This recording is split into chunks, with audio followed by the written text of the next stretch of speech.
ಕಾಣಿಸ್ತಾ ಇರಲಿಲ್ಲ ಯಾವ ಸನ್ನಿವೇಶನೂ ಕೂಡ. ಈ ಕೇರಳದ್ದು ಮತ್ತೆ ಇದನ್ನ ನೋಡ್ತಾ ಇದ್ರೆ ಆ ಗಾದೆ ಮಾತು ಇವತ್ತಿಗೆ ಪ್ರಸ್ತುತವಾಗ್ತಾ ಇದೆ.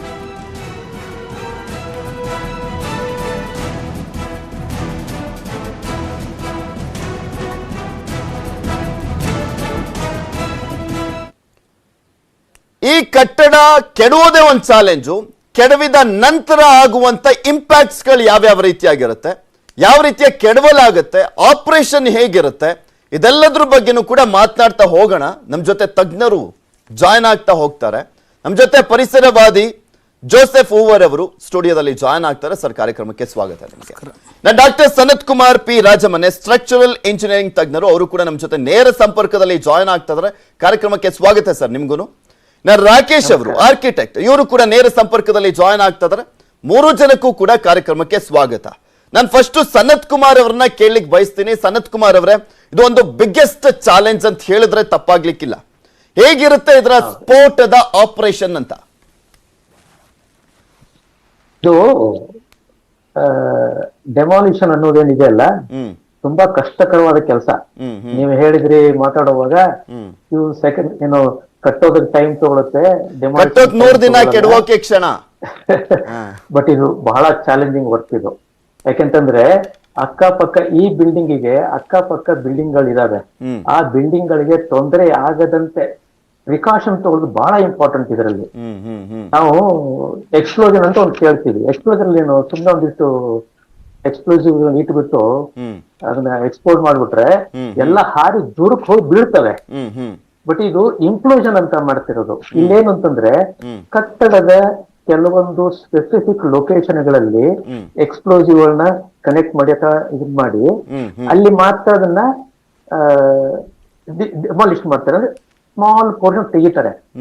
ಅಂದ್ರೇನು, ಸ್ಟೆಬಿಲಿಟಿನ ಡಿಸ್ಟರ್ಬ್ ಮಾಡೋದು ಆ ಬಿಲ್ಡಿಂಗ್ ಇದ್ದು. ಆ ಸ್ಟೆಬಿಲಿಟಿ ಡಿಸ್ಟರ್ಬ್ ಮಾಡಿದ ತಕ್ಷಣನೇ ಇಟ್ ಸ್ಟಾರ್ಟ್ಸ್ ಕೊಲ್ಯಾಪ್ಸಿಂಗ್, ಅದು ಕೆಳಗೆ ಬರೋ ಶುರು ಮಾಡುತ್ತೆ. ಬಟ್ ಇಲ್ಲಿ ಮೆಥಡಾಲಜಿ ಏನು ಅಂತಂದ್ರೆ, ಅದು ಒಳಗಡೆನೆ ಬೀಳ್ಬೇಕು, ಹೊರಗಡೆಗೆ ಹೋಗ್ಬಾರ್ದು. ಸುತ್ತ ಎಲ್ಲಿ ಅಕ್ಕಪಕ್ಕ ಬಿಲ್ಡಿಂಗ್ ಗಳಿಗೆ ಹೋಗ್ಬಾರ್ದು. ಅದು ಬಿದ್ರೆ ಒಳಗಡೆನೆ ಬೀಳ್ಬೇಕು ಅನ್ನೋ ಒಂದು ದೃಷ್ಟಿ ಇಟ್ಕೊಂಡ್ಬಿಟ್ಟು ಅದಕ್ಕೆ ಬೇಕಾಗಿರೋ ಪ್ರಿಪರೇಷನ್ ಮಾಡ್ಕೊಂಡಿದ್ದಾರೆ ಬಹುಶಃ. ಸೊ ಏನಾಗುತ್ತೆ, ಒಂದು ಲೊಕೇಶನ್ ಗಳಲ್ಲಿ ಎಕ್ಸ್ಪ್ಲೋರ್ಡ್ ಆದ ತಕ್ಷಣ entire building starts collapsing inside. So ಅಕ್ಕಪಕ್ಕದ ಬಿಲ್ಡಿಂಗ್ ಗಳಿಗೆ ದೊಡ್ಡ ತೊಂದರೆ ಆಗಲ್ಲ. ತೊಂದರೆ ಆಗೋದೇನಂತಂದ್ರೆ ಬಹುಶಃ ಎರಡು ಥಿಂಗ್ಸ್ ಹೇಳ್ಬೋದು. ಒಂದು ಧೂಳು. ಸೊ ಮಟೀರಿಯಲ್ ಎಲ್ಲ ಕೆಳಗೆ ಬೀಳ್ತಿದ್ದಂಗೆ ಧೂಳು ತುಂಬಾ ಹೇಳುತ್ತೆ ಒಂದು. ಇನ್ನೊಂದು ಇಂಪಾರ್ಟೆಂಟ್ ಏನು ಅಂತಂದ್ರೆ, ಈ ವೈಬ್ರೇಷನ್ ಅಂತ ಹೇಳ್ತೀವಿ. ಆ ಕೆಳಗೆ ಬೀಳ್ತಿದ್ದಂಗೆನೆ ಭೂಮಿ ವೈಬ್ರೇಟ್ ಆಗಕ್ಕೆ ಶುರು ಆಗುತ್ತೆ. ಅದರಿಂದ ಪಕ್ಕದ ಬಿಲ್ಡಿಂಗ್ ಗಳಿಗೆ ತೊಂದರೆ ಆಗದಂಗೆ ಬಹುಶಃ ಇವರು ಕ್ಯಾಲ್ಕುಲೇಷನ್ ಮಾಡಿರ್ಬೋದು, ಪ್ರಿಕಾಷನ್ಸ್ ತಗೊಂಡಿರ್ಬೋದು. These are the two effects ಅಲ್ಲಿ ಇರುತ್ತೆ. ಸರ್, ಮಾತನಾಡ್ತಾ ಹೋಗ್ತೀನಿ ನಿಮ್ಮನ್ನು ಕೂಡ, ಹಾಗೆ ಜೋಸೆಫ್ ಹೂವರ್ ಸರ್ ಮತ್ತೆ ರಾಕೇಶ್ ಅವ್ರನ್ನು ಕೂಡ ಮಾತನಾಡ್ತಾ ಹೋಗ್ತೀನಿ. ಒಂದು ಚಿಕ್ಕ ಬ್ರೇಕ್ ತಗೊಳ್ಳುವಂತ ಸಮಯ, ಒಂದು ಚಿಕ್ಕ ಬ್ರೇಕ್ ತಗೊಂಡು ವಾಪಸ್ ಬರ್ತೀನಿ.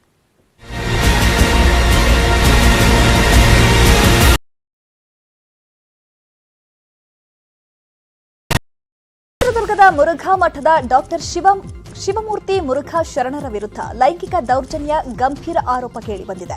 ಇಬ್ಬರು ಅಪ್ರಾಪ್ತೆಯರ ಮೇಲೆ ಕಳೆದ 3.5 ವರ್ಷಗಳಿಂದ ಲೈಂಗಿಕ ದೌರ್ಜನ್ಯ ಎಸಗಿದ್ದಾರೆ ಎಂಬ ಆರೋಪ ಕೇಳಿಬಂದಿದ್ದಕ್ಕೆ ಶ್ರೀಗಳು ಸೇರಿದಂತೆ 5 ಮಂದಿ ವಿರುದ್ಧ ಪೋಕ್ಸೋ ಅಡಿ ಕೇಸ್ ದಾಖಲಾಗಿದೆ. ಜಿಲ್ಲಾ ಮಕ್ಕಳ ರಕ್ಷಣಾ ಘಟಕದ ಕಾನೂನು ಮತ್ತು ಪರಿವೀಕ್ಷಣಾಧಿಕಾರಿ ಸಿ ಚಂದ್ರಕುಮಾರ್ ನೀಡಿದ ದೂರಿನ ಮೇರೆಗೆ ಪ್ರಕರಣ ದಾಖಲಿಸಲಾಗಿದೆ. ಮಠದ 3 ಹಾಗೂ ಮೈಸೂರಿನ 2 ವಿರುದ್ಧ ಮೈಸೂರಿನ ನಜರಾಬಾದ್ ಠಾಣೆಯಲ್ಲಿ ಪ್ರಕರಣ ದಾಖಲಾಗಿದ್ದು, ಶರಣರು ಮೊದಲ ಆರೋಪಿಯಾಗಿದ್ದಾರೆ. ಚಿತ್ರದುರ್ಗದಲ್ಲಿ ಮಠ ನಡೆಸುತ್ತಿರುವ ವಸತಿ ನಿಲಯದ ವಾರ್ಡನ್ ರಶ್ಮಿ 2ನೇ ಆರೋಪಿಯಾಗಿದ್ದಾರೆ. ಮಠದ ಮರಿಸ್ವಾಮಿ ಬಸವಾದಿತ್ಯ 3ನೇ ಆರೋಪಿ. ಮಠದ ಭಕ್ತರು ಎನ್ನಲಾದ ಮೈಸೂರಿನ ಪರಮಶಿವಯ್ಯ ಮತ್ತು ವಕೀಲ ಗಂಗಾಧರಯ್ಯ 4 ಮತ್ತು 5ನೇ ಆರೋಪಿಗಳಾಗಿದ್ದಾರೆ.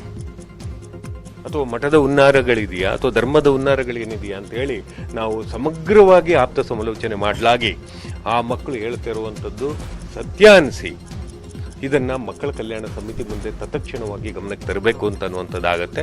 ಆ ಕಾರಣದಿಂದ ನಾವು ಇಮಿಡಿಯೇಟ್ ಆಗಿ ಮಕ್ಕಳ ಕಲ್ಯಾಣ ಸಮಿತಿ ಮೈಸೂರವರಿಗೆ ಸಂಪರ್ಕವನ್ನು ಮಾಡ್ತೇವೆ. ಮತ್ತು ಚಿತ್ರದುರ್ಗದಲ್ಲಿ ಯಾವುದಾದ್ರೂ ಮಕ್ಕಳು ಕಾಣೆಯಾಗಿರೋದಕ್ಕೆ ಸಂಬಂಧಪಟ್ಟ ಹಾಗೆ ಅಲ್ಲಿಯ SP ಪರಶುರಾಮ್ ಅಂತ ಇರ್ತಾರೆ, ಅವರನ್ನು ಸಂಪರ್ಕ ಮಾಡಲಾಗಿ ಮಕ್ಕಳೇನು ಕಾಣೆಯಾಗಿರಲ್ಲ, ಆದರೆ ಸರ್ಚ್ ವಾರೆಂಟ್ಗೆ ಹೋಗಿದ್ದಾರೆ ಅಂತ ಮುರುಘಾ ಶರಣರ ಪರ ದಲಿತ ಮತ್ತು ಹಿಂದುಳಿದ ಮುಖಂಡರು ನಿಂತಿದ್ದಾರೆ. ಎಸ್ಕೆ ಬಸವರಾಜನ್ ಷಡ್ಯಂತ್ರ ಹೆಣೆದಿದ್ದಾರೆ. ದಲಿತ ಬಾಲಕಿಯರನ್ನ ಬಳಸಿ ಕುತಂತ್ರ ಹೆಣೆಯಲಾಗಿದೆ ಅಂತ ಆರೋಪಿಸಿದ್ದಾರೆ. ಗಣಿ ನಿಗಮ ಮಾಜಿ ಅಧ್ಯಕ್ಷ ಲಿಂಗಮೂರ್ತಿ, ಲಿಡ್ಕರ್ ನಿಗಮದ ಮಾಜಿ ಅಧ್ಯಕ್ಷ ಓಂ ಶಂಕರ್, ಕೆಸಿ ವೀರೇಂದ್ರವ, ಡಾಕ್ಟರ್ ತಿಪ್ಪೇಸ್ವಾಮಿ, ನಗರಸಭೆ ಮಾಜಿ ಅಧ್ಯಕ್ಷ ಬಿ ಕಾಂತರಾಜ್ ಸೇರಿದಂತೆ ಹಲವರು ಭೇಟಿ ಮಾಡಿ ಸಮಾಲೋಚನೆ ಮಾಡಿದ್ದಾರೆ. ಮುರುಘಾ ಮಠದ ಆಡಳಿತಾಧಿಕಾರಿ ಬಸವರಾಜನ್ ವಿರುದ್ಧ ಅತ್ಯಾಚಾರಕ್ಕೆ ಯತ್ನ ಕೇಸ್ ದಾಖಲಾಗಿದೆ. ಪ್ರಕರಣದ ಬಗ್ಗೆ ಮಾತನಾಡಿದ ಚಿತ್ರದುರ್ಗ ಎಸ್ಪಿ ಕೆ ಪರಶುರಾಮ್, ಮುರುಘಾ ಮಠದ ನಿಲಯ ಪಾಲಕರು ದೂರು ನೀಡಿದ್ದಾರೆ. ಜುಲೈ 24ರಂದು ಇಬ್ಬರು ಬಾಲಕಿಯರು ಗೇಟ್ ಪಾಸ್ ಪಡೆದು ಹೋಗಿದ್ದಾರೆ. ಅಲ್ಲದೆ ಬಸವರಾಜನ್, ಸೌಭಾಗ್ಯ ಇಬ್ಬರನ್ನು ಅನಧಿಕೃತವಾಗಿ ವಶದಲ್ಲಿ ಇಟ್ಟುಕೊಂಡಿದ್ರು.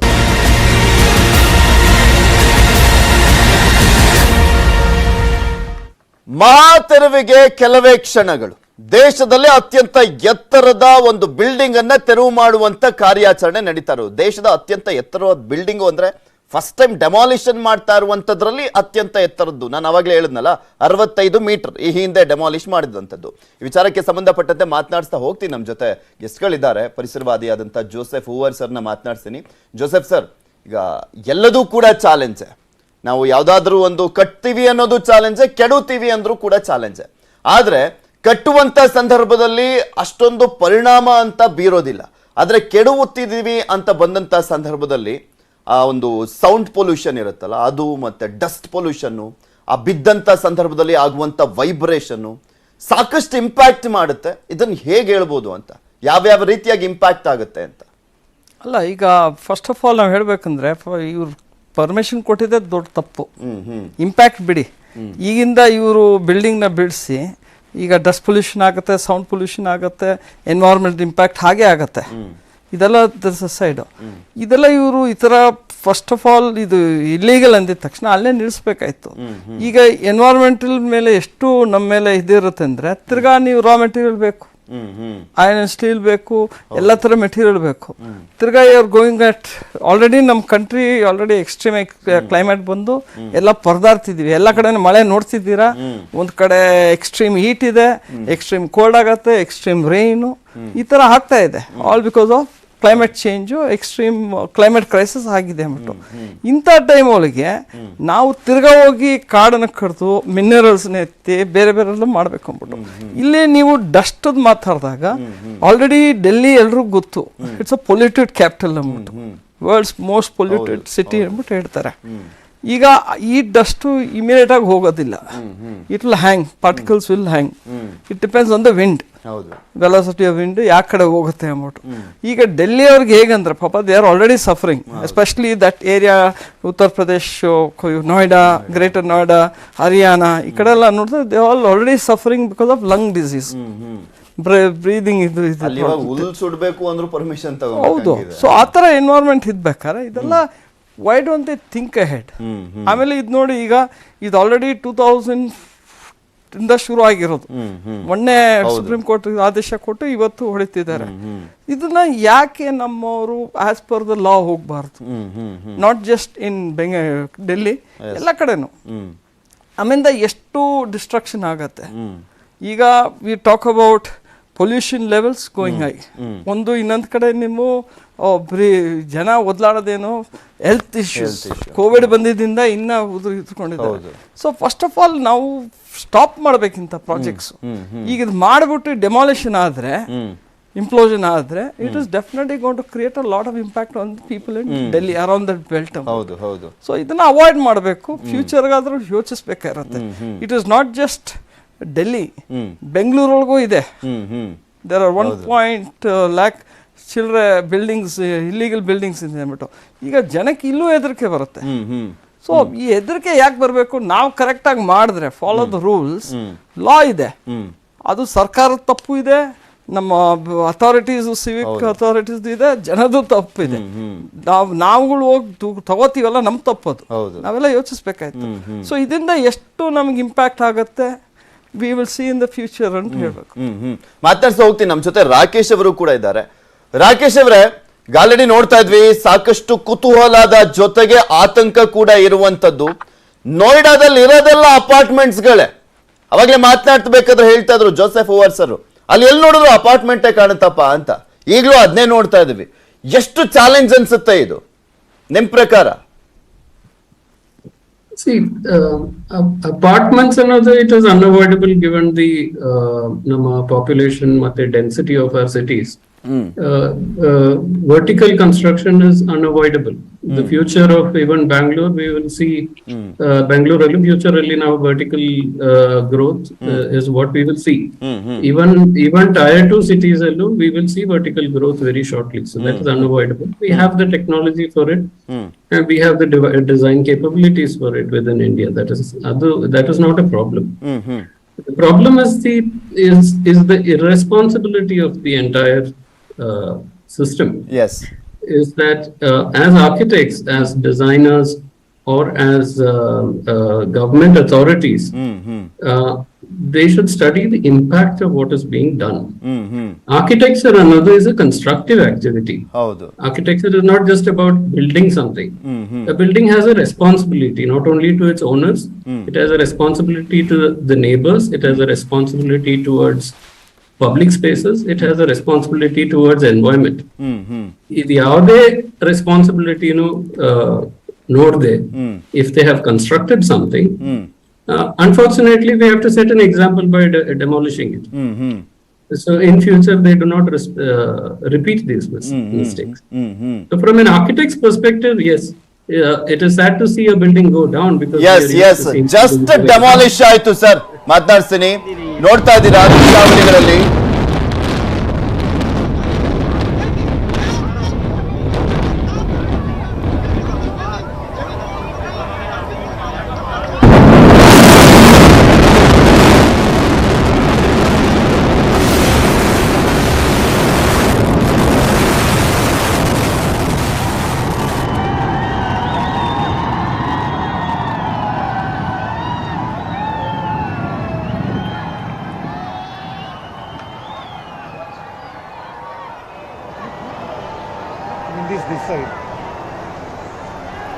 जबरदस्त धमाका आपने देखा अभी।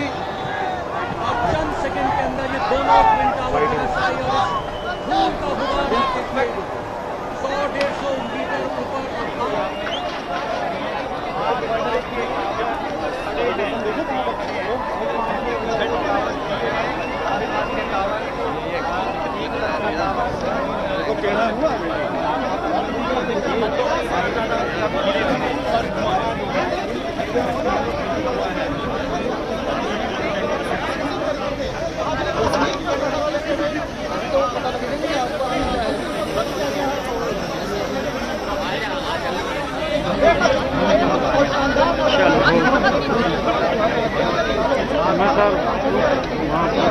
कोऑर्डिनेशन में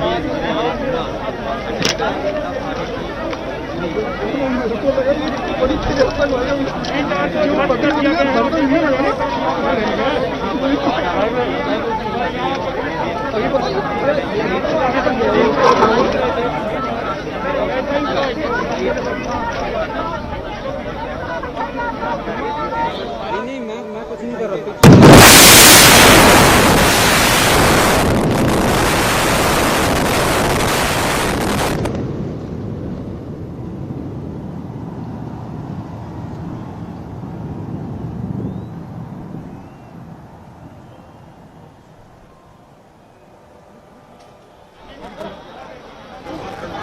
सिस्टम बताया था ना आपको पता कभी ऑफिस में फोटो ना बने ना गाड़ियों को भेजने की जगह ना वहाँ पे पैकिंग का वो भेजना पब्लिक जा रही है उसका नहीं ना पब्लिक पे जाऊँ ये लो दवा क्या कुछ चाहिए and victory against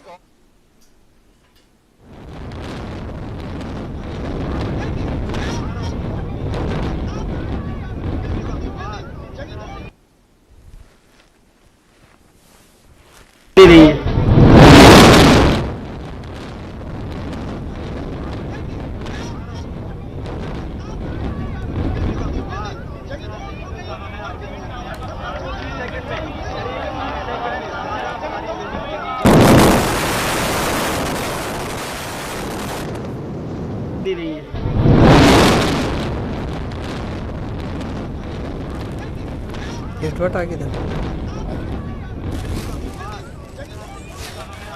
ಒಂದು ಸ್ವಲ್ಪ ಕ್ರಾಸ್ ಆಗಿಬಿಟ್ಟಿರೋದಲ್ಲ.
ದೃಶ್ಯಾವಳಿಯಲ್ಲಿ ನೋಡ್ತಾ ಇದ್ದೀರಾ, ಇದೊಂದು ರೀತಿಯಾದಂತ ಓ ಮೈ ಗಾಡ್ ಅಂತ ಹೇಳ್ತೀವಲ್ಲ, ಆ ಮೂಮೆಂಟ್ ಇದು. ನಂಬಲಿಕ್ಕೆ ಆಗಲ್ಲ ಅಂದ್ರೂ ಕೂಡ ನಂಬೇಕಾಗತ್ತೆ. ಇದು ಅವ್ರು ಮಾಡಿದ್ದಂತ ಪ್ಲಾನ್ ರೀತಿಯಲ್ಲೇ ಆಗಿದೆಯಾ ಗೊತ್ತಾಗ್ಬೇಕು ಇನ್ನೂ ಕೂಡ. ಆ ದೃಶ್ಯಾವಳಿಗಳನ್ನ ನೋಡಿದಂತ ಸಂದರ್ಭದಲ್ಲಿ ಡೆಮಾಲಿಷನ್ ಏನೋ ಆಗಿದೆ, ಆದ್ರೆ ಅದರ ನಂತರ ಅದು ಏನು ವರ್ಟಿಕಲಿ ಬೀಳ್ಬೇಕಾಗಿತ್ತು ಅದೇ ರೀತಿಯಾಗಿ ಬಿದ್ದಿದ್ಯಾ ಅನ್ನುವಂಥದ್ದಷ್ಟೇ ಗೊತ್ತಾಗಬೇಕಾಗಿರುವಂಥದ್ದು. ಆ ದೃಶ್ಯಾವಳಿಗಳನ್ನ ಗಮನಿಸ್ತಾ ಇದ್ದೀರಾ, ನೋಡ್ತಾ ಇದ್ದೀರಾ ನೀವು ಕೂಡ. ಇದು ಭಾರತದ ಅತ್ಯಂತ ಎತ್ತರದ ಕಟ್ಟಡಗಳನ್ನ ಕೆಡವಿರುವಂಥದ್ದು ಇವತ್ತು. ಅದು ಅವಳಿ ಕಟ್ಟಡಗಳು. 32 ಫ್ಲೋರ್ ಇತ್ತು, 103 ಮೀಟರ್ ಎತ್ತರ, ಅಂದ್ರೆ 337 ಅಡಿ ಎತ್ತರದ ಕಟ್ಟಡವನ್ನ ಕೆಡವಲಾಗಿದೆ. 1000 ಫ್ಲಾಟ್ ಇತ್ತು. ಬ್ಲಾಸ್ಟ್ ಆಗಿದ್ದು 3700 kg ಸ್ಫೋಟಕಗಳನ್ನ ಬಳಸಿ ಬ್ಲಾಸ್ಟ್ ಮಾಡಲಾಗಿದೆ. ಅನ್ಬಿಲೀವಬಲ್ ಅಂದ್ರೂ ಕೂಡ ಬಿಲೀವ್ ಮಾಡಬೇಕಾಗಿದೆ. ತಜ್ಞರ ಆಪರೇಷನ್ ಸಕ್ಸಸ್ ಆಗಿದೆಯಾ ಅನ್ನುವಂಥದ್ದು ಗೊತ್ತಾಗಬೇಕು. ಬಿಕಾಸ್ ಅಲ್ಲಿ ಜಸ್ಟ್ 9 ಮೀಟರ್ ಪಕ್ಕದಲ್ಲೇ ಒಂದು ಅಪಾರ್ಟ್ಮೆಂಟ್ ಇದೆ, 35 ಮೀಟರ್ ಪಕ್ಕದಲ್ಲೇ ಒಂದು ಅಪಾರ್ಟ್ಮೆಂಟ್ ಇದೆ. ಕಂಪ್ಲೀಟ್ ಆಗಿ ಸರೌಂಡಿಂಗ್ ಸುತ್ತನೂ ಕೂಡ ಅಪಾರ್ಟ್ಮೆಂಟ್ಸ್ಗಳಿರುವಂಥದ್ದು. ಸೊ ಹೀಗಾಗಿ ಅದಕ್ಕೆ ಯಾವ ರೀತಿಯಾದಂಥ ಡ್ಯಾಮೇಜ್ ಏನಾದರೂ ಆಗಿದೆಯಾ ಅನ್ನುವಂಥದ್ದು ನೆಕ್ಸ್ಟ್ ಗೊತ್ತಾಗ್ತಾ ಹೋಗಬೇಕಾಗಿದೆ. ನಾನು ಗೆಸ್ಟ್ಗಳಿಂದ ಒಂದೊಂದು ರಿಯಾಕ್ಷನ್ ತಗೊಳ್ತಾ ಹೋಗ್ತೀನಿ ಈ ವಿಚಾರಕ್ಕೆ ಸಂಬಂಧಪಟ್ಟಂತೆ. ಜೋಸೆಫ್ ಓವರ್ ಸರ್, ನಿಮ್ಮಿಂದನೇ ಶುರು ಮಾಡ್ತೀನಿ. ಏನ್ ಅನ್ನಿಸ್ತಾ ಇದೆ? ಆಪರೇಷನ್ ಸಕ್ಸಸ್ ಆಗಿದೆ ಅಂತ ಅನ್ಸುತ್ತಾ ಆ ವಿಡಿಯೋವನ್ನ ನೋಡ್ತಾ ಇದ್ರೆ? ಅಲ್ಲ, ನಾವು ಇಲ್ಲಿ ಕೂತ್ಕೊಂಡು ಜಡ್ಜ್ ಮಾಡೋಕ್ಕಾಗಲ್ಲ, ಬಟ್ ವಿಜುವಲ್ ನೋಡಿದ್ರವ್ರಿಗೆ ಆ collapsing it is not come down as the anticipated, clean ಆಗಿದೆ. ಹೌದು. ಸೊ ಅದರಿಂದ ಬಹುಶಃ ಪಕ್ಕದ ಬಿಲ್ಡಿಂಗ್ ಇಂಪ್ಯಾಕ್ಟ್ ಆಗಿರುತ್ತೆ, ಯಾಕಂದ್ರೆ ಅದಕ್ಕೂ ಸ್ಟ್ರಕ್ಚರಲ್ ಇಂಪ್ಯಾಕ್ಟ್ ಆಗೇ ಆಗುತ್ತೆ. ಸೊ ಎಕ್ಸ್ಪರ್ಟ್ಸ್ ಹೇಳ್ಬೇಕದು, ಬಟ್ ಇದು ನೋಡಿದ ತಕ್ಷಣ ನಮಗೆ ಒಂಥರ ಹೆದರಿಕೆ ಆಗತ್ತೆ. ಹೌದು. ಒಂದು ನೋವು, ಇಷ್ಟೆಲ್ಲ ರಿಸೋರ್ಸಸ್ನ ಹಾಳು ಮಾಡ್ತಿದ್ದೀವಿ, ಮ್ಯಾನ್ ಮೇಡ್ ಇದನ್ನ ಮಿಸ್ಟೇಕು. ಇನ್ನೊಂದು ಈ ತರ ಆದಾಗ ಪಕ್ಕದ ಮನೆಯವ್ರಿಗೆ ಏನಾಗತ್ತೆ? ಹೌದು. ಈಗ ನೋಡಿ ಯುರೋಪ್ ಗ್ರೀನ್ ಏರಿಯಾ ಏನೇನಿದೆಯೋ ಆ ಡಸ್ಟ್ ಕೂತ್ಕೊಂಡ್ರೆ ಮರಗಳೆಲ್ಲ ಗ್ರೇ ಆಗತ್ತೆ. ನಾವು ಬನ್ನರ್ಘಟ್ಟಾಗ ನೋಡ್ತಿದ್ವಿ, ಮೈನಿಂಗ್ ಮಾಡ್ತಾರೆ, ಕ್ವಾರಿಂಗ್ ಮಾಡ್ತಾರೆ. ನೀವು ಅಲ್ಲಿ ಹೋದಾಗ ಬನ್ನರ್ಘಟ್ಟ ಕಡೆಗೆ ಎಲೆಗಳ ಮೇಲೆ ಬೇರೆ ಧೂಳು ಕೂತಿರುತ್ತೆ. ಗ್ರೀನ್ ಇದೆಯಾ ಗ್ರೇ ಇದೆಯಾ ಮರ ತರ. ಸೊ ಆ ತರ ಸಿಚುವೇಶನ್ ಡೆಲ್ಲಿಗೆ ಬರುತ್ತೆ. ರೇಂಜ್ ಬಂದ್ರೆ it can be washed away, but it will hang on. ಆ ಇಂಪ್ಯಾಕ್ಟ್ ಬಂದು ನಿಮಗೆ it is going to percolate. ಒಂದು ಏರ್ ಒಳಗೆ it will hang on pollution. ಇನ್ನೊಂದು ವಾಟ್ ಎವರ್ ಡೆಬ್ರಿ ಮಳೆ ಬಂದ ತಕ್ಷಣ it is going to seep into your ground water system. So ಎಲ್ಲದಕ್ಕೂ ಒಂದು ಇಂಪ್ಯಾಕ್ಟ್ ಆಗಿದೆ. ಫಸ್ಟ್ ಆಫ್ ಆಲ್ ನಮ್ಗೆ ನೋವಾಗೋದು ಏನಂದ್ರೆ, ಯಾಕೆ ನಾವು ಮನುಷ್ಯರು ಈ ತರ ಮಾಡ್ತೀವಿ ಅಂದ್ಬಿಟ್ಟು. ಕಾಮನ್ ಸೆನ್ಸ್ ಇಲ್ವಾ? And we pride ourselves to be the most intelligent species.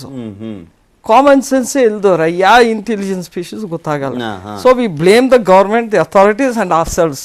ನಾವು ನಮ್ಮ 3 ಜನ ನಾವು ಬ್ಲೇಮ್ ಮಾಡ್ಕೋಬೇಕಾಗಿದೆ. We are creating trouble for ourselves and for the future generation. Yes, yes. ಮುಂಚೆನೆ ನಾವು ಕಾಡನ್ನ ಹರಿದು ಕಡ್ದು ಮಾಡಿ ನಮ್ಮ ಪೊಲಿಟಿಷಿಯನ್ಸ್ ಎಷ್ಟು ಸ್ಥಿತಿಗೆ ಬಂದಿದೆ ಅಂದ್ರೆ ಕ್ಲೈಮೇಟ್ ಕ್ರೈಸಿಸ್ ಬಂದಾಯ್ತು, ಈಗಲೂ ಮಾಡ್ತಿದ್ದಾರೆ. ಫ್ಯೂಚರ್ ಜನರೇಷನ್ಸ್ ನಾವೇನ್ ಬಿಟ್ಟು ಹೋಗ್ತೀವಿ? Yes. These are the things which they will have to suffer. ನಾವು ಅದಕ್ಕೆ ಕಾರಣ ಅಂತ ಬೇಜಾರಾಗತ್ತೆ. ನಮ್ ಜೊತೆ ಸನತ್ ಕುಮಾರ್ ಅವರು ಕೂಡ ಇದ್ದಾರೆ. ಸನತ್ ಕುಮಾರ್ ಅವರೇ, ಆ ದೃಶ್ಯಾವಳಿಗಳನ್ನ ನೋಡ್ತಾ ಏನ್ ಅನ್ನಿಸ್ತಾ ಇದೆ? ಸ್ಟಿಲ್ ನನ್ಗೊಂದ್ ರೀತಿಯಾಗಿ ಭಯ ಆಗ್ತಾನೆ ಇದೆ. ಇದೊಂದ್ ರೀತಿಯ ಕನಸು ಕಾಣ್ತಾ ಇದೀವಿ ಏನಪ್ಪಾ ಅಂತ ಅನ್ನಿಸ್ತಾ ಇದೆ. ಏನ್ ಅನ್ಸುತ್ತೆ ಸರ್ ನಿಮ್ಗೆ? ದಯವಿಟ್ಟು ನಾವು ಜೂಮ್ ಅಲ್ಲಿ ನೀವು ಜಾಯಿನ್ ಆಗಿದ್ದೀವಿ. ಆಕ್ಚುಲಿ ಅದ್ ಏನಾಯ್ತು ಅಂತ ನಾವು ನೋಡಕ್ ಆಗಿಲ್ಲ. ಬಟ್ ನಾನು ನಿಮ್ಗೆ ಶುರು ಇದೆ, ಡೆಮಾಲಿಷನ್ ಮಾಡುವಾಗ ಬಹಳ ಕೇರ್ ತೊಗೊಳ್ಬೇಕಾಗತ್ತೆ. ಅನಾಲಿಸಿಸ್ ನಾವೇನ್ ಕನ್ಸ್ಟ್ರಕ್ಷನ್ ಅನಾಲಿಸಿಸ್ ಏನ್ ಮಾಡ್ತೀವಿ ಅದೇ ತರ ಡೆಮಾಲಿಷನ್ಗೂ ಅನಾಲಿಸಿಸ್ ಮಾಡಿ ಯಾವ ತರದಿದ್ರೆ ಏನಾಗುತ್ತೆ ಅಂತ ತಿಳ್ಕೊಂಡ್ಬಿಟ್ಟು ಆ ಪ್ರೊಸೆಸ್ ಅವ್ರು ಮಾಡಿರ್ಬಹುದು. ಬಟ್ ಯಾವಾಗ್ಲೂ ನಾವು ಅನ್ಕೊಂಡಂಗೆ ಆಗುತ್ತೆ ಅಂತ ಹೇಳಕ್ ಆಗಲ್ಲ. ಬಟ್ ಅಲ್ಲಿ ಆಕ್ಚುಲಿ ಏನಾಯ್ತು ಅಂತ ಹೇಳಿ ನಾವು ವಿಡಿಯೋ ನೋಡಿದ್ಮೇಲೆ ಬಹುಶಃ ನಾನು ಹೇಳ್ಬೋದು. ಬಟ್ ಈಗ ನೀವ್ ಹೇಳ್ದಂಗೆ ಪಕ್ಕದ ಬಿಲ್ಡಿಂಗ್ ಏನಾದ್ರು ಇದನ್ನಾಗಿದೆ ಅಂತ. ಯಾಕೆಂದ್ರೆ ಸರ್ ಅಲ್ಲಿ 9 ಮೀಟರ್ ಪಕ್ಕದಲ್ಲೇ ಒಂದು ಅಪಾರ್ಟ್ಮೆಂಟ್ ಇದೆ, 35 ಮೀಟರ್ ಪಕ್ಕದ, ಅಂದ್ರೆ ತುಂಬಾ ಸಮೀಪದ ಅಪಾರ್ಟ್ಮೆಂಟ್ಸ್ ಗಳನ್ನ ಹೇಳ್ತಾ ಇದ್ದೀನಿ, ದೂರದ ತುಂಬಾ ಅಡ್ಜಸೆಂಟ್ ಆಗಿ ತುಂಬಾ ಅಪಾರ್ಟ್ಮೆಂಟ್ಸ್ ಗಳಿದೆ ಹೌದು. ಆದ್ರೆ ಜಸ್ಟ್ 9 ಮೀಟರ್ ದೂರದಲ್ಲೇ ಒಂದಿದೆ, ಇನ್ನೊಂದು 35 ಮೀಟರ್ ದೂರದಲ್ಲಿ ಇರುವಂತದ್ದು ಅಪಾರ್ಟ್ಮೆಂಟ್ಸ್ ಗಳು. ಅದ್ರ ಮೇಲೆ ಏನಾದ್ರು ಬಿತ್ತಾ? ಇಲ್ಲ ಅದೇ ಕ್ಲಾರಿಟಿನೇ ಗೊತ್ತಾಗ್ತಾ ಇಲ್ಲ. ಮೋಸ್ಟ್ ಪ್ರಾಬಬ್ಲಿ ಇದನ್ನ ಹೇಳಬೇಕು ಅಂದ್ರೆ ಇನ್ನು ನಾಳೆ ಬೆಳಗ್ಗೆವರೆಗೂ ಕಾಯ್ಬೇಕು ಅಂತ ಕಾಣಿಸುತ್ತೆ. ಯಾಕೆಂದ್ರೆ ಆ ಡಸ್ಟ್ ಆ ರೀತಿ ಆವರಿಸ್ಕೊಂಡ್ಬಿಟ್ಟಿದೆ ಫುಲ್, ಆ ಏರಿಯಾ ಫುಲ್. ಅದೇ ಕ್ಲಿಯರ್ ಆದ್ಮೇಲೆ ಗೊತ್ತಾಗುತ್ತೆ. ಬಟ್ ನಾನು ಶುರುಲ್ಲೇ ಹೇಳ್ದಂಗೆ ಬಿಲ್ಡಿಂಗ್ ಗಳು ಡೆಮಾಲಿಷನ್ ಇನ್ನು ಅದೇನಲ್ಲಿ ಇನ್ಕ್ಲೂಸಿವ್ ಅಂತ ಆದಾಗ ಏನೂ ಆಗಲ್ಲ. ಬಟ್ ಯಾವ್ದಾದ್ರು ಒಂದು ವಸ್ತು ಇನ್ನೊಂದು ಬಿಲ್ಡಿಂಗ್ ಮೇಲೆ ಏನು ಬೀಳುತ್ತಲ್ಲ, ಬಿದ್ದಾಗ ಇಂಪ್ಯಾಕ್ಟ್ ತುಂಬಾ ಜಾಸ್ತಿ ಇರುತ್ತೆ. ಡೆಡ್ ವೇಟ್ಗೂ ಡೈನಾಮಿಕ್ ವೇಟ್ಗೂ ತುಂಬಾ ವೇಟ್ ಇರುತ್ತೆ. ಅದ್ರ ಮೇಲಿಂದ ಬೀಳ್ತಿದ್ರೆ ನಿಮ್ಗೆ it can bring down the entire floor. For example ಸುಮಾರು ವರ್ಷದ ಹಿಂದೆ ನಮ್ಮ ವೈಟ್ ಫೀಲ್ಡ್ ಅಲ್ಲಿ ಒಂದು ಬಿಲ್ಡಿಂಗ್ ಸ್ಲ್ಯಾಬ್ ಒಂದು ಕೊಲ್ಯಾಪ್ಸ್ ಆಯ್ತು, ನೋಡಿರ್ಬೇಕು. 11ನೇ ಸ್ಟೋರಿನಲ್ಲಿ ಕನ್ಸ್ಟ್ರಕ್ಷನ್ ನಡೀತಾ ಇತ್ತು. ಒಂದು ಸ್ಲ್ಯಾಬ್ ಡೆಮಾಲಿಷನ್ ಇಂಪ್ಯಾಕ್ಟ್ ಬಿದ್ದ ತಕ್ಷಣನೇ ಕೆಳಗಡೆ ಇದ್ದಿರೋ ಎಲ್ಲಾ ಫ್ಲೋರ್ಗಳು ಕೆಳಗಿದ್ದು ಹೋಗುತ್ತೆ. So it shows that the impact load is so high, it can damage the structure to very large extent. ಸುಮ್ನೆ ಇಡೋದಕ್ಕೂ ಅದೇ ನೋಡಿ. ಫಾರ್ ಎಕ್ಸಾಂಪಲ್ ನೀವೊಂದು ಮಳೆ ಹೊಡಿಬೇಕು ಅಂದ್ರೆ ಸಣ್ಣದೊಂದು ಸುತ್ತಿಗೆ ಸಾಕು ನಮ್ಗೆ ಅಲ್ವಾ? ಬಟ್ ಅದೇನೊಂದು 10 kg ತಂದ್ಬಿಟ್ಟು ಆ ಮೊಳೆ ಮೇಲೆ ಇಡಿ, ಕೆಳಕ್ ಹೋಗಲ್ಲ ಅದು, ಗೋಡೆ ಒಳಗ್. ಬಟ್ ಅವರೇ ಒಂದು ಅರ್ಧ kg ಇದು ಸುತ್ತಿಗೆ ತಗೊಂಡು ಹೊಡೀರಿ, ಮೊಳೆ ಒಳಗ್ ಹೋಗ್ಬಿಡು. ಸೊ ಇಂಪ್ಯಾಕ್ಟ್ ಲೋಡ್ ತುಂಬಾ ಜಾಸ್ತಿ ಇರುತ್ತೆ.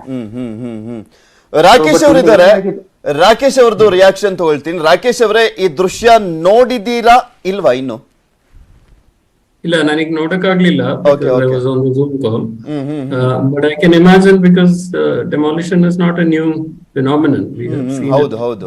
ಬಟ್ ನಾವು ಇಂಡಿಯಾದಲ್ಲಿ ನೋಡ್ಬೇಕಾದ್ರೆ ಇದೆಲ್ಲ ಒಂಥರ ಹೊಸದು ಅಂತ ಅನ್ಸುತ್ತೆ.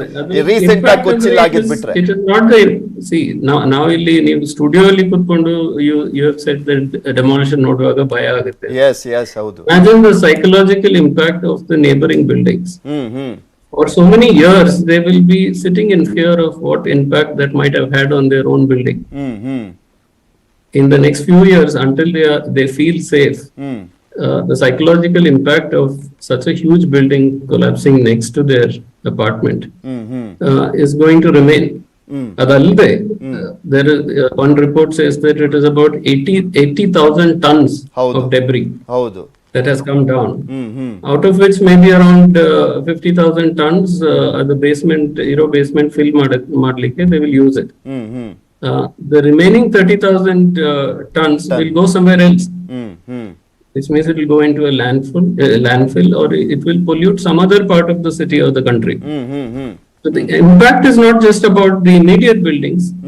Lot of other areas also are going to be impacted by this. ಈ ಇಂಪ್ಯಾಕ್ಟ್ ಸದ್ಯಕ್ಕೆ ಸಡನ್ ಆಗಿ ಆಗದೆ ಹೋದ್ರು ನೆಕ್ಸ್ಟ್ ಮುಂದಿನ ದಿನಗಳಲ್ಲಿ ಆಗ್ಬೋದಾ? ಯಾಕೆಂದ್ರೆ 3700 kg ಬ್ಲಾಸ್ಟ್ ಆಗಿರೋದು ಅದು ಕಡಿಮೆ ಅಮೌಂಟ್ ಅಲ್ಲ. ಅದು ವೆರಿ ಸೀರಿಯಸ್ ಆಗಿ ದೊಡ್ಡ It is amount not of a small, it is not a explosions. small thing. As technical experts, as architects and structural engineers, we have seen it before, so we take it lightly. But for a common man, it is not. ಹೌದು. You have to understand that there could be hairline fractures within the neighboring structures, which might show up only later. These are studies that they will have to now start doing, conducting these studies to ensure that the safety of the neighboring buildings are taken care of. If any rectification has to be done, that needs to be done. I believe the demolition contractors have taken insurance of about 100 crores to cover all of this. So that has to be judiciously spent in case there needs to be any rectification done. Plus, these are like I said earlier, buildings have huge cultural impacts. Now, historical buildings, there are buildings that are hundreds of years old, thousands of years old. ಹೌದು. And they still are relevant to today's culture. So without seeing the impact, the cultural and psychological impacts of buildings, it is very irresponsible to have let them build it in the first place. ಹೌದು ಹೌದು. And the unfortunate consequence of having to demolish it to set an example so it doesn't repeat. Yes sir. Joseph sir, ನಾನು ಅವಾಗಲೇ ಅವ್ರನ್ನ ಕೇಳಬೇಕಾದ್ರೆ 3700 kg bomb blast ಮಾಡಿರೋದು ಅಲ್ಲಿ, ಅಂದರೆ ಆ ಸ್ಫೋಟಕಗಳನ್ನ ಬಳಸಲಾಗಿರುವಂಥದ್ದು. ಆ ಹ್ಯೂಜ್ ಇಂಪ್ಯಾಕ್ಟ್ ಅನ್ನುವಂಥದ್ದು ಕಂಪ್ಲೀಟ್ ಆಗಿ ಅಲ್ಲಿರುವಂಥ ಸುತ್ತಮುತ್ತ ಇರುವಂಥ ಗ್ರೀನರ್ನೇ ಒಂಥರ ಡ್ಯಾಮೇಜ್ ಮಾಡಾಕಿರುತ್ತೆ. ನಾವು ಏನೇ ಪ್ರೊಟೆಕ್ಷನ್ ಕೊಟ್ಬಿಟ್ಟು ಅದನ್ನ ಸೇವ್ ಮಾಡ್ತೀವಿ ಅಂದ್ರೂ ಸಾಧ್ಯನೇ ಇಲ್ಲ. ಆ ದೃಶ್ಯಾವಳಿಗಳನ್ನ ನೋಡ್ತಾ ಇದ್ರೆ ಏನ್ ಹೇಳ್ಬೇಕಾಗತ್ತೆ ಇದನ್ನ? ಯಾರ ವೈಫಲ್ಯ ಅಂತ ವಿಶ್ಲೇಷಣೆ ಮಾಡ್ಬೇಕಾಗತ್ತೆ ಇದನ್ನೆಲ್ಲ ನೋಡ್ತಾ ಇದ್ರೆ? ಅಲ್ಲ, ಇದು ಕಂಟ್ರೋಲ್ಡ್ ಇದಂತ ಹೇಳ್ಬೋದು, ಇಂಪ್ಲೋಷನ್ ಹೇಳ್ಬೋದು. But definitely they'll be lot of damage within ಇರುತ್ತೆ. ಯಾಕಂದರೆ ಫಸ್ಟ್ ಆಫ್ ಆಲ್ ನಮಗೆ ಸಾಯಿಲ್ ಎರೋಷನ್ ಅಂತೀವಿ. It takes hundreds of years for soil to be ಅದ್ರದ್ದು ಇಂಪ್ಯಾಕ್ಟ್ ಆಗುತ್ತೆ. ಈಗ ಈ ಡೆಬ್ರಿ ಇವ್ರು ಹೇಳ್ದಂಗೆ 30,000 ಟನ್ಸ್ ಎತ್ಕೊಂಡು ಹೋಗ್ಬೇಕಂದ್ರೆ ಎಲ್ಲ ಹಾಕ್ತೀರಾ? So that is gonna create another impact. So environment impact study ಆಗಿದೆಯಾ first? So this is something government has to rethink. ಈ ಥರ ಮಾಡಬೇಕಾದ್ರೆ what is the environment impact assessment ಆಗಬೇಕದು. ಇದೇನಾಗಿದೆ, ಬೇರೆ ಡಿಮಾಲಿಷನ್ ಆಗಬೇಕು, ಬಿಲ್ಡಿಂಗ್ ಕೊಲ್ಯಾಪ್ಸ್ ಆಗಬೇಕು, ತಪ್ಪು ಮಾಡಿದ್ದಾರೆ ಅಂತ ಆಗಿದ್ದಾರೆ. ಬಟ್ ಇದನ್ನು ನಾವು ಸ್ಟಡಿ ಮಾಡಬೇಕಾರತ್ತೆ. ಎಲ್ಲದಕ್ಕೂ ಮಾಡ್ಬೇಕಾದ್ರೆ ಪ್ರಾಜೆಕ್ಟ್ಸ್ ಮಾಡ್ಬೇಕಾದ್ರೆ we have environmental impact assessment. ಅದು ಆಗಿದ್ಯಾ ಅಂತ ಕೇಳಬೇಕಾಗತ್ತೆ. ಯಾಕಂದ್ರೆ definitely have a impact on the environment ಅಲ್ಲಿ. ಒಂದು ಸಾಯಿಲ್ ಇರಲಿ, ಒಂದು ವಾಟರ್ ಇರಲಿ, ಏರ್ ಇರಲಿ, ಎವ್ರಿವೇರ್ ಇಟ್ ಇಸ್ ಡ್ಯಾಮೇಜ್. ಅಂತ ಟ್ರೀ ಕವರ್ ನೀವು ಇನ್ನೂ ಒಂದು ವಾರ ಅಕಸ್ಮಾತ್ ಡಸನ್ ರೈನ್, ಒಂದು ವಾರ ಇಲ್ಲ ಇನ್ನು ಒಂದು ತಿಂಗಳ ತನಕ grey particles will be on the dust particles will be on the trees. So ಅದು ಇದು it gives us oxygen. Okay. ಅಲ್ಲ, ಈಗ ಇದಕ್ಕೆ ಸಪ್ರೇಟ್ ಆದಂತ ಒಂದು ಆಲ್ಟರ್ನೇಟಿವ್ ವೇಸ್, ಈಗ ಆ ಡಸ್ಟ್ ನ ಒಂದು ರೀತಿಯಾಗಿ ಕಂಪ್ಲೀಟ್ ಆಗಿ ಅದು ಆಗುವಂತ ಇಂಪ್ಯಾಕ್ಟ್ ಅಂದ್ರೆ ಮಾಡುವಂತ ಎಫೆಕ್ಟ್ ನ ಏನಾದ್ರೂ ಮಾಡಿ ಕಂಟ್ರೋಲ್ ಮಾಡಬೇಕು ಅನ್ನೋದು ಒಂದು ಸಪ್ರೇಟ್ ಪ್ಲಾನ್ಸ್ ಇರುತ್ತೆ. ಏನ್ ಮಾಡ್ಬೋದು ಅನ್ಸುತ್ತೆ? ನೀವು ಜಪಾನಲ್ಲೆಲ್ಲ ಫೇಲ್ ಆಗಿರುವಂತದ್ರ ಬಗ್ಗೆನೂ ಕೂಡ ಕೆಲವೊಂದನ್ನ ಉದಾಹರಣೆಯಾಗಿ ಕೊಡ್ತಾ ಇದ್ರೆ ಏನ್ ಮಾಡ್ಬೋದು ಅಂತ ಅನ್ಸುತ್ತೆ? ಇದು ಅಂದ್ರೆ ಅದು ಯಾವುದು ಕೂಡ ಡ್ಯಾಮೇಜ್ ಆಗಬಾರ್ದು ಅಂದ್ರೆ. ಅಲ್ಲ, ಒಂದು ಪಕ್ಕದ ಬಿಲ್ಡಿಂಗ್ಗೆ ಇಂಪ್ಯಾಕ್ಟ್ ಆಗೋದು ಹಾಗೆ ಆಗತ್ತೆ. ನಾವೀಗ ಏನು ಯಾರೇ ಹೇಳಿದ್ರು, ಇವ್ರು ಹೇಳ್ದಂಗೆ, ಆರ್ಕಿಟೆಕ್ಟ್ ಹೇಳ್ದಂಗೆ ಕ್ರ್ಯಾಕ್ಸ್ ಬಂದೇ ಬರುತ್ತೆ. ಆ ಇಂಪ್ಯಾಕ್ಟ್ ಕೊಲ್ಯಾಪ್ಸ್ ಆಗತ್ತಲ್ಲ. V are talking about 80,000 tons of concrete, steel, other materials. Impact ಆಗೋದೇ ಹಳ್ಳಾಡುತ್ತೆ, ಬಿಲ್ಡಿಂಗ್ ಅಲ್ಲಾಡುತ್ತೆ. ಸೊ ಇದು ನಾವು ನೋಡಕ್ ಹೋದೆ ಅಂದ್ರೆ, ಈಗ ಇವರು ಒಂದು ಈಗ ತೋರಿಸಿದ್ದಾರೆ ಬಿಲ್ಡಿಂಗ್ ಕೊಲ್ಯಾಪ್ಸ್ ಅಂದ್ಬಿಟ್ಟು. ಸೊ ಎಲ್ಲ ಒಂದ್ ಕಡೆ ಈಗಲೂ ನನ್ಗೆ ಬೇಜಾರಾಗೋದೇನಂದ್ರೆ, ಬಿಲ್ಡಿಂಗ್ ಬಿದ್ದಿದ್ದು ಒಂದು ಇದಾಗಿದೆ, ಬಟ್ ಹೇಗೆ ನಾವು ಅಲೌ ಮಾಡ್ತಿದೀವಿ? ಇದು that is the question. How are we as human beings allowing this to happen over and over again? ಇದು ನೋವಾಗತ್ತೆ. ಇದು ಎಲ್ಲದಕ್ಕೂ ಇಂಪ್ಯಾಕ್ಟ್ ಆಗತ್ತೆ. We just cannot take this lightly. Delhi is already struggling, ಜನ ಬ್ರೀದಿಂಗ್ ಅಂದ್ಬಿಟ್ಟು. ಇನ್ನೊಂದೇನ್ ಮಾಡ್ತಾರೆ, ನೀವು ಹೇಳ್ದಂಗೆ ಕಂಟ್ರೋಲ್ ಮಾಡ್ಬೇಕಂತ ಹೇಳ್ತೀರಾ. ಅಲ್ಲಿ ಪೊಲ್ಯೂಷನ್ ಕಂಟ್ರೋಲ್ ಮಾಡಕ್ಕೆ ಬ್ಲೋವರ್ಸ್ ತಂದ್ರು, ಬೆಂಗಳೂರಿಗೂ ತಂದ್ರು. ನಿಮ್ಗೆ ಜ್ಞಾಪಕ ಇರ್ಬೇಕಂದ್ರೆ ಫ್ರೆಶ್ ಏರ್ ಕೆಲವೊಂದು ದೃಶ್ಯಾವಳಿಯಲ್ಲಿ ನೋಡ್ತಿದ್ವಿ, ಅದೆಲ್ಲ ಮಾಡ್ತಾರೆ, ಬ್ಲೋವರ್ಸ್ ತಂದು ಫ್ರೆಶ್ ಏರ್ ಕೊಡಕ್ಕೆ ಅಂದ್ಬಿಟ್ಟು. ಇದನ್ನ ಹೆಂಗ್ ತಡೆಯಕ್ ಆಗತ್ತೆ? We are talking about humongous blow out ಅಲ್ಲಿ ಡಸ್ಟ್ ಪಾರ್ಟಿಕಲ್ಸ್. ಸೊ ಇದನ್ನ ಇಂಪ್ಯಾಕ್ಟ್ ಕಂಟ್ರೋಲ್ ಮಾಡೋದು ಕಷ್ಟ. But before all this happen we should have stop this. So future at least ಸ್ವಲ್ಪ ಕಾಮನ್ ಸೆನ್ಸ್ ಇರಲಿ. Though we are the most intelligent stupid species, ಸ್ವಲ್ಪ common sense ಇದ್ದಾದ್ರೂ ಮುಂದಕ್ಕೆ ಹಿಂಗೆ ಬಿಡಬಾರ್ದು. ನಮ್ಮ ಬೆಂಗಳೂರೊಳಗೂ ಇದೆ ತೊಂದರೆಗಳು. ಸೊ ಇದನ್ನೆಲ್ಲ ನೋಡಿ ನಾವು ಕಳಿಬೇಕಾಗಿರುತ್ತೆ ನನಗೆ. ನಾನು ಸನತ್ ಕುಮಾರ್ ಅವ್ರನ್ನ ಕೇಳಿಕ್ ಬಯಸ್ತೀನಿ. ಸನತ್ ಕುಮಾರ್ ಅವರೇ, ಈ 9 ಸೆಕೆಂಡ್ಸ್ ಅನ್ನುವಂತ ಟೈಮ್ ಇದೆಯಲ್ಲ, ಅದನ್ನ ಹೇಗ್ ಫಿಕ್ಸ್ ಮಾಡ್ತಾರೆ ಸರ್? ನೀವಾದ್ರೂ ಹೇಳ್ಬೋದು, ರಾಕೇಶ್ ಅವರಾದ್ರೂ ಹೇಳ್ಬೋದು, ಅದ್ರ ಬಗ್ಗೆ ಒಂದು ಕ್ಲಾರಿಟಿ ಇದ್ರೆ. ರಾಕೇಶ್ ಅವ್ರನ್ನೂ ಕೂಡ ಕೇಳ್ತೀನಿ. ಸನತ್ ಅವರು ಹೇಗ್ ಫಿಕ್ಸ್ ಮಾಡ್ತಾರೆ ಈ ಸೆಕೆಂಡ್ಸ್? ನನ್ಗೆ ವೆರಿ ಇಂಟ್ರೆಸ್ಟಿಂಗ್ ಅದು, ಯಾಕಂದ್ರೆ ಅಷ್ಟು ದೊಡ್ಡ ಕಟ್ಟಡ ಜಸ್ಟ್ 10 ಸೆಕೆಂಡ್ಸ್ 9 ಸೆಕೆಂಡ್ಸ್ ಅನ್ನುವಂಥದ್ದು ಹೇಗೆ ಒಂದು ಫಿಕ್ಸ್ ಮಾಡ್ಕೊಳ್ಳೋದು? ಇದು ಫಿಸಿಕ್ಸ್ ಇನ್ವಾಲ್ವ್ ಇದರಲ್ಲಿ. ಆಕ್ಚುಲಿ ಏನಾಗುತ್ತೆ, ಎಕ್ಸ್ಪ್ಲೋಡ್ ಮಾಡಿದ್ಮೇಲೆ ಏನು ಮಟೀರಿಯಲ್ ಇರುತ್ತಲ್ಲ, ಇಟ್ ಸ್ಟಾರ್ಟ್ಸ್ ಫಾಲಿಂಗ್ ಡೌನ್. ಅದ್ ಯಾವ ಸ್ಪೀಡ್ ಅಲ್ಲಿ ಬೀಳುತ್ತೆ? 0 ಇಂದ ನಮ್ದೇನು ಗುರುತ್ವಾಕರ್ಷಣ ಶಕ್ತಿ ಅಂತೀವಿ, ಆಕ್ಸಲರೇಷನ್ ಆಫ್ ಗ್ರಾವಿಟಿ, ಆ ಫೋರ್ಸ್ ಪ್ರಕಾರ ಸ್ಟಾರ್ಟ್ಸ್ ಫಾಲಿಂಗ್ ಡೌನ್. ಎಷ್ಟು ಎತ್ತರದಿಂದ ಬೀಳುತ್ತೋ ಅದ್ರ ಇಂಪ್ಯಾಕ್ಟ್ ಆ ಹೈಟ್ ಗೆ ಡಿಪೆಂಡ್ ಆಗಿರುತ್ತೆ. ಸೊ ನಮ್ಗೆ ಗೊತ್ತಿದೆಯಲ್ಲ 9.81 ಮೀಟರ್ ಪರ್ ಸೆಕೆಂಡ್ ಅಂತ ಹೇಳಿ, ಡಿಪೆಂಡಿಂಗ್ ಆನ್ ದಟ್ ಆ ಹೈಟ್ ಇಂದ ಕೆಳಗ್ ಬರೋವರೆಗೂ ಟೈಮ್ ಎಷ್ಟು ಬೇಕಾಗತ್ತೆ ಅಂತ ಗೊತ್ತಾಗುತ್ತೆ. Based on that diameter calculated 10 seconds 15 seconds. ಈಗ 100 ಮೀಟರ್ ಅಂತಂದ್ರೆ ನಾನು ಹೇಳಿದೆ ನಿಮಗೆ 9.81 approximately 10 metre per second. So 100 ಮೀಟರ್ಗೆ ಎಷ್ಟು ಬೇಕಾಗುತ್ತೆ? 10 ಸೆಕೆಂಡ್ಸ್ ಬೇಕಾಗುತ್ತೆ. ಸೊ 10 to 15 ಸೆಕೆಂಡ್ಸ್ ಆ ತರ ಕ್ಯಾಲ್ಕುಲೇಷನ್ ಮಾಡಿರ್ಬೇಕು ಅವರು. ರಾಕೇಶ್ ಅವರೇ, ಬೀಳುವಂತ ದೃಶ್ಯಾವಳಿಗಳನ್ನ ಗಮನಿಸ್ತಾ ಇದ್ವಿ. ಈ ಪ್ರತಿ ಫ್ಲೋರ್ಗೂ ಕೂಡ ಆಲ್ಮೋಸ್ಟ್ ಫಿಕ್ಸ್ ಮಾಡಿರ್ತಾರೆ. ಇಲ್ಲಿ ಒಂದು ಫ್ಲೋರ್ದು ಏನಾದ್ರೂ ಹೆಚ್ಚು ಕಮ್ಮಿ ಆದ್ರೂ ಕೂಡ ಇವ್ರ ಪ್ಲಾನ್ ಫ್ಲಾಪ್ ಆಗ್ಬಿಡುತ್ತೆ. ಅದ್ ತುಂಬಾ ತಲೆ ಬೇಕು ಅನ್ಸುತ್ತೆ. ಅದ್ ನಾವ್ ಹೇಗೆ ಡಿಸೈನ್ ಮಾಡ್ತೀವಿ, ಯಾವ ರೀತಿಯಾಗಿ ಎಲ್ಲೂ ಫ್ಲಾಪ್ ಆಗ್ದಲೆ ರೀತಿಯಲ್ಲಿ, ಫೇಲ್ಯೂರ್ ಆಗ್ದಲೆ ರೀತಿಯಲ್ಲಿ ಸ್ಫೋಟಕಗಳನ್ನ ಅಳವಡಿಸಬೇಕು ಅನ್ನೋದ್ರ ಬಗ್ಗೆ. Correct. So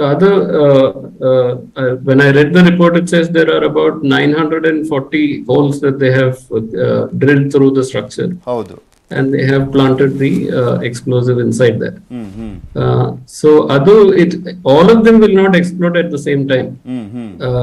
There will be a few seconds or microseconds difference between every explosion, because the weight of the upper floors have to reach down, and then the other floors have to come down. If you demolish the ground floor first, then the entire building on top will collapse at the same time or lean towards one side.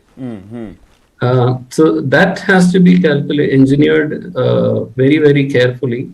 And like Dr. Sanat said, it is a lot of physics involved, a lot of understanding of direction of forces and gravity that is involved.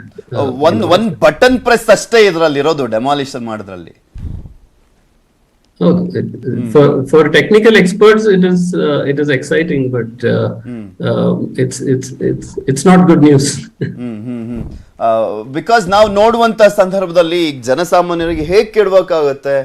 Just 9 seconds ಅಲ್ಲಿ ಬೀಳುತ್ತೆ ಅಂದ್ರೆ ಯಾವ ರೀತಿಯಾದಂತ calculation ಅದು? ಮತ್ತೆ ಪ್ರತಿ ಅಂದ್ರೆ ಅಲ್ಲಿ ಹತ್ತತ್ರ 1000 ಫ್ಲಾಟ್ ಇದೆ. ಪ್ರತಿ ಒಂದು ಫ್ಲಾಟ್ ಅಲ್ಲೂ ಕೂಡ ಏನಾದ್ರು ಆ ಸ್ಫೋಟಕಗಳನ್ನ ಇಟ್ಬಿಟ್ಟು ಬ್ಲಾಸ್ಟ್ ಮಾಡ್ತಾರ?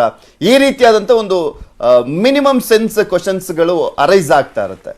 See, you can do a simple experiment. If you take a lot of vertical, let's say, small pieces of timber, or you create a small structure in your house using toothpicks, and you break one of them and see which side it falls. So if you want something to fall outside, there are a certain series of columns that you will have to demolish first for it to fall towards a particular side. Or you demolish the internal columns first and ensure that the external columns fall inward. So these are basics of its physics. Of course, depending on the structure and the context and what the surrounding buildings are and where they want it to fall, they will do their own. And there are computer simulations that can be done to ensure that all of these are taken care of. Okay. 3 ಜನನು ಕೂಡ ಮಾತನಾಡ್ತಾ ಹೋಗ್ತೀನಿ. ಮತ್ತಷ್ಟು ಇದೇ ವಿಚಾರಕ್ಕೆ ಸಂಬಂಧಪಟ್ಟಂತೆ ಸಾಕಷ್ಟು ಕುತೂಹಲ ಇದೆ. ಅದೆಲ್ಲದ್ರ ಬಗ್ಗೆ ತಿಳ್ತಾ ಹೋಗ್ತೀನಿ, ಹಾಗೆ ತಿಳಿಸ್ಕೊಡ್ತಾ ಕೂಡ ಹೋಗ್ತೀನಿ. ಸಾಕಷ್ಟು ಜನ ವೀಕ್ಷಕರು ನೋಡ್ತಾ ಇದ್ದಾರೆ ಈ ಡೆಮಾಲಿಷನ್ ಯಾವ್ಯಾವ ರೀತಿಯಾಗಿ ಆಗುತ್ತೆ, ಪ್ರೋಸೆಸ್ ಹೇಗೆ ಇರುತ್ತೆ ಅಂತ. ಆದರೆ ಅದಕ್ಕೂ ಮುಂಚೆ ಒಂದು ಸ್ಮಾಲ್ ಬ್ರೇಕ್.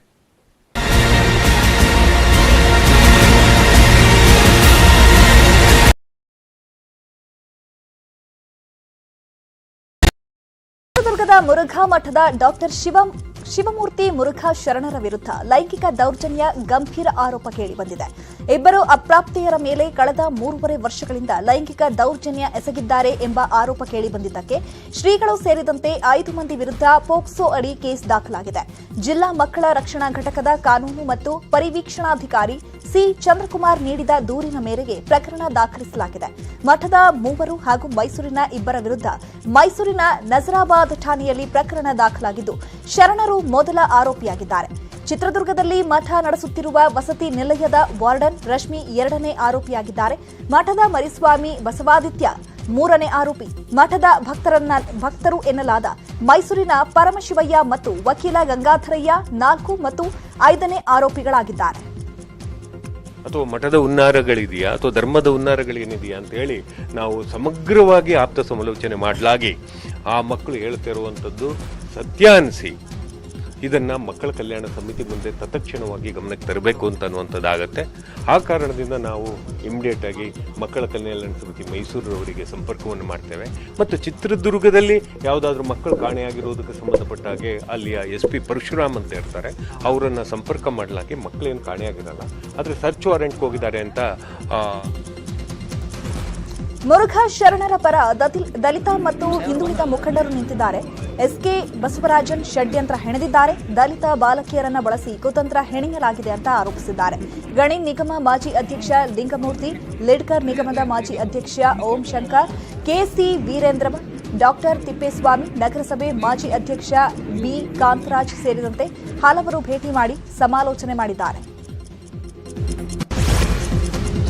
ಮುರುಘಾ ಮಠದ ಆಡಳಿತಾಧಿಕಾರಿ ಬಸವರಾಜನ್ ವಿರುದ್ಧ ಅತ್ಯಾಚಾರಕ್ಕೆ ಯತ್ನ ಕೇಸ್ ದಾಖಲಾಗಿದೆ. ಪ್ರಕರಣದ ಬಗ್ಗೆ ಮಾತನಾಡಿದ ಚಿತ್ರದುರ್ಗ SP K ಪರಶುರಾಮ್, ಮುರುಘಾ ಮಠದ ನಿಲಯ ಪಾಲಕರು ದೂರು ನೀಡಿದ್ದಾರೆ. ಜುಲೈ 24ರಂದು 2 ಬಾಲಕಿಯರು ಗೇಟ್ ಪಾಸ್ ಪಡೆದು ಹೋಗಿದ್ದಾರೆ. ಅಲ್ಲದೆ ಬಸವರಾಜನ್, ಸೌಭಾಗ್ಯ ಇಬ್ಬರನ್ನು ಅನಧಿಕೃತವಾಗಿ ವಶದಲ್ಲಿ ಇಟ್ಟುಕೊಂಡಿದ್ರು. ಈ ದೂರು ಆಧರಿಸಿ ಚಿತ್ರದುರ್ಗ ಗ್ರಾಮಾಂತರ ಠಾಣೆಯಲ್ಲಿ ಪ್ರಕರಣ ದಾಖಲಾಗಿದೆ ಅಂತ ಹೇಳಿದ್ದಾರೆ.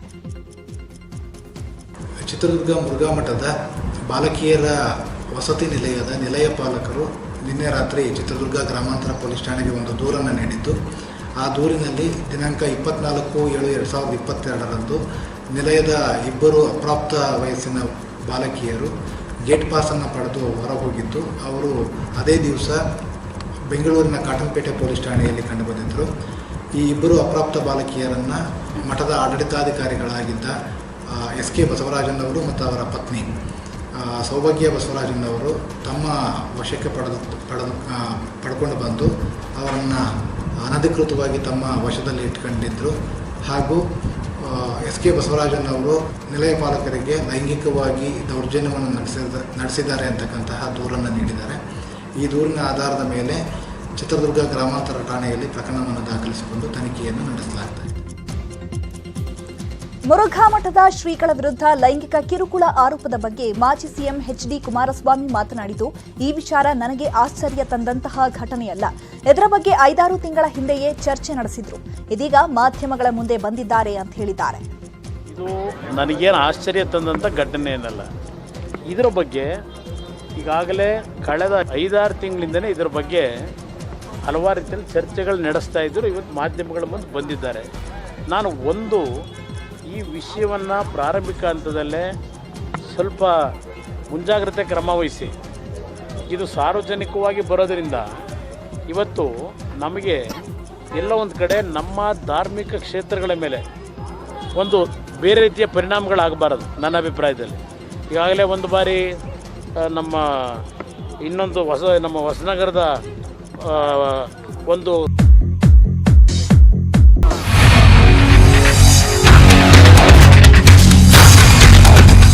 ಇದು ನ್ಯೂಸ್ 18 ಕನ್ನಡ.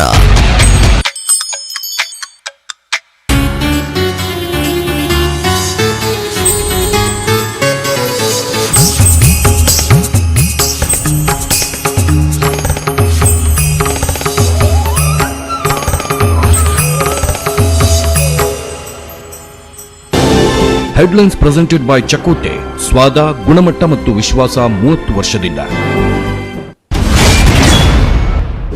ನೋಯ್ಡಾದಲ್ಲಿ ಅವಳಿ ಕಟ್ಟಡಗಳ ಧ್ವಂಸ ಪ್ರಕ್ರಿಯೆ ಯಶಸ್ವಿ. 9 ಸೆಕೆಂಡ್ನಲ್ಲಿ ಧರೆಗುರುಳಿದ 337 ಅಡಿಯ ಕಟ್ಟಡ. ಅವಳಿ ಕಟ್ಟಡ ಕುಸಿತದಿಂದ 55,000 ಟನ್ ಅವಶೇಷ. ಮುರುಘಾ ಮಠದ ಶ್ರೀಗಳ ವಿರುದ್ಧ ಪೋಕ್ಸೋ ಕೇಸ್, ಬಾಲಕಿಯರ ಹೇಳಿಕೆ ಪಡೆದ ಪೊಲೀಸರು, ಕೆಲ ಹೊತ್ತಲ್ಲೇ ಜಿಲ್ಲಾಸ್ಪತ್ರೆಯಲ್ಲಿ ವೈದ್ಯಕೀಯ ಪರೀಕ್ಷೆ ಸಾಧ್ಯತೆ. ಮುರುಘಾ ಮಠದಲ್ಲಿ ಆಪ್ತರ ಜೊತೆ ಶ್ರೀಗಳಿಂದ ಸಭೆ, ನಿರೀಕ್ಷಣಾ ಜಾಮೀನಿಗೆ ಅರ್ಜಿ ಸಲ್ಲಿಸಲಿಕ್ಕೆ ಸಿದ್ಧತೆ, ಮುನ್ನೆಚ್ಚರಿಕೆ ಕ್ರಮವಾಗಿ ಮಠದ ಬಳಿ ಪೊಲೀಸ್ ಭದ್ರತೆ. ರಾಜ್ಯಾದ್ಯಂತ ಮಹಾಮಳೆ ಅಬ್ಬರ, ಜಮೀನು ಮನೆಗಳಿಗೆ ನೀರು ನುಗ್ಗಿ ಜನರ ಪರದಾಟ, ಯಾದಗಿರಿಯ ನಾಯ್ಕಲ್ ಸೇತುವೆ ಮುಳುಗಡೆ, ತುಮಕೂರಲ್ಲಿ ಟ್ರ್ಯಾಕ್ಟರ್ ಪಲ್ಟಿ. ಮನ್ ಕಿ ಬಾತ್ನಲ್ಲಿ ಕರ್ನಾಟಕದ ಬಗ್ಗೆ ಮೋದಿ ಪ್ರಸ್ತಾಪ, ಬಾಗಲಕೋಟೆಯ ಕೆರೂರು ಕೆರೆ ಅಭಿವೃದ್ಧಿಗೆ ಶ್ಲಾಘನೆ, ಕೋಲಾರದ ತ್ರಿವರ್ಣ ಧ್ವಜದ ಬಗ್ಗೆ ಪ್ರಶಂಸೆ.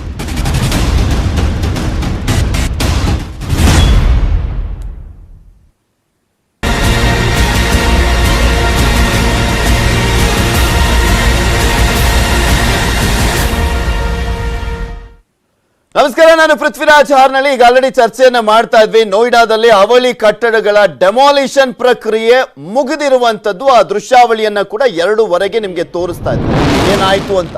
ನೋಯ್ಡಾದಲ್ಲಿ ಅವಳಿ ಕಟ್ಟಡಗಳ ಧ್ವಂಸ ಪ್ರಕ್ರಿಯೆ ಯಶಸ್ವಿ ಆಗಿದೆ ಅನ್ನುವಂಥದ್ದು ಸದ್ಯಕ್ಕೆ ಸಿಕ್ಕಿರುವಂತ ಅಪ್ಡೇಟ್. ಅದಾದ್ಮೇಲೆ ಏನೇನು ಎಫೆಕ್ಟ್ ಆಗಿದೆಯೋ ಇನ್ನೂ ಗೊತ್ತಿಲ್ಲ.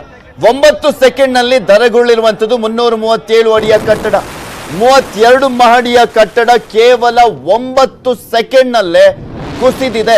ಅವರ ಪ್ಲಾನ್ ಪ್ರಕಾರ ಡೆಮಾಲಿಷನ್ ಅಂತೂ ಆಗಿದೆ, ಅದರ ಆಫ್ಟರ್ ಎಫೆಕ್ಟ್ ಇದೆಯಲ್ಲ, ಇದು ಮೇನ್ ಆಗಿರುವಂಥದ್ದು. 7,000 ರಂಧ್ರ ಕೊರೆದು ಸ್ಫೋಟಕವನ್ನ ತುಂಬಿದ್ರು ತಜ್ಞರು. ವಾಟರ್ ಫಾಲ್ ಟೆಕ್ನಾಲಜಿಯನ್ನ ಬಳಸಿದ್ರು ತಂತ್ರಜ್ಞರ ತಂಡದವರು. ಕಟ್ಟಡ ಕುಸಿತಾ ಇದ್ದಂತೆ ಮೇಲೆದ್ದಂತ ಅಪಾರ ಪ್ರಮಾಣದ ಧೂಳು. ಇದನ್ನೇ ನಾವು ಪ್ರಶ್ನೆ ಮಾಡ್ತಾ ಇದ್ದಿದ್ದು, ಏನಾಗುತ್ತೆ ಇದು? ಮೊದಲೇ ಡಸ್ಟ್ ಇರುವಂತ ಸಂದರ್ಭ, ಅಂದ್ರೆ ದೆಹಲಿ, ನೋಯ್ಡಾ ಅಲ್ಲೆಲ್ಲ ಯಾವ್ಯಾವ ರೀತಿಯಾಗಿದೆ ಪರಿಸ್ಥಿತಿ ಅಂತ ನಿಮಗೂ ಕೂಡ ಗೊತ್ತಿದೆ. ನಮ್ಮ ಭಾರತದಲ್ಲಿ ನಂಬರ್ 1 ನಗರ ಅದು. ಅತಿ ಹೆಚ್ಚು ಡಸ್ಟ್, ಅಲ್ಲಿ ವಾತಾವರಣ ಹದಗೆಟ್ಟೋಗಿರುವಂತ ನಗರ ಯಾವ್ದಾದ್ರು ಇದ್ರೆ ಅದು ದೆಹಲಿ ನಂಬರ್ 1 ಗುರ್ಸ್ಕೊಳ್ಳುತ್ತೆ. ಎಲ್ಲವೂ ಕೂಡ ಅಕ್ಕಪಕ್ಕದ ಪ್ರದೇಶಗಳೇ ಈ ನೋಯ್ಡಾ ಎಲ್ಲ. ಇಂತಹ ಸಂದರ್ಭದಲ್ಲಿ ಇದು ಇನ್ನೂ ಯಾವ ರೀತಿಯಾಗಿ ಡ್ಯಾಮೇಜ್ ಮಾಡುತ್ತೆ ಅನ್ನುವಂತ ಪ್ರಶ್ನೆ ಇದೆ. ಇದ್ರ ಬಗ್ಗೆ ಮಾತಾಡ್ತಾ ಹೋಗೋಣ. ಜೋಸೆಫ್ ಹೂವರ್ ಸರ್ ಇದ್ರ ಬಗ್ಗೆ ಚೆನ್ನಾಗಿ ತಿಳ್ಕೊಂಡಿದ್ದಾರೆ. ಆ ಕಡೆ ಎಲ್ಲ ಜಾಸ್ತಿ ಓಡಾಡದಂಥವ್ರು, ಹಾಗೆ ಈ ಪರಿಸರದ ವಿಚಾರಕ್ಕೆ ಸಂಬಂಧಪಟ್ಟಂತೆ ಏನೇನು ಆಗ್ತಾ ಇದೆ, ಏನು ಅದ್ರ ಬಗ್ಗೆ ತಿಳ್ಕೊಂಡಿರುವಂಥದ್ದು. ಅದಕ್ಕೆ ಕೇಳ್ತಾ ಇದ್ದೀನಿ ಅವ್ರನ್ನೇ ಫಸ್ಟ್. ಜೋಸೆಫ್ ಸರ್, ಇಲ್ಲಿ ನೋಡ್ತಾ ಇದ್ದಿದ್ದಂಥದ್ದು ಆಫ್ಟರ್ ಎಫೆಕ್ಟ್ ಬಗ್ಗೆನೇ ಈಗ ನಾವು ಮಾತಾಡಬೇಕು. ಮೇನ್ ಆಗಿ ದೆಹಲಿಯಲ್ಲಿ ಹೇಗಿದೆ ಪರಿಸ್ಥಿತಿ ಅನ್ನೋದು ಚೆನ್ನಾಗಿ ಗೊತ್ತಿದೆ. ಈಗ ಈ ಎನ್ವೈರನ್ಮೆಂಟ್ ಮೇಲೆ ಯಾವ ರೀತಿಯಾದಂಥ ಒಂದು ಅಫೆಕ್ಟ್ ಆಗ್ಬೋದು ಅನ್ನುವಂಥದ್ದೇ ಪ್ರಶ್ನೆ ಇರುವಂಥದ್ದು. ಈಗ ಸದ್ಯಕ್ಕೆ ಎಲ್ರಿಗೂ ಅದೇ ಅನಿಸ್ತಾ ಇರ್ತದೆ. ನಾವೀಗ ಹೇಗೆ ಕೆಡವುದು ಅನ್ನೋದನ್ನ ನೋಡಿದ್ವಿ, ಬಟ್ ಅದರ ಆಫ್ಟರ್ ಎಫೆಕ್ಟ್ ಸಾಕಷ್ಟು ಆತಂಕವನ್ನು ಉಂಟು ಮಾಡ್ತಾ ಇರೋದು ಈಗ. ಅಲ್ಲ, ಫಸ್ಟ್ ಆಫ್ ಆಲ್ ನಾವು ಕೇಳ್ಕೊತಿರೋದು, ಇವರು ಎನ್ವೈರನ್ಮೆಂಟಲ್ ಇಂಪ್ಯಾಕ್ಟ್ ಅಸೆಸ್ಮೆಂಟ್ ಮಾಡಿದ್ದಾರಾ? ಇದು ಬರ್ತಿರೋ ವಿಷಯಗಳು ನೋಡಿದ್ರೆ ಡೌಟ್ ಮಾಡಿರೋದು. ಇದು ಈ ಥರ ಡೆಮಾಲಿಷನ್ ಆದರೆ ಎಷ್ಟು ಎಫೆಕ್ಟ್ ಆಗತ್ತೆ on the environment, on human aspect. ಈಗ ನೀವು ಹ್ಯೂಮನ್ ಆಸ್ಪೆಕ್ಟ್ ಬಂದಿದ ತಕ್ಷಣ, ನೀವು ನೋಡಿದ ತಕ್ಷಣ ಫಸ್ಟ್ ಬರೋದೇ ಪೊಲ್ಯೂಷನ್. ಹೌದು, one of the most polluted cities is Delhi. ಅದು ಯಾವಾಗ ಪಂಜಾಬ್ ಅಲ್ಲಿ ಬೆಂಕಿ ಇಟ್ರೆ ಹುಲ್ಲು ಇದು ಮಾಡಿದ್ರೆ ಇಲ್ಲಿ ಬರುತ್ತೆ, ಹರಿಯಾಣ ಮಾಡಿದ್ರೆ ಇಲ್ಲೇ ಡೆಲ್ಲಿ ಸಫರ್ಸ್. ಡೆಲ್ಲಿ ಕಿಂಗ್ಗಳು ಇರ್ಬೋದು, ಬಟ್ ಅಷ್ಟೇ ಸಫರ್ ಮಾಡ್ತಾರೆ ಜನ. So all kind of issues ಅದಾರೆ. ಸೊ ಇದನ್ನೆಲ್ಲ ಯೋಚಿಸಿದ್ದಾರೆ, what it will happen our future. ನಮ್ಮ ಟೆಕ್ನಾಲಜಿ, ನಾವು ಹೇಳ್ತಾ ಇರೋದು ಇಂಟೆಲಿಜೆಂಟ್ ಸ್ಪೀಶೀಸ್ ಅಲ್ಲ, ಈ ತರ ಇದ್ದಾಗ is the possibility of spraying water from all sources. ಏನೇನೋ ಬಂದಿದೆ ಟೆಕ್ನಾಲಜಿ. ಈಗ ನೆಟ್ ಕಟ್ಬಿಟ್ಟು ನೀರು ತೆಗಿತೀವಿ, ಪೇಪರ್ ಇಂದ ವಿ ಕಲೆಕ್ಟ್ ವಾಟರ್, ಡಿಫ್ರೆಂಟ್ ತರ ಇದೆ. ಆ ತರ can we, when we know ಈ ತರ ಬಿಲ್ಡಿಂಗ್ ಹೊಡಿತಿದ್ದೀವಿ, ಇದ್ರದ್ದು ಇಂಪ್ಯಾಕ್ಟ್ ಇಷ್ಟು ಜನಕ್ಕೆ ಎಫೆಕ್ಟ್ ಆಗುತ್ತೆ. ಹೆಲ್ತ್ ಎಸ್ಪೆಷಲಿ ಆಫ್ಟರ್ ಕೊರೋನಾ ಜನ ಎಲ್ಲ ಒದ್ದಾಡ್ತಿದ್ದಾರೆ with high density of pollution in Delhi. People are suffering. ಇದನ್ನೆಲ್ಲ ಯೋಚಿಸಬಹುದಾಯ್ತು. This technology, we are super human ಅಂತೀವಿ, ಸೂಪರ್ ಸ್ಪೀಶೀಸ್. ಸೊ ಇದನ್ನ ನಾವು ಯೋಚಿಸಬಹುದು. ಬೇರೆದೆಲ್ಲ ನಾವು ಎಲ್ಲ ಕ್ಯಾಲ್ಕುಲೇಟ್ ಮಾಡ್ತೀವಿ, ಇದನ್ನು ಮಾಡಬಹುದು. Future we should look at it. ಎಲ್ಲೋ ಈ ತರ ಮಾಡ್ತೀವಿ ಅಂದ್ರೆ ಬಿ ಪ್ರಿಪೇರ್ಡ್. ಯಾಕಂದ್ರೆ ಈಗ ಜನದ ಮೇಲೆ ನೀರು ಹೊಡ್ತಾರಲ್ಲ ಪ್ರೊಟೆಸ್ಟ್ ಹೋದ್ರೆ ಜನ, ಸೊ ಆ ತರದ್ದು ಪ್ರಿಪೇರ್ ಮಾಡ್ಕೊಳ್ಳಿ. ಇನ್ನೊಂದೇನಂದ್ರೆ ಈ ತರ ಮಾಡಿರೋ ತಪ್ಪಕ್ಕೆ ಆ ಇವ್ರನ್ನ ಬ್ಯಾನ್ ಮಾಡ್ಬೇಕು. ಈ ಶುಡ್ ಬಿ ಇಂಪ್ರೆಸೆಂಟ್. 2 ways ಅಲ್ವೇ ಇಲ್ಲ.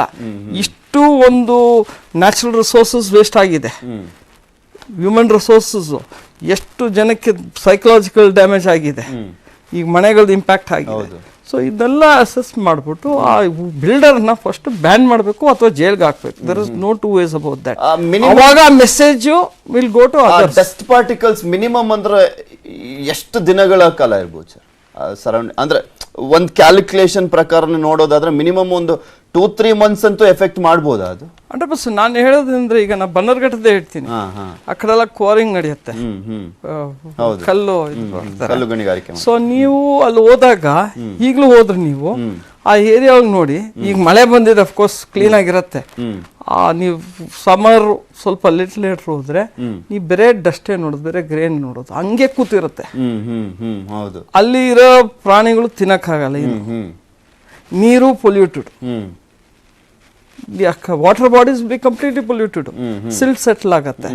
ಸೊ ಇದೆಲ್ಲ ನಾವು ಈ ಇಂಪ್ಯಾಕ್ಟ್ ನೋಡಿರೋದು. ಸ್ಮಾಲರ್ ಆಸ್ಪೆಕ್ಟ್ ಆ ಏರಿಯಾ ಕಲ್ಕೆರೆ ಆಮೇಲೆ ನಮ್ಮ ಈ ಕಡೆ ಆಗಿರೋದು ಸ್ವಲ್ಪ ನೋಡಿರೋದ್ರಿಂದ. ಸೊ ಈ ಇಂಪ್ಯಾಕ್ಟು ಎಷ್ಟು ಎನ್ವೈರನ್ಮೆಂಟಲ್ ಡ್ಯಾಮೇಜ್ ಆಗುತ್ತೆ ಅಂದರೆ ಅಸೆಸ್ಮೆಂಟ್ ಆಗಬೇಕು. ಫ್ಯೂಚರ್ಗೆ ಈ ಥರ ಕ್ಯಾಲ್ಕುಲೇಟ್ ಮಾಡಿ ನಾವು ಪ್ರಿಪೇರ್ಡ್ ಆಗಬೇಕು. ಹಿಂಗೆ ಮಾಡ್ತೀವಿ ಅಂದರೆ are we prepared to control the damage? So that is something that we would like the government to look at it. Rakesh ಅವರೇ, ಈ ಡೆಡ್ ಅಮೌಂಟ್ ಆಫ್ 30,000 ಟನ್ ಕೆಳಗೆ ಬೀಳುವಂತ ಸಂದರ್ಭದಲ್ಲಿ ಬರೀ ನಾವು ಆ ಪ್ರದೇಶ, ಆ ಕಟ್ಟಡದ ಪ್ರದೇಶ ಮಾತ್ರ ನೋಡ್ಲಿಕ್ಕೆ ಸಾಧ್ಯನೇ ಇಲ್ಲ. ವೈಬ್ರೇಷನ್ ತುಂಬಾ ಎಫೆಕ್ಟ್ ಆಗ್ಬಿಡುತ್ತೆ.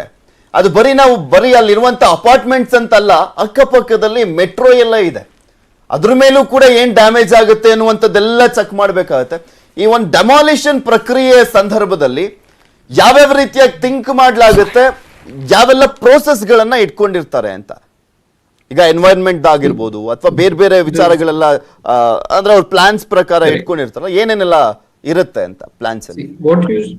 ಅವ್ರು ಮಾಡ್ಬೇಕಾಗಿರೋದೇನಂದ್ರೆ it is 80,000 tons totally as per the report. Or what I've read. 50,000 they are expecting that they will fill inside the basement, so that will not leave the site. ಇವಾಗ demolition ಆಗಿದೆ. ಇವಾಗ there is no point in discussing why they should have demolished. It is demolished. What we have to now chase the information is what are they going to do next? Demolition is the part which is over. In 9 seconds it is done. Next ಏನ್ ಮಾಡ್ತಾರೆ? This 30,000 additional tons of additional debris has to go out of the site. Are there any legal dumping areas? Or is that going to be another scandal where they are going to dump 30,000 tons of debris anywhere around Delhi? What is the environmental impact of dumping so much of debris around Delhi? Where are they going to dump it? Will it go into a landfill? Are they going to fill existing water bodies? Is it low-lying areas? What will happen to the water table in those areas? It has to go out in trucks. Even if you take 1 ton per truck, you're talking about 30,000 trucks driving across Delhi carrying debris. What is the environmental impact of that? And who is going to chase this information and find out whether it is going to be done legally, or is that going to be another scandal altogether? So as news channel, I would urge you to see the next steps as to what are they going to do with all this. Yes. ಇದೇ ಕುತೂಹಲ ಇರೋದು ನಮಗೂ ಕೂಡ. ಸನತ್ ಕುಮಾರ್ ಅವರೇ, ಈಗ ಆ ಒಂದು building collapse ಆದಂತ ಸಂದರ್ಭದಲ್ಲಿ ನಾವು ಅವಾಗ್ಲಿಂದ ಮಾತನಾಡ್ತಾ ಇದ್ವಿ, ಇಲ್ಲಿ ಮೇಯ್ನ್ ಆಗಿ ಸೌಂಡ್ ಆಗುತ್ತೆ, ವೈಬ್ರೇಟ್ ಆಗುತ್ತೆ, ಸುತ್ತಮುತ್ತ ಇರೋದೆಲ್ಲ ಅಪಾರ್ಟ್ಮೆಂಟ್ಸ್ ಅನ್ನುವಂಥದ್ದನ್ನ ಕೂಡ ನಿಮಗೂ ಕೂಡ ಚೆನ್ನಾಗಿ ಗೊತ್ತಿರುವಂತ ವಿಚಾರ. ಅದು ನಾವ್ ಏನೇ ಕಂಟ್ರೋಲ್ ಮಾಡ್ಬೇಕು ಅಂದ್ರೆ ಓಕಪ್ಪ ಡಸ್ಟ್ ಆಗಬಾರ್ದು ಅನ್ನೋ ಕಾರಣಕ್ಕೆ ಏನೋ ಒಂದು ಟಾರ್ಪಲ್ ಹಾಕಿದ್ದಾರೆ ಅಂತ ಅನ್ಕೊಳ್ಳೋಣ. ಆದ್ರೆ ಅದ್ ಕೆಳಗ್ ಬಿದ್ದಂತ ಸಂದರ್ಭದಲ್ಲಿ ವೈಬ್ರೇಟ್ ಆಗುತ್ತಲ್ಲ, ಅದು ಎಷ್ಟೋ ಅಪಾರ್ಟ್ಮೆಂಟ್ಸ್ ಗಳನ್ನ ಬಿರುಕು ಬಿಡಿಸಿರುತ್ತೆ. ಅದನ್ನ ಹೆಂಗ್ ಟ್ರಸ್ಟ್ ಮಾಡೋದು ಈಗ ಅಪಾರ್ಟ್ಮೆಂಟ್ಸ್ ಗಳನ್ನ ಅಂತ? ಆ ಜನರ ಮೇಲೆ ಡಿಪೆಂಡ್ ಆಗುತ್ತೆ ಇವಾಗ, ಇರ್ಬೇಕಾ ಬೇಡವಾ ಅಂತ ಅಲ್ಲಿ. ಈಗ ನಾನು 2 ವಿಷಯ ಹೇಳ್ತೀನಿ. ಒಂದು, ನಿಮ್ಮ ಕ್ವಶನ್ಗೆ ಆನ್ಸರ್ ಹೇಳ್ತೀನಿ. ಇದರಿಂದ ಇಂಪ್ಯಾಕ್ಟ್ ಏನಾಗುತ್ತೆ ಅಂತಂದ್ರೆ, ಇದು ಆಲ್ ಡಿಪೆಂಡ್ಸ್ ಆನ್ ದಿ ಕೆಳಗಡೆ ಸಾಯಿಲ್ ಕಂಡೀಷನ್ ಹೇಗಿದೆ, ಅದನ್ನ ರಾಕಿ ಏರಿಯಾನ ಅಥವಾ ಜನರಲ್ ಆಗಿರೋ ಸಾಯಿಲ್ ಕಂಡೀಷನ್ ಅಂತ. ರಾಕಿ ಏರಿಯಾ ಇದ್ರೆ ಬಹುಶಃ ನನಗೆ ಅನ್ಸೋದು ಅದ್ರ ಇಂಪ್ಯಾಕ್ಟ್ ಪಕ್ಕದ ಬಿಲ್ಡಿಂಗ್ ಗಳಿಗೆ ಆಗೋ ಚಾನ್ಸಸ್ ಇರುತ್ತೆ. ಒಂದು, ಸಾಯಿಲ್ ಆದ್ರೆ ಬಹುಶಃ ಅಷ್ಟೊಂದು ಟ್ರಾನ್ಸ್ಫರ್ ಆಗಲ್ಲ. 2ನೇ ಪಾಯಿಂಟ್, ಡೆಮಾಲಿಷನ್ ಯಾಕೆ ಮಾಡಬೇಕಿತ್ತು ಅಂತ ನನಗೆ ಇದೆ. ಯಾಕಂದ್ರೆ ನಮಗ್ ಗೊತ್ತು, ಈಗ ರೀಸೆಂಟ್ ಆಗಿ ಒಂದ್ ಯಾವ್ದೋ ನಾವು ನ್ಯೂಸ್ ಅಲ್ಲಿ ನೋಡಿದ್ವಿ, ಯಾರ್ದೊಂದು ಮನೆ ಹೈವೇನಲ್ಲಿ ಅಡ್ಡ ಬರ್ತಾ ಇತ್ತಂತೆ, ಅವ್ನ ಮನೇನೆ ಎತ್ಬಿಟ್ಟು ಪಕ್ಕಕ್ಕಿಟ್ಟ. ಹಾಗಿರುವಾಗ ಇಡೀ ಬಿಲ್ಡಿಂಗ್ ಅನ್ನ ಡೆಮಾಲಿಷ್ ಮಾಡೋದ್ರಿಂದ 1 ಪೈಸೆ ಯಾರಿಗೂ ಸಿಗಲ್ಲ, ಯಾರಿಗೂ ಏನು ಸಿಗಲ್ಲ. ಅದ್ರ ಬದಲು ಅದನ್ನ ಪಾರ್ಟ್ ಬೈ ಪಾರ್ಟ್ ಕಟ್ ಮಾಡಿ ಇದೇನು ಇಮಿಡಿಯೇಟ್ ಆಗಿ ಏನು ಮಾಡಲ್ವಲ್ಲ ಇವರು. Part by part transportable condition assess ಮಾಡ್ಕೊಂಡು ಬಿಲ್ಡಿಂಗ್ ಅನ್ನ ಕಟ್ ಮಾಡಿ ತಗೊಂಡು ಹೋಗಿದ್ರೆ ಅದ್ ಮತ್ತೆ ರಿಯೂಸ್ ಮಾಡ್ಬೋದು ಅಲ್ವಾ? ಡೆಮಾಲಿಷನ್ ಮಾಡೋದ್ರಿಂದ ನೀವ್ ಹೇಳ್ದಂಗೆ ಎನ್ವಿರಾನ್ಮೆಂಟಲ್ ಇಫೆಕ್ಟ್ ಆಯ್ತು, ಅಕ್ಕಪಕ್ಕದ ಬಿಲ್ಡಿಂಗ್ ಗಳು ಅವರ ಮಾನಸಿಕ ಇದಕ್ಕೂ ಧಕ್ಕೆ ಆಯ್ತು, ಬಿಲ್ಡಿಂಗಿಗೂ ಧಕ್ಕೆ ಆಗಿರಬಹುದು. ಬಟ್ ಇದನ್ನ ಮಾಡಿದ್ರೆ ಬಹುಶಃ ನೀವು ಇವೆಲ್ಲಾನು ತಪ್ಪಿಸಬಹುದಾಗಿತ್ತು ಅನ್ಸುತ್ತೆ ನನಗೆ.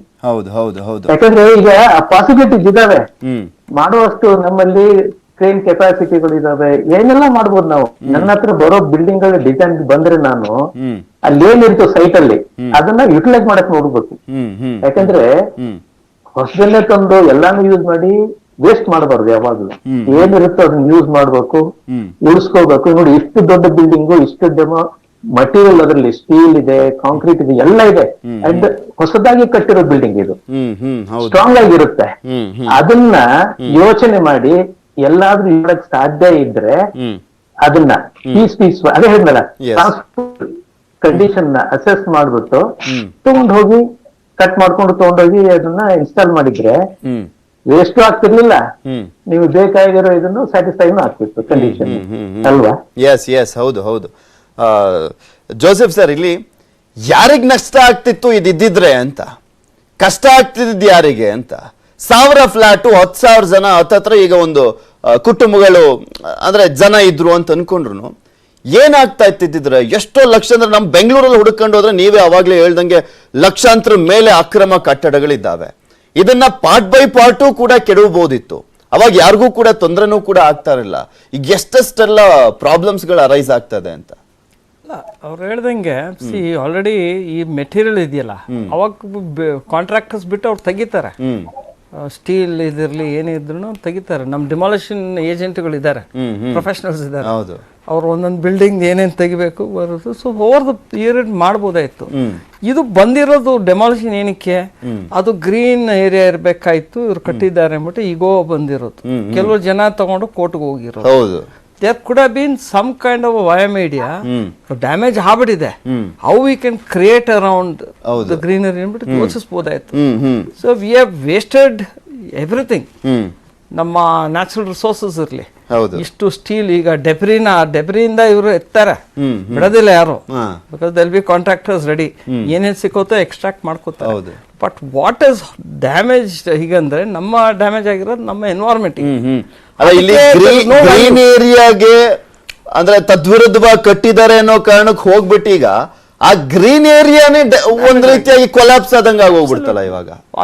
ಅದಕ್ಕೆ ಯು ಕೆನಾಟ್ ಕಂಪೇರ್ ದಟ್. ಅದಕ್ಕೆ ವ್ಯಾಲ್ಯೂ ಕೊಡಕ್ಕೆ ಆಗಲ್ಲ, ಅಷ್ಟು ಡ್ಯಾಮೇಜ್ ಆಗಿದೆ. ಆಮೇಲೆ ಆ ಡ್ಯಾಮೇಜ್ ನ ನೀವು ಲೆಕ್ಕ ಹಾಕಕ್ಕೂ ಆಗಲ್ಲ ಇವಾಗೆಲ್ಲ. ಏನ್ ಬೀಳ್ಸ್ಬೇಕಾಗಿತ್ತು, ಬೀಳ್ಸೋ ಒಂದ್ ಜವಾಬ್ದಾರಿ ಕೊಟ್ಟಿದ್ರು, ಬೀಳ್ಸಿದ್ರಪ್ಪ. ಎನ್ವೈರನ್ಮೆಂಟ್ ಬಗ್ಗೆ ಈಗ ಯಾರು ಈ ಕೋರ್ಟ್ ಆನ್ಸರ್ ಮಾಡುತ್ತಾ ಅಂತ? ಕೋರ್ಟ್ ಮಾಡಲ್ಲ. ಈ ಜನ ಯಾರು ತಗೊಂಡೋದ್ರು ಅವರು ಯೋಚಿಸ್ಬೇಕಾಗುತ್ತೆ. ಬಟ್ ನಾವ್ ಹೇಳಂದ್ರೆ ಫ್ಯೂಚರ್ಗೆ ಈ ತರ ಆಗ್ಲೇಬಾರ್ದು. ಅಟ್ಲೀಸ್ಟ್ ನಾವ್ ಈಗಾದ್ರೂ ಡ್ಯಾಮೇಜ್ ಮಾಡ್ಬಿಡ್ತೀವಿ ನಮ್ಮ ನೇಚರ್ನಂತೂ. We have devastated it. Nature is hitting us badly. Dance ಆಡ್ತಾ ಇದೀವಿ ಆಲ್ರೆಡಿ ನೇಚರ್ಗೆ. ಫ್ಯೂಚರ್ ಜನರೇಷನ್ಸ್ಗಾದ್ರೆ ಏನೋ ಬಿಟ್ಟು ಹೋಗ್ಬೇಕು. We all have a responsibility. ನಾವ್ ಬಂದಾಗ ದೇವರು ನಮ್ಗೆ ಕೊಟ್ಟಿರೋದು, ನಮ್ಮ ಜನರೇಷನ್ ನಮ್ಗೆ ಕೊಟ್ಟಿದೆ. ನಾವು ಹೋಗ್ಬೇಕಾದ್ರೆ ಇನ್ನೊಂದು ಜನರೇಷನ್ ಕೊಟ್ಟು ಹೋಗ್ಬೇಕು. ಅಷ್ಟು ಯೋಚಿಸಿದ್ರೆ ಸಾಕು. ನಮ್ಮ ಈಗ ಸಿಚುವೇಶನ್ ಕರ್ನಾಟಕದೊಳಗೆ, I mean deviating from this, we are in a very precarious situation. Rains ನೀವು ನೋಡ್ತಿದ್ದೀರಾ, ಏನಕ್ಕೆ ಆಗ್ತಿದೆ ಕ್ಲೈಮೇಟ್ ಕ್ರೈಸಿಸ್, ಅದೆಲ್ಲ ಈಗಲೂ ಅರ್ಥ ಮಾಡ್ಕೊಳ್ಳಿದ್ರೆ ಜನನೇ ತಪ್ಪು ಅಂತ ಹೇಳೋದು. ಯಾಕಂದ್ರೆ ನಾವು ಜನಕ್ಕೆ ಕೇಳ್ತೀವಿ, ದಯವಿಟ್ಟು ಮಾತಾಡಿ, we have to stop this. ಜನ ಹಿಂಗ್ ಸುಮ್ಮನೆ ಇದ್ಬಿಟ್ಟು ಹಿಂಗ್ ತರ ಮಾಡಿಸ್ಕೋತಾರೆ. So somewhere we have to grow up, we have to learn, we have to react. ನಾವು ಪ್ರೋ ಆಕ್ಟಿವ್ ಆಗಿರ್ಬೇಕು, ರಿಯಾಕ್ಟಿವ್ ಆಗ್ಬಿಡ್ತೀವಿ. ಸೊ ವೆರಿ ಸೂಪರ್ ಸ್ಪೀಶೀಸ್ ಅಂತೀವಿ. We should be ashamed of ಅವರ್ಸೆಲ್ವ್ಸ್.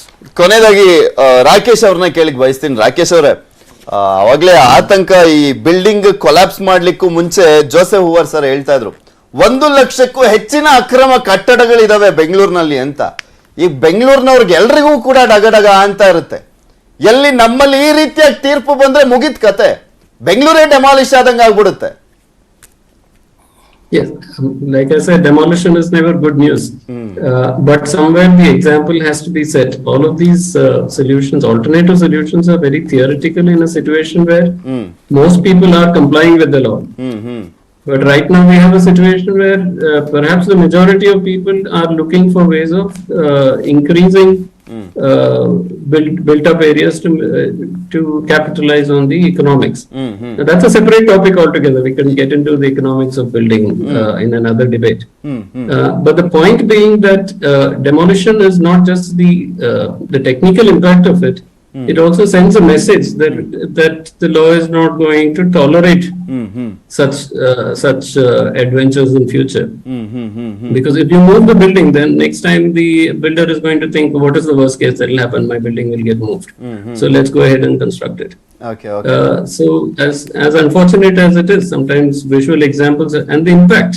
See, we are, like you said, studio in Noida nimage baya agutte. So imagine the next builder who is planning an illegal structure should be afraid of it. Thank you. 3 ಜನಕ್ಕೂ ಕೂಡ ಇಷ್ಟೋ ತನಕ ನಮ್ಮ ಜೊತೆ join ಆಗಿದ್ದಕ್ಕೆ, Joseph ಹೂವರ್ sir, ಹಾಗೆ Sanath Kumar sir, ಹಾಗೆ ಮತ್ತೆ ರಾಕೇಶ್ ಕುಮಾರ್ ಸರ್, ಇಷ್ಟೋ ತನಕ ನೀವು ಚರ್ಚೆಯಲ್ಲಿ ಭಾಗಿಯಾಗಿ ಯಾವ್ಯಾವ ರೀತಿಯಾಗಿ ಏನೇನೆಲ್ಲ ಎಫೆಕ್ಟ್ ಆಗ್ಬೋದು, ಹಾಗೆ ಅದರ ಜೊತೆಗೆ ಹೇಗಿತ್ತು ಈ ಒಂದು ಡೆಮಾಲಿಷನ್ ಪ್ರಕ್ರಿಯೆ ಅಂತ ವಿವರಿಸಿದ್ದಕ್ಕೆ ಧನ್ಯವಾದ 3 ಜನಕ್ಕೂ. ಮತ್ತಷ್ಟು ಸುದ್ದಿಯನ್ನ ನಿಮ್ಮ ಮುಂದೆ ಇಡ್ತಾ ಹೋಗ್ತೀನಿ, ಆದ್ರೆ ಅದಕ್ಕೂ ಮುಂಚೆ ಒಂದು ಸ್ಮಾಲ್ ಬ್ರೇಕ್.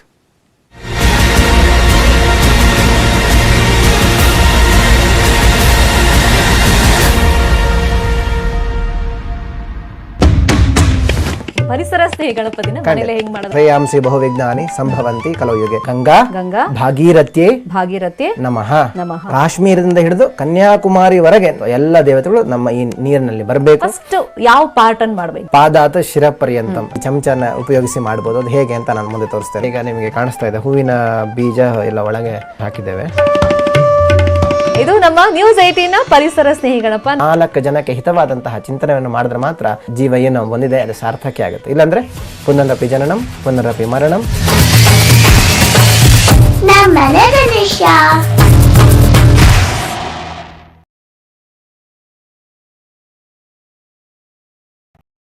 ಚಿತ್ರದುರ್ಗದ ಮುರುಘಾ ಮಠದ ಡಾಕ್ಟರ್ ಶಿವಮೂರ್ತಿ ಮುರುಘಾ ಶರಣರ ವಿರುದ್ಧ ಲೈಂಗಿಕ ದೌರ್ಜನ್ಯ ಗಂಭೀರ ಆರೋಪ ಕೇಳಿಬಂದಿದೆ. ಇಬ್ಬರು ಅಪ್ರಾಪ್ತೆಯರ ಮೇಲೆ ಕಳೆದ 3.5 ವರ್ಷಗಳಿಂದ ಲೈಂಗಿಕ ದೌರ್ಜನ್ಯ ಎಸಗಿದ್ದಾರೆ ಎಂಬ ಆರೋಪ ಕೇಳಿಬಂದಿದ್ದಕ್ಕೆ ಶ್ರೀಗಳು ಸೇರಿದಂತೆ 5 ಮಂದಿ ವಿರುದ್ಧ ಪೋಕ್ಸೋ ಅಡಿ ಕೇಸ್ ದಾಖಲಾಗಿದೆ. ಜಿಲ್ಲಾ ಮಕ್ಕಳ ರಕ್ಷಣಾ ಘಟಕದ ಕಾನೂನು ಮತ್ತು ಪರಿವೀಕ್ಷಣಾಧಿಕಾರಿ ಸಿ ಚಂದ್ರಕುಮಾರ್ ನೀಡಿದ ದೂರಿನ ಮೇರೆಗೆ ಪ್ರಕರಣ ದಾಖಲಿಸಲಾಗಿದೆ. ಮಠದ 3 ಹಾಗೂ ಮೈಸೂರಿನ 2 ವಿರುದ್ಧ ಮೈಸೂರಿನ ನಜರಾಬಾದ್ ಠಾಣೆಯಲ್ಲಿ ಪ್ರಕರಣ ದಾಖಲಾಗಿದ್ದು, ಶರಣರು ಮೊದಲ ಆರೋಪಿಯಾಗಿದ್ದಾರೆ. ಚಿತ್ರದುರ್ಗದಲ್ಲಿ ಮಠ ನಡೆಸುತ್ತಿರುವ ವಸತಿ ನಿಲಯದ ವಾರ್ಡನ್ ರಶ್ಮಿ 2ನೇ ಆರೋಪಿಯಾಗಿದ್ದಾರೆ. ಮಠದ ಮರಿಸ್ವಾಮಿ ಬಸವಾದಿತ್ಯ 3ನೇ ಆರೋಪಿ. ಮಠದ ಭಕ್ತರು ಎನ್ನಲಾದ ಮೈಸೂರಿನ ಪರಮಶಿವಯ್ಯ ಮತ್ತು ವಕೀಲ ಗಂಗಾಧರಯ್ಯ 4 ಮತ್ತು 5ನೇ ಆರೋಪಿಗಳಾಗಿದ್ದಾರೆ. ಅಥವಾ ಮಠದ ಹುನ್ನಾರಗಳಿದೆಯಾ ಅಥವಾ ಧರ್ಮದ ಹುನ್ನಾರಗಳೇನಿದೆಯಾ ಅಂತ ಹೇಳಿ ನಾವು ಸಮಗ್ರವಾಗಿ ಆಪ್ತ ಸಮಾಲೋಚನೆ ಮಾಡಲಾಗಿ ಆ ಮಕ್ಕಳು ಹೇಳ್ತಿರುವಂಥದ್ದು ಸತ್ಯಾನ್ಸಿ ಇದನ್ನ ಮಕ್ಕಳ ಕಲ್ಯಾಣ ಸಮಿತಿ ಮುಂದೆ ತತ್ಕ್ಷಣವಾಗಿ ಗಮನಕ್ಕೆ ತರಬೇಕು ಅಂತ ಅನ್ನುವಂಥದ್ದಾಗತ್ತೆ. ಆ ಕಾರಣದಿಂದ ನಾವು ಇಮಿಡಿಯೇಟ್ ಆಗಿ ಮಕ್ಕಳ ಕಲ್ಯಾಣ ಸಮಿತಿ ಮೈಸೂರಿನವರಿಗೆ ಸಂಪರ್ಕವನ್ನು ಮಾಡ್ತೇವೆ. ಮತ್ತು ಚಿತ್ರದುರ್ಗದಲ್ಲಿ ಯಾವುದಾದ್ರೂ ಮಕ್ಕಳು ಕಾಣೆಯಾಗಿರೋದಕ್ಕೆ ಸಂಬಂಧಪಟ್ಟ ಹಾಗೆ ಅಲ್ಲಿಯ SP ಪರಶುರಾಮ್ ಅಂತ ಇರ್ತಾರೆ, ಅವರನ್ನು ಸಂಪರ್ಕ ಮಾಡಲಾಗಿ ಮಕ್ಕಳೇನು ಕಾಣೆಯಾಗಿರಲ್ಲ, ಆದರೆ ಸರ್ಚ್ ವಾರೆಂಟ್ಗೆ ಹೋಗಿದ್ದಾರೆ ಅಂತ. ಮುರುಘಾ ಶರಣರ ಪರ ದಲಿತ ಮತ್ತು ಹಿಂದುಳಿದ ಮುಖಂಡರು ನಿಂತಿದ್ದಾರೆ. SK ಬಸವರಾಜನ್ ಷಡ್ಯಂತ್ರ ಹೆಣೆದಿದ್ದಾರೆ. ದಲಿತ ಬಾಲಕಿಯರನ್ನ ಬಳಸಿ ಕುತಂತ್ರ ಹೆಣೆಯಲಾಗಿದೆ ಅಂತ ಆರೋಪಿಸಿದ್ದಾರೆ. ಗಣಿ ನಿಗಮ ಮಾಜಿ ಅಧ್ಯಕ್ಷ ಲಿಂಗಮೂರ್ತಿ, ಲಿಡ್ಕರ್ ನಿಗಮದ ಮಾಜಿ ಅಧ್ಯಕ್ಷ ಓಂ ಶಂಕರ್, KC ವೀರೇಂದ್ರ, ಡಾಕ್ಟರ್ ತಿಪ್ಪೇಸ್ವಾಮಿ, ನಗರಸಭೆ ಮಾಜಿ ಅಧ್ಯಕ್ಷ B ಕಾಂತರಾಜ್ ಸೇರಿದಂತೆ ಹಲವರು ಭೇಟಿ ಮಾಡಿ ಸಮಾಲೋಚನೆ ಮಾಡಿದ್ದಾರೆ. ಮುರುಘಾ ಮಠದ ಆಡಳಿತಾಧಿಕಾರಿ ಬಸವರಾಜನ್ ವಿರುದ್ಧ ಅತ್ಯಾಚಾರಕ್ಕೆ ಯತ್ನ ಕೇಸ್ ದಾಖಲಾಗಿದೆ. ಪ್ರಕರಣದ ಬಗ್ಗೆ ಮಾತನಾಡಿದ ಚಿತ್ರದುರ್ಗ SP K ಪರಶುರಾಮ್, ಮುರುಘಾ ಮಠದ ನಿಲಯ ಪಾಲಕರು ದೂರು ನೀಡಿದ್ದಾರೆ. ಜುಲೈ 24ರಂದು 2 ಬಾಲಕಿಯರು ಗೇಟ್ ಪಾಸ್ ಪಡೆದು ಹೋಗಿದ್ದಾರೆ. ಅಲ್ಲದೆ ಬಸವರಾಜನ್, ಸೌಭಾಗ್ಯ ಇಬ್ಬರನ್ನು ಅನಧಿಕೃತವಾಗಿ ವಶದಲ್ಲಿ ಇಟ್ಟುಕೊಂಡಿದ್ರು. ಈ ದೂರು ಆಧರಿಸಿ ಚಿತ್ರದುರ್ಗ ಗ್ರಾಮಾಂತರ ಠಾಣೆಯಲ್ಲಿ ಪ್ರಕರಣ ದಾಖಲಾಗಿದೆ ಅಂತ ಹೇಳಿದ್ದಾರೆ. ಚಿತ್ರದುರ್ಗ ಮುರುಘಾ ಮಠದ ಬಾಲಕಿಯರ ವಸತಿ ನಿಲಯದ ನಿಲಯ ಪಾಲಕರು ನಿನ್ನೆ ರಾತ್ರಿ ಚಿತ್ರದುರ್ಗ ಗ್ರಾಮಾಂತರ ಪೊಲೀಸ್ ಠಾಣೆಗೆ ಒಂದು ದೂರನ್ನು ನೀಡಿದ್ದು, ಆ ದೂರಿನಲ್ಲಿ ದಿನಾಂಕ 24/7/2022 ನಿಲಯದ ಇಬ್ಬರು ಅಪ್ರಾಪ್ತ ವಯಸ್ಸಿನ ಬಾಲಕಿಯರು ಗೇಟ್ ಪಾಸನ್ನು ಪಡೆದು ಹೊರಹೋಗಿದ್ದು ಅವರು ಅದೇ ದಿವಸ ಬೆಂಗಳೂರಿನ ಕಾಟನ್ಪೇಟೆ ಪೊಲೀಸ್ ಠಾಣೆಯಲ್ಲಿ ಕಂಡುಬಂದಿದ್ದರು. ಈ ಇಬ್ಬರು ಅಪ್ರಾಪ್ತ ಬಾಲಕಿಯರನ್ನು ಮಠದ ಆಡಳಿತಾಧಿಕಾರಿಗಳಾಗಿದ್ದ SK ಬಸವರಾಜನ್ ಅವರು ಮತ್ತು ಅವರ ಪತ್ನಿ ಸೌಭಾಗ್ಯ ಬಸವರಾಜನ್ ಅವರು ತಮ್ಮ welcome back. Mysuru to Chitradurga ಶ್ರೀಗಳ ಕೇಸ್ ಶಿಫ್ಟ್. ದುರ್ಗಕ್ಕೆ ಬಂದ ಸಂತ್ರಸ್ತರು ಮಠದಲ್ಲೇ ಉಳಿದ ಶ್ರೀಗಳು, ಮಠದತ್ತ ಭಕ್ತರ ದಂಡು, ಆಗುತ್ತಾ ಆರೋಪಿಗಳ ಬಂಧನ. ಪೋಕ್ಸೋ ಬಲೆಯಲ್ಲಿ ಮುರುಘಾಶ್ರೀ.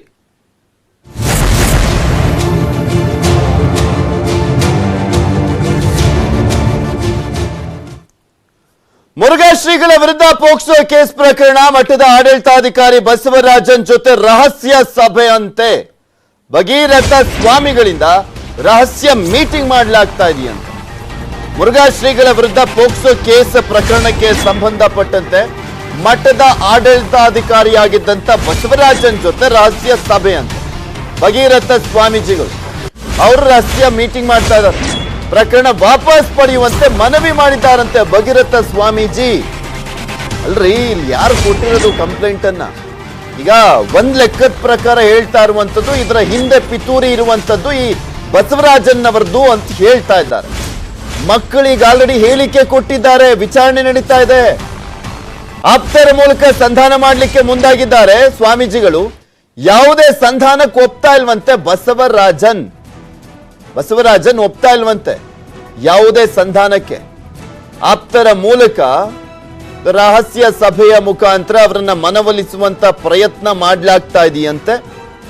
ಆದ್ರೆ ಒಪ್ತಾ ಇಲ್ಲ ಅನ್ನುವಂತ ಮಾಹಿತಿ ಇದೆ. ಬಟ್ ಹೇಳಿಕೆ ಒಂದ್ ಕಡೆ ಮಕ್ಕಳು ಕೊಟ್ಟಿದ್ದಾರೆ, ಪೊಲೀಸರು ವಿಚಾರಣೆ ಮಾಡ್ತಾ ಇದ್ದಾರೆ.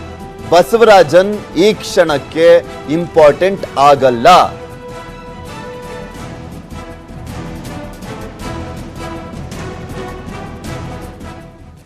ಮುರುಘಾ ಮಠದ ಸ್ವಾಮೀಜಿ ವಿರುದ್ಧ ಪೋಕ್ಸೋ ಕೇಸ್. ಪೊಲೀಸರ ಮುಂದೆ ಹೇಳಿಕೆಯನ್ನ ನೀಡಿದ್ದಾರೆ ಬಾಲಕಿಯರು. 3 ವರ್ಷಗಳಿಂದ ಲೈಂಗಿಕ ಕಿರುಕುಳ ಅಂತ ಆರೋಪ ಅಂತೆ. ನಾನು ಅದೇ ಹೇಳ್ತಿದ್ದೆ, ಬಸವರಾಜನ್ ಮನವೊಲಿಸ್ತಿದ್ದ. ಆದ್ರೆ ಅದಾದ್ಮೇಲೆ ಹುಡುಗಿರು ಹೇಳಿಕೆ ಕೊಟ್ಟಿದ್ದಾರೆ. ಈಗ ವಿಚಾರಣೆ ಮಾಡ್ತಾ ಇದ್ದಾರೆ. ವಿಡಿಯೋ ರೆಕಾರ್ಡ್ ಆಗಿದೆ ಅವರ ಹೇಳಿಕೆ. 2 ಗಂಟೆ ವಿಚಾರಣೆ ಮಾಡಿರೋದು. ಬಾಲಕಿಯರಿಗೆ ಮೆಡಿಕಲ್ ಟೆಸ್ಟ್ ಅನ್ನು ಮಾಡಿಸ್ತಾ ಇದ್ದಾರೆ ಪೊಲೀಸರು. ಮೆಡಿಕಲ್ ಟೆಸ್ಟ್ ನಂತರ ಕೋರ್ಟ್ ಮುಂದೆ ಹಾಜರುಪಡಿಸ್ತಾರೆ. ಸೆಕ್ಷನ್ 164 ಅಡಿ ಹೇಳಿಕೆಯನ್ನ ನೀಡಿದ್ರೆ ಶ್ರೀಗಳನ್ನ ವಶಕ್ಕೆ ಪಡಿಬೇಕಾಗುತ್ತೆ. ಸೆಕ್ಷನ್ 164 ವಿಡಿಯೋ ರೆಕಾರ್ಡ್ ಆದ್ಮೇಲೆ ಅದನ್ನ ಬದಲಾಯಿಸ್ಲಿಕ್ಕೆ ಬರಲ್ಲ, ಆಮೇಲೆ ಚೇಂಜ್ ಮಾಡ್ಲಿಕ್ಕಾಗಲ್ಲ. 164 ಸ್ಟೇಟ್ಮೆಂಟ್ ಮಾತ್ರ. ವಶ ಪಡೆದ ನಂತರ ಮುರುಘಾಶ್ರೀಗಳಿಗೆ ಮೆಡಿಕಲ್ ಟೆಸ್ಟ್, ಸ್ವಾಮೀಜಿಯ ಬೆರಳಚ್ಚು, ಉಗುರು, ಏರ್ ಸ್ಯಾಂಪಲ್ ಕಲೆಕ್ಟ್ ಮಾಡಲಾಗುತ್ತೆ. ನಂತರ ವಿಧಿ ವಿಜ್ಞಾನ ಅಧಿಕಾರಿಗಳಿಂದ ತನಿಖೆಯನ್ನ ಮುಂದುವರಿಸಲಾಗುತ್ತೆ. ಸೊ ಹೀಗಾಗಿನೇ ಕುತೂಹಲ ಇರುವಂತದ್ದು, ಏನಾಗುತ್ತೋ ಗೊತ್ತಿಲ್ಲ. ಆದ್ರೆ ವಿಚಾರಣೆ ಒಂದ್ ಕಡೆ ನಡೀತಾ ಇದೆ. ವಿಚಾರಣೆ ನಡೀತಾ ಇರುವಂತ ಸಂದರ್ಭದಲ್ಲಿ ಆ ಹುಡುಗಿಯರು ಸ್ಟೇಟ್ಮೆಂಟ್ ಕೊಟ್ಟಿದ್ದಾರೆ. ವಿಡಿಯೋ ರೆಕಾರ್ಡ್ ಆಗಿದೆ. 164 ಅಡಿಯಲ್ಲಿ ಸ್ಟೇಟ್ಮೆಂಟ್ ದಾಖಲಾದ್ರೆ ಕಷ್ಟ ಇದೆ. ಇದೆಲ್ಲದ್ರ ಬಗ್ಗೆ ಮತ್ತಷ್ಟು ಡೀಟೇಲ್ಸ್ ಅನ್ನ ನೀಡ್ತಾರೆ. ನಮ್ಮ ಚಿತ್ರದುರ್ಗದಿಂದ ನೇರ ಸಂಪರ್ಕದಲ್ಲಿ ಜಾಯಿನ್ ಆಗ್ತಾ ಇದ್ದಾರೆ ನಮ್ಮ ಪ್ರತಿನಿಧಿ ಮಂಜುನಾಥ್. ಒಂದ್ ಕಡೆ ತನಿಖೆ ನಡೀತಾ ಇದೆ, ಇನ್ನು ಒಂದ್ ಕಡೆ ಸಂಧಾನ ಅಂತೆ. ನನಗೆ ಅರ್ಥ ಆಗದೆ ಇರುವಂತ ವಿಚಾರ ಅಂದ್ರೆ, ಬಸವರಾಜ್ ಅವ್ರನ್ನ ಮನವೊಲಿಸಿ ಸಂಧಾನ ಮಾಡಿ ಏನ್ ಪ್ರಯೋಜನ ಅನ್ನುವಂಥದ್ದು. ಇಲ್ಲಿ ಹೇಳಿಕೆ ಕೊಟ್ಟು ಕಂಪ್ಲೇಂಟ್ ಕೊಟ್ಟು ವಿಚಾರಣೆ ನಡೀತಾ ಇರುವಂತದ್ದು ಬಾಲಕಿಯರದು.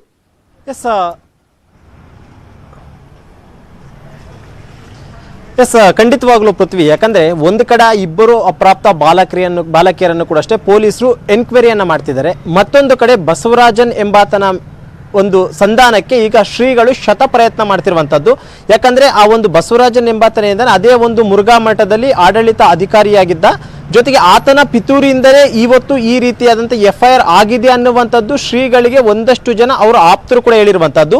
ಈ ಒಂದು ಕಾರಣಕ್ಕೋಸ್ಕರ ಶ್ರೀಗಳು ಖುದ್ದಾಗಿ ಅವರ ಆಪ್ತ ಅಂದ್ರೆ ಭಗೀರಥ ಸ್ವಾಮೀಜಿಯವರ ಮುಖಾಂತರವಾಗಿ ಬಸವರಾಜನ್ ಅವರನ್ನ ಮನವರಿಕೆ ಮಾಡುವಂತ ಮತ್ತು ಅವರನ್ನು ಸಂಧಾನ ಮಾಡುವಂತ ಒಂದು ಕೆಲಸವನ್ನು ಈಗಾಗಲೇ ಮಾಡ್ತಿರುವಂತದ್ದು. ಅದರ ರಹಸ್ಯ ಸ್ಥಳದಲ್ಲಿ ಬಸವರಾಜನನ್ನ ಕರೆಸಿ ಅವರ ಒಂದು ಆಪ್ತರ ಮುಖಾಂತರವಾಗಿ ಅವರಿಗೆ ಒಂದಷ್ಟು ಮನವಿಯನ್ನ ಮಾಡ್ಕೊಂತಿರುವಂತದ್ದು. ನೀವು ಹೇಳಿದ್ರೆ ಈ ಒಂದು ಪ್ರಕರಣವನ್ನು ವಾಪಸ್ ತಗೊಂಡ್ಕೊಂತಾರೆ, ಇದರಿಂದ ಶ್ರೀಗಳಿಗೆ ಸಾಕಷ್ಟು ರೀತಿಯಂತ ಒಂದಷ್ಟು ಮರ್ಯಾದೆ ಪ್ರಶ್ನೆ, ಮಠದ ಮರ್ಯಾದೆ ಪ್ರಶ್ನೆ ಅನ್ನುವಂಥ ಒಂದಷ್ಟು ಮನವಿಗಳನ್ನ ಮಾಡ್ಕೊಂತಿದ್ದಾರೆ ಅನ್ನೋ ಬಗ್ಗೆ ಈಗಾಗಲೇ ಮಾಹಿತಿ ಬರ್ತಾ ಇರುವಂತದ್ದು. ಆದ್ರೆ ಬಸವರಾಜನ್ನು ಇದಕ್ಕೂ ನನಗೂ ಯಾವುದೇ ರೀತಿಯ ಸಂಬಂಧ ಇಲ್ಲ, ಯಾಕಂದ್ರೆ ಬಾಲಕಿಯರು ನೊಂದಿದ್ದಾರೆ, ಅವ್ರು ಹೋಗಿ ಇವತ್ತು ಪೊಲೀಸ್ ಸ್ಟೇಷನ್ ಅಲ್ಲಿ ದೂರನ್ನ ಕೊಟ್ಟಿದ್ದಾರೆ. ನೀವು ನನ್ನ ಸಂಧಾನ ಮಾಡುವಂತದ್ರಲ್ಲಿ ಅರ್ಥ ಏನಿದೆ ಅನ್ನುವಂಥ ಒಂದಷ್ಟು ಮಾಹಿತಿಯನ್ನ ಹೇಳ್ತಿದ್ದಾರೆ ಅನ್ನುವಂಥದ್ರ ಬಗ್ಗೆ ಈಗ ಬರ್ತಿರುವಂತಹ ಮಾಹಿತಿ. ಒಂದು ಕಡೆ ಸಂಧಾನಕ್ಕೆ ಶ್ರೀಗಳು ಈಗಾಗಲೇ ತನ್ನ ಆಪ್ತರ ಮುಖಾಂತರವಾಗಿ, ತನ್ನ ಒಂದಷ್ಟು ಸ್ವಾಮೀಜಿಗಳ ಮುಖಾಂತರವಾಗಿ ಇನ್ನಿಲ್ಲದ ಕಸರತ್ತನ್ನ ನಡೆಸ್ತಾ ಇದ್ರೆ, ಮತ್ತೊಂದು ಕಡೆ ಪೊಲೀಸರು ಆ ಇಬ್ಬರು ಬಾಲಕಿಯರ ಒಂದು ವಿಡಿಯೋ ಸ್ಟೇಟ್ಮೆಂಟ್ ಅನ್ನ ದಾಖಲು ಮಾಡಿಕೊಂಡಿದ್ದಾರೆ.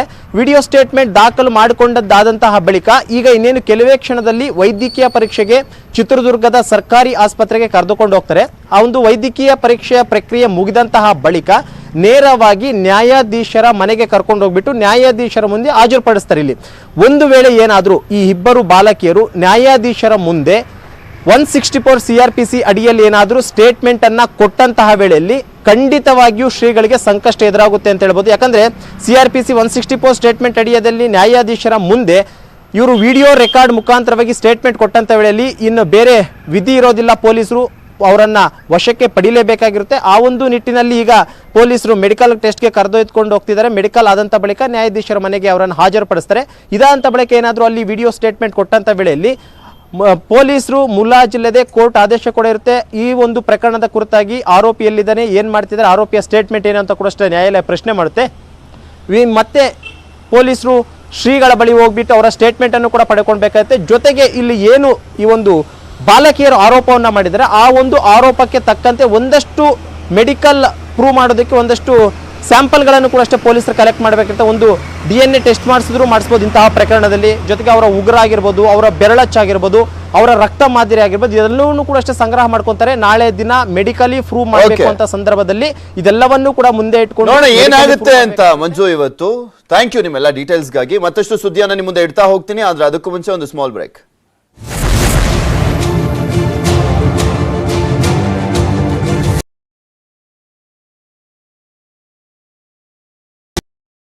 ಮುರುಘಾ ಮಠದ ಡಾಕ್ಟರ್ ಶಿವಮೂರ್ತಿ ಮುರುಘಾ ಶರಣರ ವಿರುದ್ಧ ಲೈಂಗಿಕ ದೌರ್ಜನ್ಯ ಗಂಭೀರ ಆರೋಪ ಕೇಳಿಬಂದಿದೆ.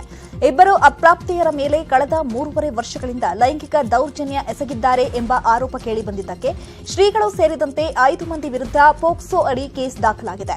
ಜಿಲ್ಲಾ ಮಕ್ಕಳ ರಕ್ಷಣಾ ಘಟಕದ ಕಾನೂನು ಮತ್ತು ಪರಿವೀಕ್ಷಣಾಧಿಕಾರಿ ಸಿ ಚಂದ್ರಕುಮಾರ್ ನೀಡಿದ ದೂರಿನ ಮೇರೆಗೆ ಪ್ರಕರಣ ದಾಖಲಿಸಲಾಗಿದೆ.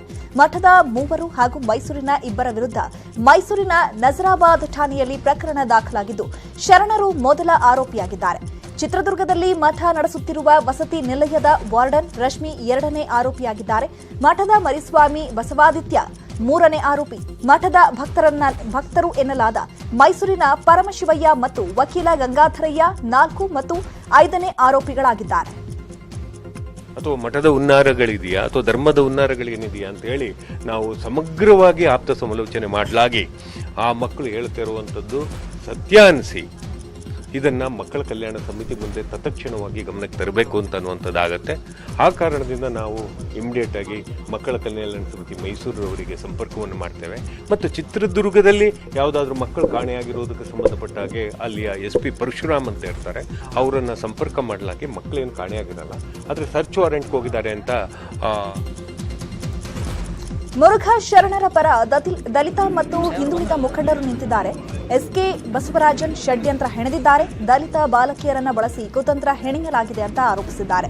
ಗಣಿ ನಿಗಮ ಮಾಜಿ ಅಧ್ಯಕ್ಷ ಲಿಂಗಮೂರ್ತಿ, ಲಿಡ್ಕರ್ ನಿಗಮದ ಮಾಜಿ ಅಧ್ಯಕ್ಷ ಓಂ ಶಂಕರ್, KC ವೀರೇಂದ್ರ, ಡಾಕ್ಟರ್ ತಿಪ್ಪೇಸ್ವಾಮಿ, ನಗರಸಭೆ ಮಾಜಿ ಅಧ್ಯಕ್ಷ B ಕಾಂತರಾಜ್ ಸೇರಿದಂತೆ ಹಲವರು ಭೇಟಿ ಮಾಡಿ ಸಮಾಲೋಚನೆ ಮಾಡಿದ್ದಾರೆ. ಮುರುಘಾ ಮಠದ ಆಡಳಿತಾಧಿಕಾರಿ ಬಸವರಾಜನ್ ವಿರುದ್ಧ ಅತ್ಯಾಚಾರಕ್ಕೆ ಯತ್ನ ಕೇಸ್ ದಾಖಲಾಗಿದೆ. ಪ್ರಕರಣದ ಬಗ್ಗೆ ಮಾತನಾಡಿದ ಚಿತ್ರದುರ್ಗ SP K ಪರಶುರಾಮ್, ಮುರುಘಾ ಮಠದ ನಿಲಯ ಪಾಲಕರು ದೂರು ನೀಡಿದ್ದಾರೆ. ಜುಲೈ 24ರಂದು 2 ಬಾಲಕಿಯರು ಗೇಟ್ ಪಾಸ್ ಪಡೆದು ಹೋಗಿದ್ದಾರೆ. ಅಲ್ಲದೆ ಬಸವರಾಜನ್, ಸೌಭಾಗ್ಯ ಇಬ್ಬರನ್ನು ಅನಧಿಕೃತವಾಗಿ ವಶದಲ್ಲಿ ಇಟ್ಟುಕೊಂಡಿದ್ರು. ಈ ದೂರು ಆಧರಿಸಿ ಚಿತ್ರದುರ್ಗ ಗ್ರಾಮಾಂತರ ಠಾಣೆಯಲ್ಲಿ ಪ್ರಕರಣ ದಾಖಲಾಗಿದೆ ಅಂತ ಹೇಳಿದ್ದಾರೆ.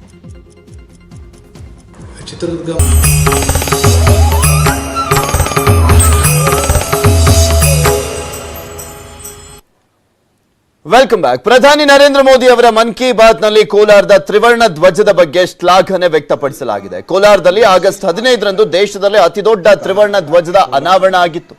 1,30,30,000 ಚದರ ಅಡಿಯ ಬೃಹತ್ ತ್ರಿವರ್ಣ ಧ್ವಜದ ನಿರ್ಮಾಣ ಮಾಡಲಾಗಿತ್ತು. 204 ಅಡಿ ಉದ್ದ, 630 ಅಡಿ ಅಗಲದ ಬೃಹತ್ ತ್ರಿವರ್ಣ ಧ್ವಜ ಅದು. ಕೋಲಾರ ಸಂಸದ ಮುನಿಸ್ವಾಮಿ ನೇತೃತ್ವದಲ್ಲಿ ಮೂಡಿದಂತ ತ್ರಿವರ್ಣ ಧ್ವಜ. ಮನ್ ಕಿ ಬಾತ್ ನಲ್ಲಿ ಕೋಲಾರದ ತ್ರಿವರ್ಣ ಧ್ವಜವನ್ನ ಕುರಿತು ಪ್ರಧಾನಮಂತ್ರಿಗಳು ಶ್ಲಾಘನೆಯನ್ನ ವ್ಯಕ್ತಪಡಿಸಿದ್ದಾರೆ. खूबसूरत तिरंगा मोज़ेक आर्ट तैयार की। कर्नाटका के कोलार में लोगों ने 630 फीट लंबा और 205 फीट चौड़ा तिरंगा पकड़कर अनूठा दृश्य प्रस्तुत किया। असम में सरकारी कर्मियों ने दिघाली पुखरी वार मेमोरियल में तिरंगा फहराने के लिए अपने हाथों से 20 फीट का तिरंगा बनाया। ಮನ್ ಕಿ ಬಾತ್ ನಲ್ಲಿ ಬಾಗಲಕೋಟೆ ಜಿಲ್ಲೆಯ ಬಿಲ್ ಕೆರೂರ ಗ್ರಾಮದ ಕೆರೆ ಬಗ್ಗೆ ಮೋದಿ ಪ್ರಸ್ತಾಪವನ್ನು ಮಾಡಿದ್ದಾರೆ. ಕೆರೂರ ಕೆರೆ ಅಭಿವೃದ್ಧಿಪಡಿಸುವ ಮೂಲಕ ಹರಿದು ಹೋಗ್ತಾ ಇದ್ದಂತ ನೀರನ್ನ ತಡೆ ಹಿಡಿಯಲಾಗಿದೆ. ಇದು ಶ್ಲಾಘನೀಯ ಅಂತ ಹೇಳಿದ್ರು. ಜಿಲ್ಲಾ ಪಂಚಾಯಿತಿ ನರೇಗಾ ಯೋಜನೆಯಡಿ ಆಗಿರುವಂತ ಕೆರೆ ಅಭಿವೃದ್ಧಿ ಕಾರ್ಯ ಇದಾಗಿದೆ. 40 ಲಕ್ಷ ರೂಪಾಯಿ ವೆಚ್ಚದಲ್ಲಿ ನಡೆದಿದ್ದಂತ ಕೆರೆ ಅಭಿವೃದ್ಧಿ ಕಾಮಗಾರಿ ಇದು. ಆಗಸ್ಟ್ 15ರಂದು ಉದ್ಘಾಟನೆಯಾಗಿದ್ದಂತ ಬಿಲ್ ಕೆರೂರ ಕೆರೆ ಇದು. ಈ ಬಗ್ಗೆ ಪ್ರಧಾನಿ ಮನ್ ಕಿ ಬಾತ್ ನಲ್ಲಿ ಪ್ರಸ್ತಾಪವನ್ನು ಮಾಡಿದ್ದಾರೆ. ಇದು ಸಿದ್ದರಾಮಯ್ಯನವರ ಕ್ಷೇತ್ರ.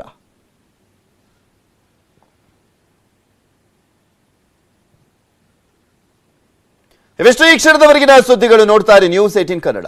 ಜಾಲ ನಮ್ಮದು, ಬಲ ನಿಮ್ಮದು.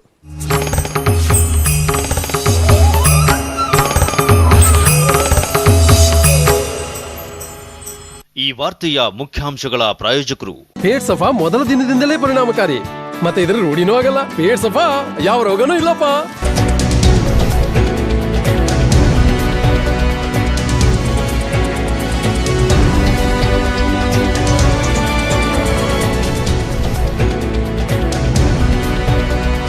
ಈ ವಾರ್ತೆಯ ಮುಖ್ಯಾಂಶಗಳ ಪ್ರಾಯೋಜಕರು. ಪೇಟ್ ಸಫಾ ಮೊದಲ ದಿನದಿಂದಲೇ ಪರಿಣಾಮಕಾರಿ, ಮತ್ತೆ ಇದರ ರೂಢಿನೂ ಆಗಲ್ಲ. ಪೇಟ್ ಸಫಾ ಯಾವ ರೋಗನೂ ಇಲ್ಲಪ್ಪ.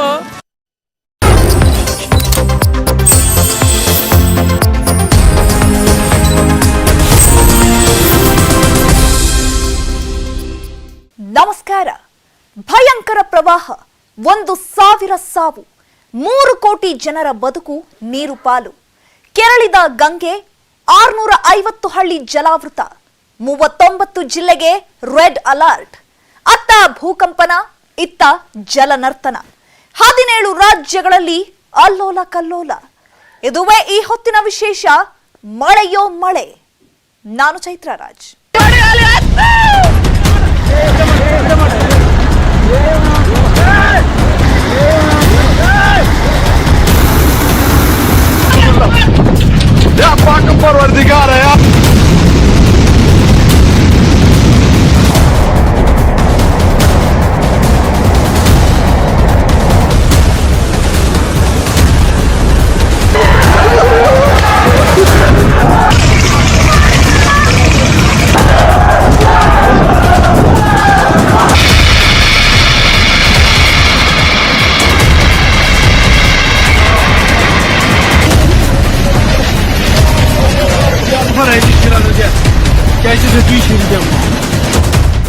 ಕೆರಳಿದ ವರುಣಾಸುರ, ಉಕ್ಕಿ ಹರಿಯುತ್ತಿರುವ ನದಿಗಳು, ರಕ್ಕಸ ದಾಳಿ ಇಡುತ್ತಿರೋ ಪ್ರವಾಹ, ನೆಲ ಸಮಾಧಿಯಾಗ್ತಿರೋ ಮನೆಗಳು, ಕೊಚ್ಚಿಕೊಂಡು ಹೋಗ್ತಿರೋ ವಾಹನಗಳು, ಧರೆಗುರುಳಿ ಬೀಳ್ತಿರೋ ಮರಗಳು, ನೋಡ್ತಿದಂತೆ ಕುಸ್ತು ಬೀಳ್ತಿರೋ ಬೆಟ್ಟ ಗುಡ್ಡಗಳು, ಕೆರೆಗಳಂತಾದ ರಸ್ತೆಗಳು.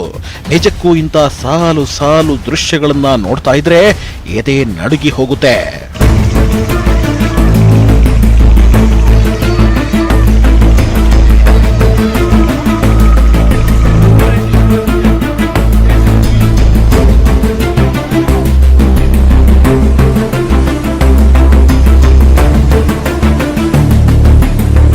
ಆಕಾಶಕ್ಕೆ ರಂಧ್ರ ಬಿದ್ದಂತೆ ಅಬ್ಬರಿಸ್ತಿರೋ ಮಳೆಯಿಂದ ಒಂದಲ್ಲ ಎರಡಲ್ಲ ದೇಶದ 17 ರಾಜ್ಯಗಳಲ್ಲೂ ತರತರ ತತ್ತರಿಸ್ತಾ ಇವೆ. ಒಂದೊಂದು ರಾಜ್ಯದಲ್ಲೂ ಭಯಂಕರ ಪ್ರವಾಹ ದೃಶ್ಯಗಳೇ ಕಂಡು ಬರ್ತಿವೆ.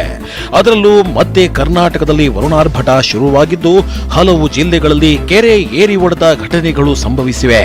ಸೇತುವೆ ಕುಸಿದು ಮನೆಗಳಿಗೆ ನೀರ್ನುಗ್ಗಿದ ದೃಶ್ಯಗಳು ಕಂಡು ಬಂದಿವೆ.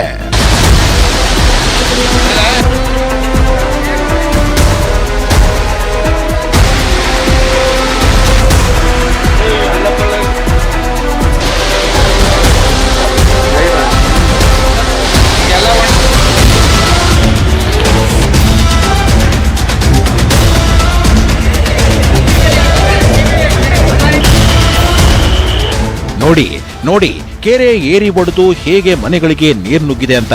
ರಾಮನಗರದಲ್ಲಿ ಮಳೆರಾಯ ಅಬ್ಬರಿಸ್ತಿರೋ ಪರಿಣಾಮ ಕೃಷ್ಣಯ್ಯ ಎಂಬುವರ ಮನೆ ಸಂಪೂರ್ಣ ಡ್ಯಾಮೇಜ್ ಆಗಿದೆ. ನೀರಿನ ರಭಸಕ್ಕೆ ಮನೆಯಲ್ಲಿದ್ದ ಟಿವಿ, ಫ್ರಿಡ್ಜ್, ಇತರೆ ಸಾಮಗ್ರಿಗಳು ತೇಲಾಡುತ್ತಿದ್ದು ಟ್ರ್ಯಾಕ್ಟರ್ ಮೂಲಕ ಬೇರೆಡೆಗೆ ಸ್ಥಳಾಂತರ ಮಾಡಲಾಗಿದೆ. ತಿಟ್ಟಮಾರ್ನಹಳ್ಳಿ ಸರ್ಕಾರಿ ಶಾಲೆಯಲ್ಲಿ ಕಾಳಜಿ ಕೇಂದ್ರ ತೆರೆದು ಆಶ್ರಯ ನೀಡಲಾಗಿದೆ. ಇನ್ನು ಚನ್ನಪಟ್ಟಣದ ಯಲಕೇರಿ ಗ್ರಾಮ ಕೂಡ ಮಳೆಯಿಂದ ಸಂಪೂರ್ಣ ಜಲಾವೃತಗೊಂಡಿದ್ದು ಹಾಲಿನ ಡೈರಿ ಮನೆಗಳು ಜಲಾವೃತವಾಗಿದೆ. ಅಷ್ಟೇ ಅಲ್ಲ, ಕೋಳಿ ಫಾರ್ಮ್ಗೂ ಮಳೆ ನೀರು ನುಗ್ಗಿ ಸಾವಿರಾರು ಕೋಳಿಗಳು ನಾಶವಾಗಿವೆ. ಇನ್ನು ಚಾಮರಾಜನಗರ ಜಿಲ್ಲೆಯಲ್ಲೂ ಮಳೆಯಿಂದ ಯಳಂದೂರು ತಾಲೂಕಿನ ಯರಂಗಬಳ್ಳಿ ಗ್ರಾಮದ ಹುಲಿಗೆರೆ ಕೆರೆ ಕಟ್ಟೆ ಒಡೆದು ಅಪಾರ ಪ್ರಮಾಣದ ನೀರು ನುಗ್ಗಿದೆ. ಅದರಲ್ಲೂ ಯಾದಗಿರಿ ಜಿಲ್ಲೆಯಲ್ಲಿ ವರುಣಾರ್ಭಟಕ್ಕೆ ಹಳ್ಳದಲ್ಲಿ ರಭಸವಾಗಿ ಹರಿಯುತ್ತಿದ್ದ ನೀರಿಗೆ ಸಿಲುಕಿ ಲಾರಿಯೊಂದು ಮೊಗಚಿ ಬಿದ್ದ ವಿಡಿಯೋ ಎಲ್ಲೆಲ್ಲೂ ವೈರಲ್ ಆಗ್ತಿದೆ.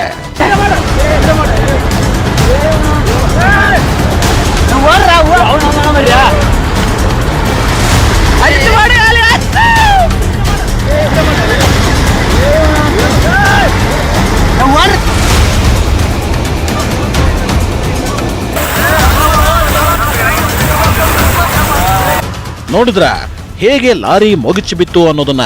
ಹೀಗೆ ಸುಮಾರು 2 ಗಂಟೆಗಳ ಕಾಲ ಹಳ್ಳದಲ್ಲೇ ಸಿಲುಕಿ ಲಾರಿ ಮೇಲೆ ಚಾಲಕ ಶಂಕರ್ ಸಹಾಯಕ್ಕೆ ಅಂಗಲಾಚಿದ. ಅಗ್ನಿಶಾಮಕ ದಳ ಬಂದು ಲಾರಿ ಚಾಲಕನನ್ನ ಬಚಾವ್ ಮಾಡಿತು.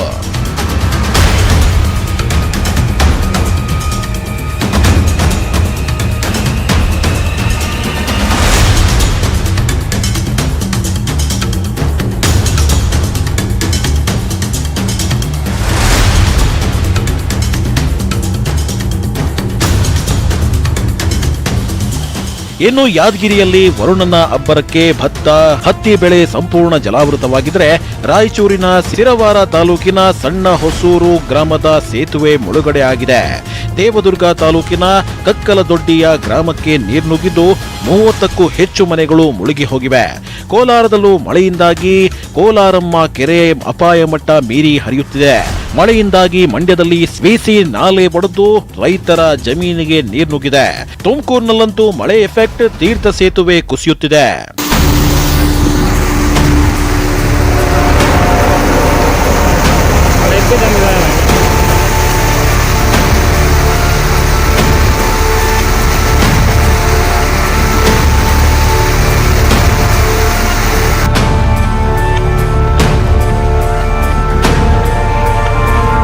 ಬಂಗಾಳಕೊಲ್ಲಿ ಮತ್ತು ಅರಬ್ಬಿ ಸಮುದ್ರದಲ್ಲಿ ವಾಯುಭಾರ ಕುಸಿತ ಉಂಟಾಗಿರೋ ಕಾರಣ ಕರ್ನಾಟಕದಲ್ಲಿ ಮಳೆ ಅಬ್ಬರ ಜೋರಾಗಿದೆ. ವರುಣನ ಕೆಂಗಣ್ಣಿಗೆ ಸಿಲಿಕಾನ್ ಸಿಟಿ ಬೆಂಗಳೂರು ಕೂಡ ಬಿದ್ದಿದೆ. ಕಳೆದ 2 ದಿನಗಳಿಂದ ಮಳೆರಾಯ ಬೆಂಗಳೂರನ್ನ ಕಾಡ್ತಾ ಇದ್ದು, ಕಳೆದ 24 ಗಂಟೆಗಳಲ್ಲಿ ಬೆಂಗಳೂರು ಸಿಟಿಯಲ್ಲಿ 41 ಮಿಲಿಮೀಟರ್ ಮಳೆ ಸುರಿದಿದೆ. ಅಷ್ಟೇ ಅಲ್ಲ, ಬೆಂಗಳೂರಿನ ಈ ವರ್ಷದ ಆಗಸ್ಟ್ ತಿಂಗಳ ಮಳೆ ಕಳೆದ 4 ವರ್ಷಗಳ ಆಗಸ್ಟ್ ತಿಂಗಳ ಮಳೆ ದಾಖಲೆಯನ್ನೇ ಮುರಿದಿದೆ. ಹೌದು, ಬೆಂಗಳೂರಿನಲ್ಲಿ ಈ ವರ್ಷ ಇದುವರೆಗೆ ಆಗಸ್ಟ್ ತಿಂಗಳಿನಲ್ಲಿ 184.4 ಮಿಲಿಮೀಟರ್ ಮಳೆಯಾಗಿದ್ರೆ, ಕಳೆದ ವರ್ಷ ಇದೇ ಆಗಸ್ಟ್ ತಿಂಗಳಿನಲ್ಲಿ ನಗರದಲ್ಲಿ 98.5 ಮಿಲಿಮೀಟರ್ ಮಳೆಯಾಗಿತ್ತು. 2020ರಲ್ಲಿ 75.9 ಮಿಲಿಮೀಟರ್ ಮಳೆಯಾದ್ರೆ 2019ರಲ್ಲಿ 146 ಮಿಲಿಮೀಟರ್ ಮಳೆಯಾಗಿತ್ತು. ಇನ್ನು 2018ರ ಆಗಸ್ಟ್ನಲ್ಲಿ ಬೆಂಗಳೂರಿನಲ್ಲಿ 158.3 ಮಿಲಿಮೀಟರ್ ಮಳೆಯಾಗಿತ್ತು. ಆ ಲೆಕ್ಕಕ್ಕೆ ಇದು 4 ವರ್ಷಗಳಲ್ಲಿ ಬೆಂಗಳೂರು ಕಂಡ ಅತ್ಯಧಿಕ ಮಳೆ. ಇನ್ನು ಈ ವರ್ಷ ಮಾರ್ಚ್ನಿಂದ ಬೆಂಗಳೂರಲ್ಲಿ 1031 ಮಿಲಿಮೀಟರ್ ಮಳೆಯಾಗಿದೆ. ಹವಾಮಾನ ಇಲಾಖೆ ಅಂಕಿ ಅಂಶ ಪ್ರಕಾರ ಬೆಂಗಳೂರಿನ ವಾರ್ಷಿಕ ಮಳೆ ವಿವರ ನೋಡೋದಾದ್ರೆ 2021ರಲ್ಲಿ 1500 ಮಿಲಿಮೀಟರ್, 2020ರಲ್ಲಿ 1200 ಮಿಲಿಮೀಟರ್, 2019ರಲ್ಲಿ 900 ಮಿಲಿಮೀಟರ್ ಮಳೆಯಾಗಿದೆ. ಬೆಂಗಳೂರಲ್ಲಿ ಮಳೆ ಬಿತ್ತು ಅಂದ್ರೆ ತಗ್ಗು ಪ್ರದೇಶಗಳಿಗೆ ನೀರು ನುಗ್ಗೋದು ಸಾಮಾನ್ಯ. ಅಂಡರ್ ಪಾಸ್ಗಳು ಜಲಾವೃತವಾಗೋದು, ರಸ್ತೆಗಳು ಕೆರೆಗಳಂತಾಗೋದು ಕಾಮನ್ ಆಗೋಗಿದೆ. ಶುಕ್ರವಾರ ಸುರಿದ ಧಾರಾಕಾರ ಮಳೆಯಿಂದಾಗಿ ದೊಮ್ಲೂರು, ಅನುಗ್ರಹ ಲೇಔಟ್, ಪುಟ್ಟೇನಹಳ್ಳಿ ಸೇರಿದಂತೆ ಹಲವೆಡೆ ಅವಾಂತರ ಸೃಷ್ಟಿಯಾಗಿತ್ತು. ರಾಜ್ಯದಲ್ಲಿ ಒಂದು ಕಡೆ ಮಳೆ ಆರ್ಭಟ ಹೆಚ್ಚಾಗಿದ್ರೆ ಮತ್ತೊಂದು ಕಡೆ ಭೂಕಂಪನ ಭೀತಿ ಎದುರಾಗಿದೆ. ಕಳೆದ ಕೆಲ ದಿನಗಳಿಂದ ವಿಜಯಪುರದಲ್ಲಿ ಪದೇ ಪದೇ ಭೂಕಂಪನದಿಂದ ಸಾರ್ವಜನಿಕರು ಆತಂಕದಲ್ಲಿದ್ದು, ಶುಕ್ರವಾರ ಮತ್ತೆ ಭೂಕಂಪನದ ವಿಚಿತ್ರ ಶಬ್ದ ಕೇಳಿಬಂದಿತು. ಗ್ರಾಮೀಣ ಭಾಗದಲ್ಲಂತೂ ಭೂಮಿ ನಡುಗಿದ ಅನುಭವವೇ ಆಗಿತ್ತು. ಸಂಜೆ 4 ಗಂಟೆ ಹೊತ್ತಿಗೆ ಒಮ್ಮೆ, ರಾತ್ರಿ 9:50 ಸಮಯಕ್ಕೆ ಮತ್ತೊಮ್ಮೆ ಭೂಕಂಪನದ ಅನುಭವವಾಗಿದ್ದು, ರಿಕ್ಟರ್ ಮಾಪನ 3.6 ತೀವ್ರತೆಯಲ್ಲಿ ಭೂಕಂಪನ ದೃಢವಾಗಿತ್ತು. ಇನ್ನು ಶನಿವಾರ ರಾತ್ರಿ 2:21ಕ್ಕೆ ಒಮ್ಮೆ, ಬೆಳಗ್ಗೆ 6:50ಕ್ಕೆ ಮತ್ತೊಮ್ಮೆ ರಿಕ್ಟರ್ ಮಾಪನ 3.9 ತೀವ್ರತೆಯಲ್ಲಿ ಭೂಕಂಪನವಾಗಿದೆ. ಇದೆಲ್ಲದರ ನಡುವೆ ಕರ್ನಾಟಕಕ್ಕೆ ಹವಾಮಾನ ಇಲಾಖೆ ಮುಂದಿನ 5 ದಿನ ಮಳೆಯಾಗುವ ಸಾಧ್ಯತೆ ಇದೆ ಅಂತಲೂ ಎಚ್ಚರಿಸುತ್ತಿದೆ. ಹೇಳಬೇಕು ಅಂದ್ರೆ ಇಂಥ ಎಚ್ಚರಿಕೆ ಕೇವಲ ಕರ್ನಾಟಕಕ್ಕಲ್ಲ ವೀಕ್ಷಕರೇ, ದೇಶದ 17 ರಾಜ್ಯಗಳಿಗೂ ನೀಡಲಾಗಿದೆ. ಅದರಲ್ಲೂ ಜಲಸಂಕಷ್ಟಕ್ಕೆ ಸಿಲುಕಿ ವಿಲವಿಲ ಒದ್ದಾಡ್ತಿದ್ದಾರೆ ಉತ್ತರ ಪ್ರದೇಶದ 1 ಲಕ್ಷ ಮಂದಿ. ಹೌದು, ನಿಗಿ ಕೆಂಡ ಕಾರ್ತಿರೋ ವರುಣಾಸುರ ಉತ್ತರ ಪ್ರದೇಶದಲ್ಲಿ ರುದ್ರ ನರ್ತನವನ್ನೇ ಮಾಡ್ತಿದ್ದಾನೆ. ಹೀಗಾಗಿ ಗಂಗಾ ನದಿ ಉಕ್ಕಿ ಹರಿಯುತ್ತಿದೆ, ಯಮುನಾ ನದಿ ಕೆರಳಿದೆ, ಶರ್ದಾ, ಗಾಘ್ರಾ, ಚಂಬಲ್ ಹಾಗೂ ಬೆಟ್ವಾ ನದಿಗಳು ಅಪಾಯ ಮಟ್ಟ ಮೀರಿ ಹರಿಯುತ್ತಿವೆ. ಇದರಿಂದ ರಕ್ಕಸ ಪ್ರವಾಹ ಎದುರಾಗಿದ್ದು, ಉತ್ತರ ಪ್ರದೇಶದ 1,02,000 ಜನರು ಬದುಕು ನೀರು ಪಾಲಾಗಿದೆ. ಇದುವರೆಗೂ ಉತ್ತರ ಪ್ರದೇಶ ಸರ್ಕಾರ 337 ನಿರಾಶ್ರಿತ ಶೆಲ್ಟರ್ಗಳನ್ನ ತೆರೆದಿದ್ದು, ಅಲ್ಲಿಗೆ 10,200ಕ್ಕೂ ಅಧಿಕ ಜನರನ್ನ ಸ್ಥಳಾಂತರಿಸಿದೆ. ಉತ್ತರ ಪ್ರದೇಶದಲ್ಲಿ ಪ್ರವಾಹದೊಡೆತಕ್ಕೆ ಒಂದಲ್ಲ ಎರಡಲ್ಲ 650 ಹಳ್ಳಿಗಳು ಸಿಲುಕಿವೆ. ಹಮೀರ್ಪುರ್ ಜಿಲ್ಲೆಯ 114 ಹಳ್ಳಿ, ವಾರಣಾಸಿಯ 107 ಹಳ್ಳಿ, ಪ್ರಯಾಗ್ರಾಜ್ ಜಿಲ್ಲೆಯ 96 ಹಳ್ಳಿ, ಜಲೌನ್ ಜಿಲ್ಲೆಯ 74 ಹಳ್ಳಿ, ಕಾನ್ಪುರ್ನ 54 ಹಳ್ಳಿ, ಹೀಗೆ ಇಟ್ವಾಯ್, ಮಿರ್ಜಾಪುರ್, ಆಗ್ರಾ ಸೇರಿದಂತೆ ಇನ್ನುಳಿದ 13 ಜಿಲ್ಲೆಗಳಲ್ಲಿ 205 ಹಳ್ಳಿಗಳು ಜಲಾವೃತಗೊಂಡಿವೆ. ಸದ್ಯಕ್ಕೆ ವಾರಣಾಸಿ ಕ್ಷೇತ್ರದಿಂದ ಗೆದ್ದು ಪ್ರಧಾನಿ ಸ್ಥಾನಕ್ಕೇರಿರುವ ಪ್ರಧಾನಿ ನರೇಂದ್ರ ಮೋದಿ ಈಗಾಗಲೇ ವಾರಣಾಸಿ ಸ್ಥಿತಿ ಹೇಗಿದೆ ಅನ್ನೋ ಬಗ್ಗೆ ವಿಚಾರಿಸಿದ್ದಾರೆ. ಉತ್ತರ ಪ್ರದೇಶದಲ್ಲಿ 39 ಜಿಲ್ಲೆಗಳಲ್ಲಿ ರಕ್ಷಣಾ ಪಡೆಗಳು ಆಕ್ಟಿವ್ ಆಗಿದ್ವು, ಜನರನ್ನ ಸುರಕ್ಷಿತ ಸ್ಥಳಕ್ಕೆ ರವಾನಿಸುತ್ತಿವೆ. ಅದರಲ್ಲಿ 18 ಜಿಲ್ಲೆಗಳಲ್ಲಿ ಅತಿ ಭಯಂಕರ ಪ್ರವಾಹ ಸನ್ನಿವೇಶ ಎದುರಾಗಿರುವುದಾಗಿ ಮಾಹಿತಿ ಸಿಕ್ಕಿದೆ.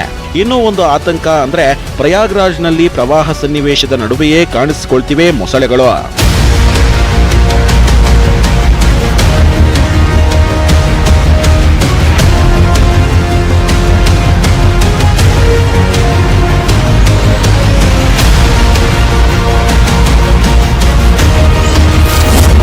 ರಾಜಸ್ಥಾನದಲ್ಲೂ ಮಳೆ, 14 ಜಿಲ್ಲೆ, 120 ಹಳ್ಳಿಗೆ ಸಂಕಷ್ಟ.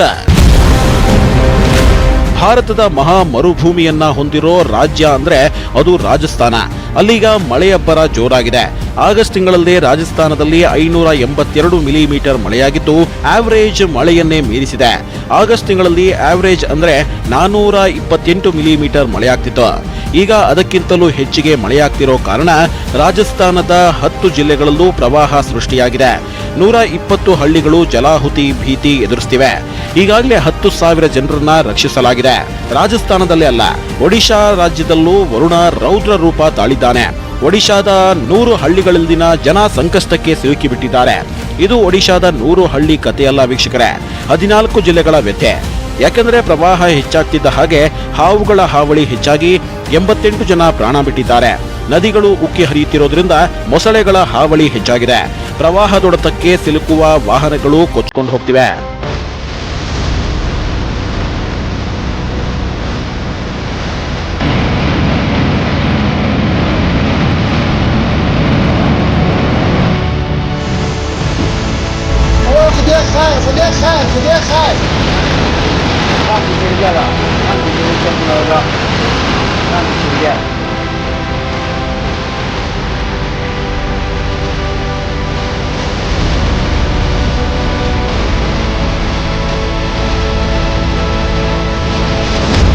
ಮಧ್ಯಪ್ರದೇಶದ 39 ಜಿಲ್ಲೆಗಳಿಗೆ ರೆಡ್ ಅಲರ್ಟ್. ಉತ್ತರಾಖಂಡ್, ಹಿಮಾಚಲ ಪ್ರದೇಶಕ್ಕೆ ಯೆಲ್ಲೋ ಅಲರ್ಟ್. ಮಧ್ಯಪ್ರದೇಶದಲ್ಲಿ ಕಳೆದೊಂದು ವಾರದಿಂದ ಮಳೆ ಅಬ್ಬರಿಸಿ ಬೊಬ್ಬಿರುತ್ತಿದ್ದು, 15 ಜಿಲ್ಲೆಗಳಲ್ಲಿ ಪ್ರವಾಹ ಎದುರಾಗಿದೆ.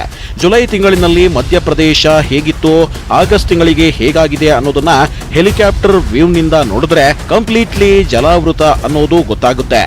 ಈಗಾಗಲೇ ರಾಜ್ಯದ ಪ್ರವಾಹ ಪರಿಸ್ಥಿತಿ ಹೇಗಿದೆ ಅನ್ನೋದನ್ನ ಸಿಎಂ ಶಿವರಾಜ್ ಸಿಂಗ್ ಚೌಹಾಣ್ ಪರಿಶೀಲಿಸಿದ್ದಾರೆ. ಹೀಗಾಗಿ ಮಧ್ಯಪ್ರದೇಶದ 39 ಜಿಲ್ಲೆಗಳಿಗೆ ಘೋಷಿಸಲಾಗಿದೆ ರೆಡ್ ಅಲರ್ಟ್. ಪ್ರತಿ ವರ್ಷ ಕಾಡ್ತಿರೋ ಮರಣ ಮಳೆ ಒಂದಿಲ್ಲೊಂದು ರಾಜ್ಯವನ್ನ ಕಾಡ್ತಾನೆ ಇದೆ, ಕಂಗೆಡಿಸ್ತಾನೆ ಬರ್ತಿದೆ. ಇದೀಗ ಮತ್ತೆ ತನ್ನಾಟ ಶುರು ಮಾಡಿರೋ ವರುಣ ಉತ್ತರಾಖಂಡ್ಗೆ ಎಚ್ಚರಿಕೆ ನೀಡಿದ್ದಾನೆ. ಹಾಗಾಗಿ ಉತ್ತರಾಖಂಡ್ನಲ್ಲಿ ಯೆಲ್ಲೋ ಅಲರ್ಟ್ ಘೋಷಿಸಲಾಗಿದೆ. ಇತ್ತೀಚೆಗೆ ಉತ್ತರಾಖಂಡ್ನಲ್ಲಿ ಮೇಘಸ್ಫೋಟ ಸಂಭವಿಸಿ ಸಾವು ನೋವು ಉಂಟಾಗಿತ್ತು. ಹೀಗಾಗಿ ಮುಂದಿನ 4 ದಿನಗಳ ಕಾಲ ಯೆಲ್ಲೋ ಎಚ್ಚರಿಕೆ ನೀಡಲಾಗಿದೆ. ಇನ್ನು ಹಿಮಾಚಲ ಪ್ರದೇಶದಲ್ಲಿ ಇನ್ನೂ 2 ದಿನಗಳ ಕಾಲ ಭಯಂಕರ ಮಳೆಯಾಗುವ ಸೂಚನೆ ಇದ್ದು ಯೆಲ್ಲೋ ಅಲರ್ಟ್ ಘೋಷಣೆಯಾಗಿದೆ. ಕಳೆದ 24 ಗಂಟೆಗಳಲ್ಲಿ ಕಸೌಲಿ ಜಿಲ್ಲೆಯಲ್ಲಿ 54 ಮಿಲಿಮೀಟರ್ ಮಳೆಯಾಗಿದ್ದು ಮೇರೆ ಹಮೀರ್ಪುರದಲ್ಲಿ 53 ಮಿಲಿಮೀಟರ್ ಮಳೆಯಾಗಿದೆ. ಧರ್ಮಶಾಲಾದಲ್ಲಿ 20 ಮಿಲಿಮೀಟರ್ ಮಳೆಯಾಗಿದೆ. ಅಷ್ಟೇ ಅಲ್ಲ, ಹಿಮಾಚಲ ಪ್ರದೇಶದಲ್ಲಿ ಭೂಕುಸಿತ ಸಂಭವಿಸ್ತಾ ಇದ್ದು ಹಿಮಾಚಲ ಪ್ರದೇಶದಲ್ಲಿ 78ಕ್ಕೂ ಅಧಿಕ ರಸ್ತೆಗಳ ಸಂಚಾರ ಸ್ಥಗಿತಗೊಂಡಿವೆ. ಮಂಡಿ ಜಿಲ್ಲೆಯಲ್ಲಿ 26 ರಸ್ತೆಗಳು, ಚಂಬಾದಲ್ಲಿ 18 ರಸ್ತೆಗಳು, ಕುಲು ಜಿಲ್ಲೆಯಲ್ಲಿ 16 ರಸ್ತೆಗಳು ಹಾಗೂ ಶಿಮ್ಲಾದಲ್ಲಿ 12 ರಸ್ತೆಗಳು ಬಂದ್ ಆಗಿವೆ. ಅಷ್ಟೇ ಅಲ್ಲ, ಈಗಾಗಲೇ ವಿವಿಧ ದುರಂತಗಳಲ್ಲಿ 270ಕ್ಕೂ ಅಧಿಕ ಜನರು ಸಾವನ್ನಪ್ಪಿದ್ರೆ 272 ಪ್ರಾಣಿಗಳು ಭೂಕುಸಿತದಂತಹ ಘಟನೆಗಳಿಂದ ಮೃತಪಟ್ಟಿವೆ.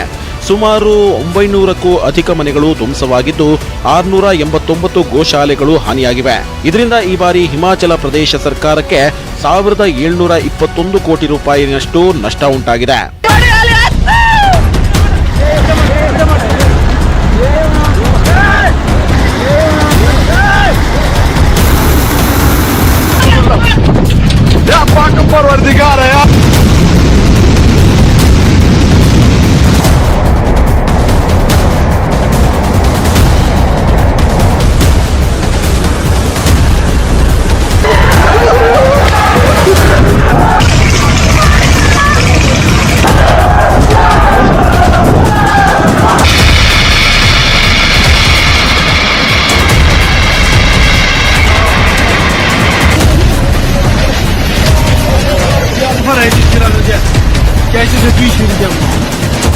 ಹೇಳಬೇಕು ಅಂದ್ರೆ ಉತ್ತರ ಭಾರತದ ಹಲವು ರಾಜ್ಯಗಳಲ್ಲಿ ಮಹಾಮಳೆಯ ಆರ್ಭಟ ಜೋರಾಗಿದೆ. ಸದ್ಯಕ್ಕೆ ಹವಾಮಾನ ಇಲಾಖೆ 17 ರಾಜ್ಯಗಳಿಗೆ ಇನ್ನೂ ಮುಂದಿನ 5 ದಿನಗಳ ಕಾಲ ಮಳೆಯಾಗುತ್ತೆ ಅಂತ ಎಚ್ಚರಿಸಿದ ಬೆನ್ನಲ್ಲೇ ತಮಿಳುನಾಡಿನಲ್ಲಿ ಗುಡುಗು ಸಿಡಿಲು ಸಹಿತ ಮಳೆ ಎದುರಾಗಿದೆ. ಹರಿಯಾಣ, ಚಂಡೀಗಢ, ದೆಹಲಿ, ಪಂಜಾಬ್, ಜಮ್ಮು ಮತ್ತು ಕಾಶ್ಮೀರದಲ್ಲೂ ಮಳೆ ಎಚ್ಚರಿಕೆ ನೀಡಲಾಗಿದೆ. ಹೀಗೆ ದೇಶದೆಲ್ಲೆಡೆ ವರುಣಾವತಾರ ರಣರಣ ರೂಪ ತಾಳ್ತಿದ್ರೆ ನೆರೆ ರಾಷ್ಟ್ರ ಪಾಕಿಸ್ತಾನದಲ್ಲಿ ರುದ್ರ ನರ್ತನವನ್ನೇ ಆರಂಭಿಸಿ ಬಿಟ್ಟಿದ್ದಾನೆ ವರುಣ.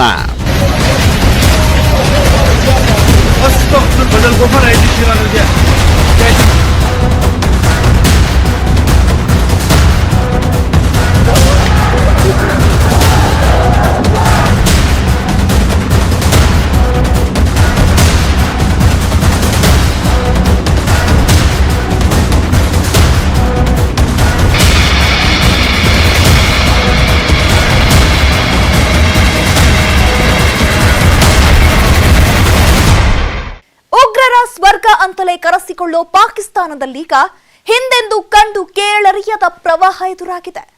ಇದರಿಂದ ಕೋಟ್ಯಾಂತರ ಜನರ ಬದುಕೆ ನೀರು ಪಾಲಾಗ್ತಿದೆ. ಅಲ್ಲೀಗ ರಾಷ್ಟ್ರೀಯ ತುರ್ತು ಪರಿಸ್ಥಿತಿ ಘೋಷಿಸಲಾಗಿದೆ. ಅಷ್ಟಕ್ಕೂ ಪಾಕಿಸ್ತಾನದಲ್ಲೇಕೆ ಉಂಟಾಯಿತು ರಣಭೀಕರ ಪ್ರವಾಹ? ಹೇಳ್ತೀವಿ ಬ್ರೇಕ್ಔಟ್ ಮೇಲೆ.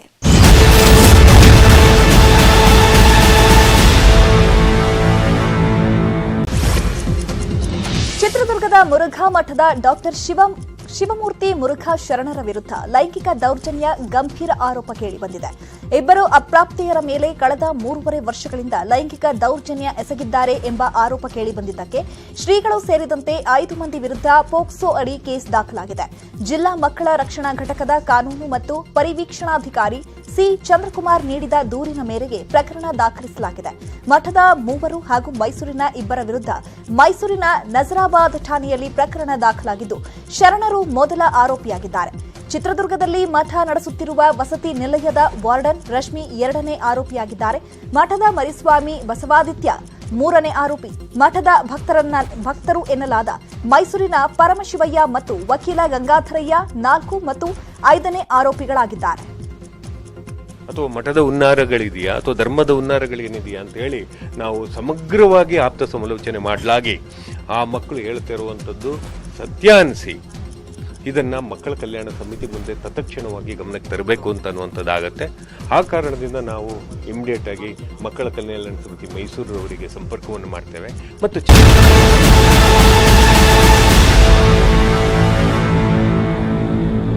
ಪ್ರವಾಹ ಹೊತ್ತು ತರೋ ಸಂಕಷ್ಟ ನಷ್ಟ ಇದೆಯಲ್ಲ ಅದು ಎಷ್ಟು ಭಯಂಕರ ಅನ್ನೋದಕ್ಕೆ ಈಗ ಪಾಕಿಸ್ತಾನ ಕಣ್ಣೆದುರಿಗೆ ಇರುವ ಸಾಕ್ಷಿ.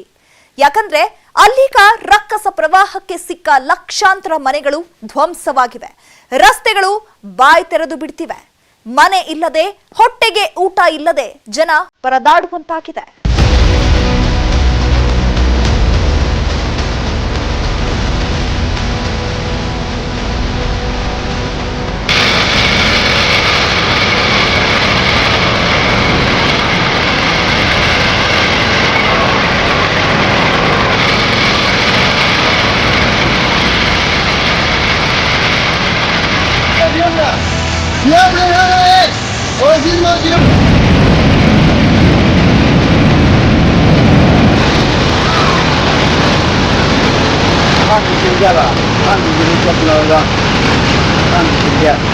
ನೋಡಿ, ಮನೆಗಳು ಹೇಗೆ ಕುಸಿದು ಬೀಳ್ತಿವೆ ನೋಡಿ. ಪ್ರವಾಹದೊಡೆತಕ್ಕೆ ಸಿಲುಕಿದ ಜನರ ಪಾಡು ಹೇಗಾಗಿದೆ ನೋಡಿ. ಜೂನ್ 14ರಿಂದ ಪಾಕಿಸ್ತಾನದಲ್ಲಿ ಇಂತಹ ಪ್ರವಾಹದ ಹೊಡೆತ ಮೇಲಿಂದ ಮೇಲೆ ಆಗ್ತಾನೆ ಇದೆ. ಇದರಿಂದ ಸಿಂಧ್ ಪ್ರಾಂತ್ಯದಲ್ಲೇ ಅತಿ ಹೆಚ್ಚು ಜನ ಸಾವನ್ನಪ್ಪಿದ್ದಾರೆ. ಬಲೂಚಿಸ್ತಾನದಲ್ಲಿ 234 ಸಾವುಗಳಾಗಿವೆ. ಪಂಜಾಬ್, ಖೈಬರ್, ಪಖ್ತೂನ್ಖ್ವಾ, ಬಲೂಚಿಸ್ತಾನ ಪ್ರಾಂತ್ಯದಲ್ಲಿ ನದಿಗಳು ಉಕ್ಕಿ ಹರಿದು ಮನೆಗಳು ಕೊಚ್ಚಿಕೊಂಡು ಹೋಗ್ತಿವೆ. ಹೀಗಾಗಿ ಪಾಕಿಸ್ತಾನ ಸರ್ಕಾರ ರಾಷ್ಟ್ರೀಯ ತುರ್ತು ಪರಿಸ್ಥಿತಿ ಘೋಷಿಸಿದೆ. 3 ಕೋಟಿ ಜನರ ಬದುಕು ಮೂರಾಬಟ್ಟೆ. ಈ ರಣಪ್ರವಾಹದಿಂದ ಪಾಕಿಸ್ತಾನದಲ್ಲಿ ಒಂದಲ್ಲ ಎರಡಲ್ಲ 3 ಕೋಟಿಗೂ ಅಧಿಕ ಜನರ ಬದುಕು ಮೂರಾಬಟ್ಟೆಯಾಗೋಗಿದೆ. 1,000ಕ್ಕೂ ಅಧಿಕ ಮಂದಿ ಪ್ರವಾಹಕ್ಕೆ ಸಿಲುಕಿ ಜಲಾಹುತಿಯಾಗಿದ್ದಾರೆ. ಆ ಪೈಕಿ 343 ಮಂದಿ ಮಕ್ಕಳಿದ್ದು ಇಲ್ಲಿವರೆಗೂ 129ಕ್ಕೂ ಅಧಿಕ ಸೇತುವೆಗಳು ಹಾನಿಗೊಂಡಿವೆ. 710 ಕಿಲೋಮೀಟರ್ನಷ್ಟು ರಸ್ತೆಗಳು ಜಲಾಹುತಿಯಾಗಿದೆ. ಪ್ರವಾಹ ಪೀಡಿತ 23 ಜಿಲ್ಲೆಗಳಲ್ಲಿ ರಕ್ಷಣಾ ಕಾರ್ಯ ಸಾಗ್ತಾನೆ ಇದೆ. 241ಕ್ಕೂ ಹೆಚ್ಚು ಮಳೆ ಬಿದ್ದಿದೆ. ಇದರಿಂದ ಪ್ರವಾಹ ಉಂಟಾಗಿದೆ. ಸಿಂಧ್ ಪ್ರಾಂತ್ಯದಲ್ಲಿ 1 ಮಿಲಿಯನ್ಗೂ ಹೆಚ್ಚು ಆಶ್ರಯ ತಾಣಗಳು ಬೇಕಾಗಿವೆ. ಬಲೂಚಿಸ್ತಾನ್ಗೆ 1 ಲಕ್ಷ ಟೆಂಟ್ಗಳು ಬೇಕಾಗಿವೆ. ತಾತ್ಕಾಲಿಕ ಟೆಂಟ್ಗಳಿಗಾಗಿ ವಿದೇಶಿ ದಾನಿಗಳನ್ನ ಸಹ ಸಂಪರ್ಕಿಸಲಾಗಿದೆ. ಅಷ್ಟೇ ಅಲ್ಲ, ಪ್ರತಿದಿನ ಅಗತ್ಯ ವಸ್ತುಗಳ ಕೊರತೆ ಉಂಟಾಗಿದ್ದು ಹೆಲಿಕಾಪ್ಟರ್ ಮೂಲಕ ಆಹಾರ ಪೊಟ್ಟಣಗಳನ್ನ ನೀಡಲಾಗ್ತಿದೆ.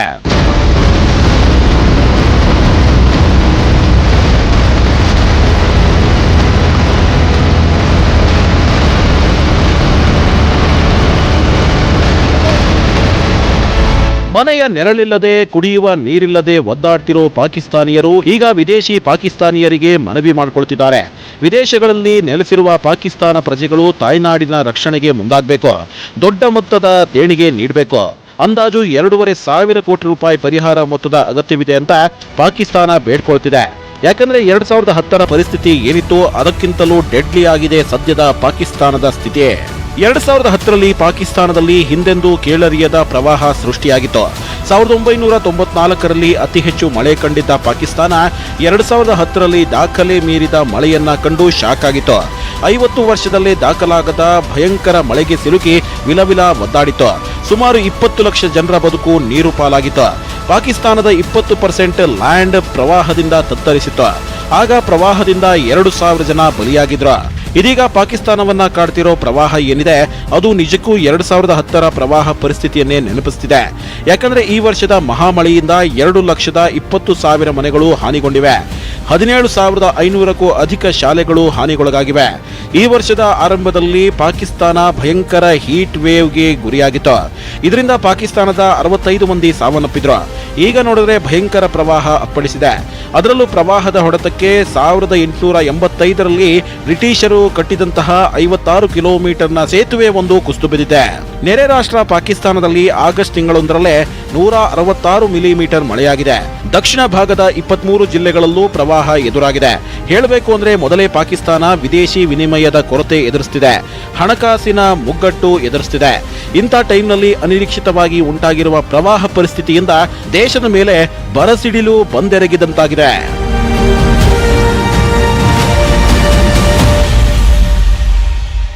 ಇಷ್ಟೆಲ್ಲ ಹಾನಿಯಾಗಿರೋ ಪಾಕಿಸ್ತಾನದಲ್ಲಿ ಇನ್ನೂ ವರುಣಾರ್ಭಟ ನಿಂತಿಲ್ಲ, ಮುಂದುವರಿಯುತ್ತಲೇ ಇದೆ. ಹೇಳಬೇಕು ಅಂದ್ರೆ ಪ್ರವಾಹ ಪೀಡಿತರಿಗೆ ಪರಿಹಾರ ವಿತರಿಸೋ ಶಕ್ತಿ ಕೂಡ ಪಾಕ್ ಸರ್ಕಾರದ ಬಳಿ ಇಲ್ಲ. ಹೀಗಾಗಿ ಪ್ರವಾಹ ಪೀಡಿತ ಪ್ರದೇಶದ ಜನರು ಸಂಕಷ್ಟದಲ್ಲಿದ್ದಾರೆ. ಇದಾಗಿತ್ತು ಈ ಹೊತ್ತಿನ ಫೋಕಸ್ 18. ನೋಡ್ತಾ ಇರಿ ನ್ಯೂಸ್ 18 ಕನ್ನಡ. ಜಾಲ ನಮ್ಮದು, ಬಲ ನಿಮ್ಮದು.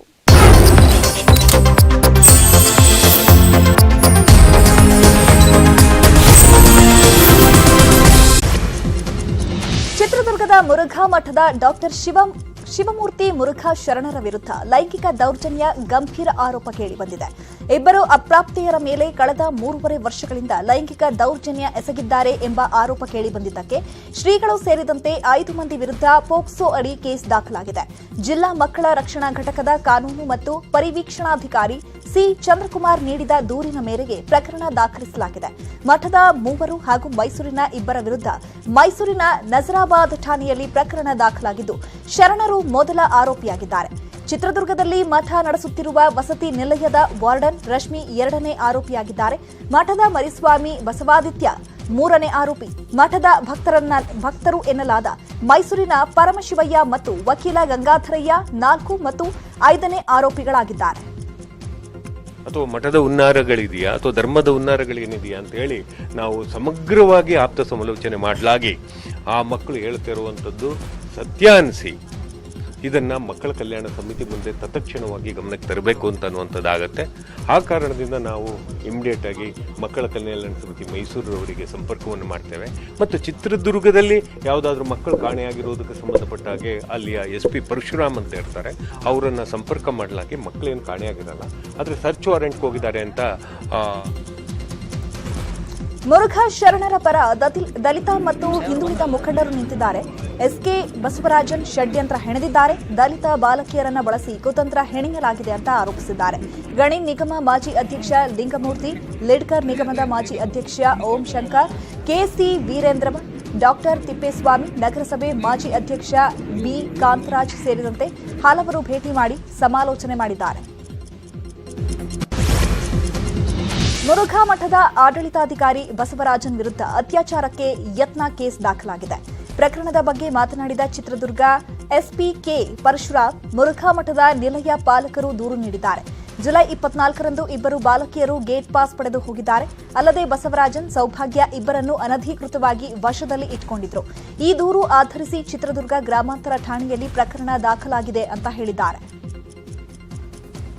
ಚಿತ್ರದುರ್ಗ ಮುರುಘಾ ಮಠದ ಬಾಲಕಿಯರ ವಸತಿ ನಿಲಯದ ನಿಲಯ ಪಾಲಕರು ನಿನ್ನೆ ರಾತ್ರಿ ಚಿತ್ರದುರ್ಗ ಗ್ರಾಮಾಂತರ ಪೊಲೀಸ್ ಠಾಣೆಗೆ ಒಂದು ದೂರನ್ನು ನೀಡಿದ್ದು, ಆ ದೂರಿನಲ್ಲಿ ದಿನಾಂಕ 24/7/2022ರಂದು ನಿಲಯದ 2 ಅಪ್ರಾಪ್ತ ವಯಸ್ಸಿನ ಬಾಲಕಿಯರು ಗೇಟ್ ಪಾಸನ್ನು ಪಡೆದು ಹೊರಹೋಗಿದ್ದು, ಅವರು ಅದೇ ದಿವಸ ಬೆಂಗಳೂರಿನ ಕಾಟನ್ಪೇಟೆ ಪೊಲೀಸ್ ಠಾಣೆಯಲ್ಲಿ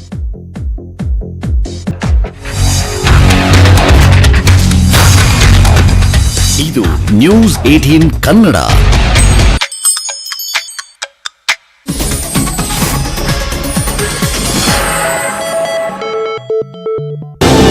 ಹೆಡ್ಲೈನ್ಸ್ ಪ್ರೆಸೆಂಟೆಡ್ ಬೈ ಚಕೋಟೆ.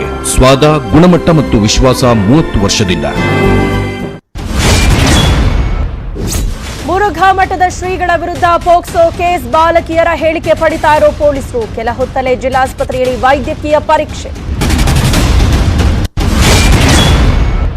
ಮುರುಘಾ ಮಠದಲ್ಲಿ ಆಪ್ತರ ಜೊತೆ ಶ್ರೀಗಳ ಸಭೆ. ನಿರೀಕ್ಷಣಾ ಜಾಮೀನಿಗೆ ಅರ್ಜಿ ಸಲ್ಲಿಸಲು ಸಿದ್ಧತೆ. ಮತ್ತೊಂದೆಡೆ ಸ್ವಾಮೀಜಿಗಳ ಜೊತೆ ಆಡಳಿತಾಧಿಕಾರಿ ಬಸವರಾಜನ್ ಚರ್ಚೆ. ಉಡುಪಿಯಲ್ಲಿ ಮುಂದುವರೆದ ಸಾವರ್ಕರ್ ಸಮರ. ಲಯನ್ಸ್ ವೃತ್ತಕ್ಕೆ ಸಾವರ್ಕರ್ ಹೆಸರಿಡಲು ರಘುಪತಿ ಭಟ್ ಆಗ್ರಹ. ಇತ್ತ ಹಾಜಿ ಅಬ್ದುಲ್ಲಾ ಹೆಸರಿಡಿ ಅಂತ ACPR ಸಂಘಟನೆ ಒತ್ತಾಯ. ನೋಯ್ಡಾದಲ್ಲಿ ಅವಳಿ ಕಟ್ಟಡಗಳ ಧ್ವಂಸ ಯಶಸ್ವಿ. 9 ಸೆಕೆಂಡ್ನಲ್ಲಿ ಧರೆಗುರುಳಿದ 337 ಅಡಿಯ ಕಟ್ಟಡ. ಅಪಾರ್ಟ್ಮೆಂಟ್ ಸುತ್ತಮುತ್ತ ಧೂಳು ಕ್ಲಿನಿಕ್. ರಾಜ್ಯಾದ್ಯಂತ ಮಹಾಮಳೆಯ ಅಬ್ಬರ. ಜಮೀನು ಮನೆಗಳಿಗೆ ನೀರು ನುಗ್ಗಿ ಜನರ ಪರದಾಟ. ಯಾದಗಿರಿಯ ನಾಯ್ಕಲ್ ಸೇತುವೆ ಮುಳುಗಡೆ. ತುಮಕೂರಲ್ಲಿ ಟ್ರ್ಯಾಕ್ಟರ್ ಪಲ್ಟಿ.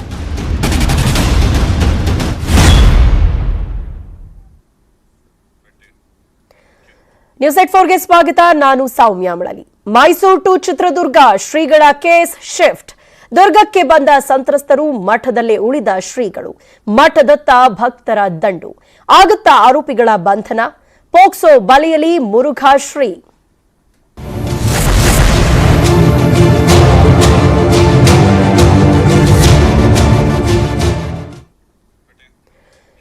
ಮುರುಘಾ ಮಠದ ಶ್ರೀಗಳ ವಿರುದ್ಧ ಪೋಕ್ಸೋ ಕೇಸ್ ದಾಖಲಾಗಿದೆ. ಸತತ 4.5 ಗಂಟೆಯಿಂದ ಸ್ಟೇಟ್ಮೆಂಟ್ ಅನ್ನ ಪಡಿತಾ ಇದ್ದಾರೆ ಪೊಲೀಸರು.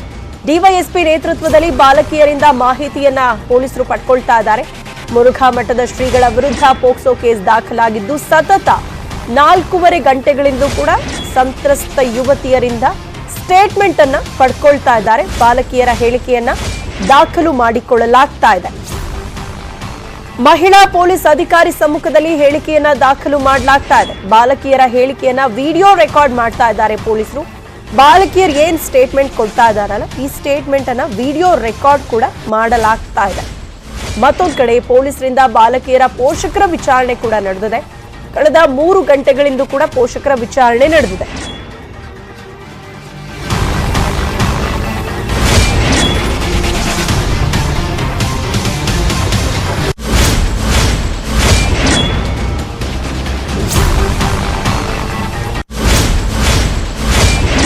ಒಂದ್ ಕಡೆ ಬಾಲಕಿಯರ ಹೇಳಿಕೆಯನ್ನ ದಾಖಲು ಮಾಡಿಕೊಳ್ಳಲಾಗ್ತಾ ಇದ್ರೆ, ಮತ್ತೊಂದ್ ಕಡೆ ಈ ಬಾಲಕಿಯರ ಪೋಷಕರಿಂದಲೂ ಕೂಡ ಮಾಹಿತಿಯನ್ನ ಕಲೆ ಹಾಕಲಾಗ್ತಾ ಇದೆ. ಕಳೆದ 3 ಗಂಟೆಗಳಿಂದಲೂ ಕೂಡ ಬಾಲಕಿಯರ ಪೋಷಕರ ವಿಚಾರಣೆ ಕೂಡ ಆಗ್ತಾ ಇದೆ. ಪೊಲೀಸರು, ಮಹಿಳಾ ಮತ್ತು ಮಕ್ಕಳ ಕಲ್ಯಾಣ ಇಲಾಖೆ ಅಧಿಕಾರಿಗಳಿಂದ ಈ ಒಂದು ವಿಚಾರಣೆ ನಡೀತಾ ಇರುವಂತದ್ದು.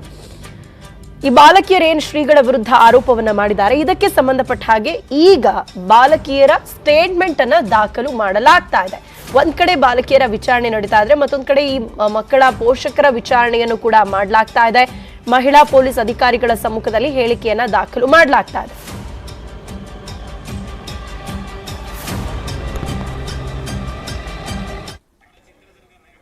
ಮುರುಘಾ ಮಠದ ಸ್ವಾಮೀಜಿ ವಿರುದ್ಧ ಪೋಕ್ಸೋ ಕೇಸ್ ದಾಖಲಾಗಿದ್ದು, ಪೊಲೀಸರ ಮುಂದೆ ಹೇಳಿಕೆಯನ್ನ ನೀಡಿದ್ದಾರೆ ಬಾಲಕಿಯರು. 3 ವರ್ಷಗಳಿಂದ ಲೈಂಗಿಕ ಕಿರುಕುಳ ಅನ್ನುವಂತಹ ಆರೋಪವನ್ನ ಇದೀಗ ಬಾಲಕಿಯರು ಮಾಡಿರುವಂಥದ್ದು. ಶ್ರೀಗಳ ವಿರುದ್ಧ ಏನೊಂದು ಬಹಳ ಗಂಭೀರವಾದಂತಹ ಆರೋಪವನ್ನ ಮಾಡಲಾಗಿತ್ತು, ಅದಕ್ಕೆ ಸಂಬಂಧಪಟ್ಟ ಹಾಗೆ ಪೊಲೀಸರ ಮುಂದೆಯೂ ಕೂಡ ಈಗ ಆ ಬಾಲಕಿಯರು ತಮಗೇನೇನ್ ಆಗಿದೆ ಅನ್ನುವಂಥದ್ದನ್ನ ಲಿಖಿತ ರೂಪದಲ್ಲಿ ದೂರನ್ನ ಕೊಟ್ಟಿರುವಂಥದ್ದು. ಅದರ ಜೊತೆಗೆ ಆ ಮಕ್ಕಳ ಹೇಳಿಕೆಗಳನ್ನ ಕೂಡ ಪೊಲೀಸರು ದಾಖಲು ಮಾಡಿಕೊಂಡಿದ್ದಾರೆ. ಮುರುಘಾ ಮಠದ ಅನಾಥಾಲಯದ ವಿದ್ಯಾರ್ಥಿನಿಯರಿಗೆ ಮುರುಘಾ ಶರಣರು ಲೈಂಗಿಕ ದೌರ್ಜನ್ಯ ಎಸಗಿದ್ದಾರೆ ಅನ್ನುವಂತಹ ಆರೋಪದ ಮೇರೆಗೆ ಮೈಸೂರಿನ ನಜರಾಬಾದ್ ಪೊಲೀಸರು ಮೊಕದ್ದಮೆಯನ್ನ ದಾಖಲು ಮಾಡಿಕೊಂಡಿದ್ರು. ಅದಕ್ಕೆ ಸಂಬಂಧಪಟ್ಟ ಹಾಗೆ ಇದೀಗ ಲಿಖಿತ ಹೇಳಿಕೆಯನ್ನ ಕೂಡ ಪಡ್ಕೊಳ್ಳಲಾಗ್ತಾ ಇದೆ. ಬಾಲಕಿಯರಿಗೆ ಮೆಡಿಕಲ್ ಟೆಸ್ಟ್ ಅನ್ನ ಮಾಡಿಸಲಿದ್ದಾರೆ ಪೊಲೀಸರು. ಮೆಡಿಕಲ್ ಟೆಸ್ಟ್ ನ ನಂತರ ಅವರನ್ನ ಕೋರ್ಟ್ ಮುಂದೆ ಹಾಜರುಪಡಿಸಲಾಗುತ್ತೆ.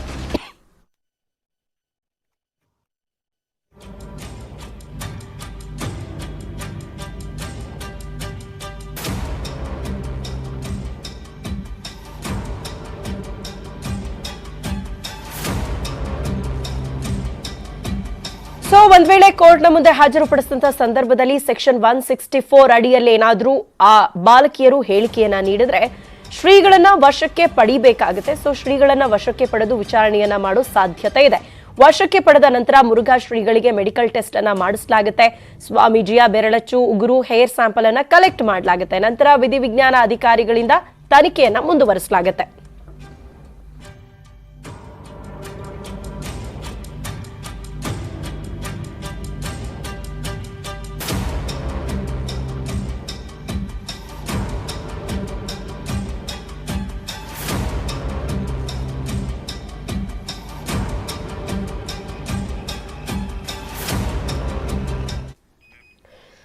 ಇನ್ನು ಮುರುಘಾ ಮಠದಲ್ಲೂ ಕೂಡ ಆಪ್ತರ ಜೊತೆ ಶ್ರೀಗಳು ಸಭೆಯನ್ನ ನಡೆಸಿದ್ದಾರೆ. ಕೆಲ ಮಠಾಧೀಶರು, ಸಮುದಾಯದ ಮುಖಂಡರು ಈ ಸಭೆಯಲ್ಲಿ ಭಾಗವಹಿಸಿದ್ದಾರೆ.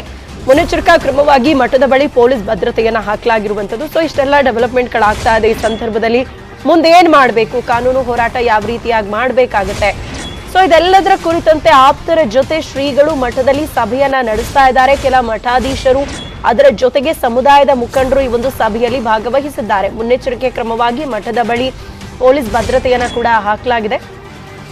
ಈ ಒಂದು ವಿಚಾರ ಗೊತ್ತಾಗ್ತಿದ್ದ ಹಾಗೆ ಒಂದಷ್ಟು ಜನರು ಶ್ರೀಗಳನ್ನ ಬೆಂಬಲಿಸಿ ಕೂಡ ಅವರ ಪರ ಮಾತನಾಡ್ತಿದ್ದಾರೆ. ಅದರ ಜೊತೆಗೆ ಮಠಕ್ಕೆ ಭೇಟಿ ನೀಡಿ ಶ್ರೀಗಳನ್ನ ಭೇಟಿ ಮಾಡಿ ಅವರಿಗೆ ನಿಮ್ಮ ಪರವಾಗಿ ನಾವಿದ್ದೀವಿ ಅಂತ ಹೇಳುವಂತ ಒಂದು ಕೆಲಸವನ್ನ ಕೂಡ ಮಾಡ್ತಾ ಇದ್ದಾರೆ. ಬಟ್ ಈಗ ಎಲ್ಲವೂ ಕೂಡ ಕಾನೂನಿನ ಚೌಕಟ್ಟಿನಲ್ಲಿರೋದ್ರಿಂದಾಗಿ, ಕಾನೂನಿನ ಕಟಕಟೆಯಲ್ಲಿರೋದ್ರಿಂದಾಗಿ ಸೊ ಯಾವ ರೀತಿಯಾಗಿ ಮುಂದೆ ತನಿಖೆಯನ್ನ ಒಂದ್ ವೇಳೆ ಪೊಲೀಸರು ಕೈಗೊಂಡ್ರೆ ಯಾವ ರೀತಿ ನಮ್ಮ ಕಾನೂನು ಹೋರಾಟ ಆಗಿರ್ಬೇಕು, ಇದೆಲ್ಲದರ ಕುರಿತಂತೆ ಆಪ್ತರ ಜೊತೆ ಮುರುಘಾ ಶರಣರು ಸಭೆಯನ್ನ ನಡೆಸ್ತಾ ಇದ್ದಾರೆ.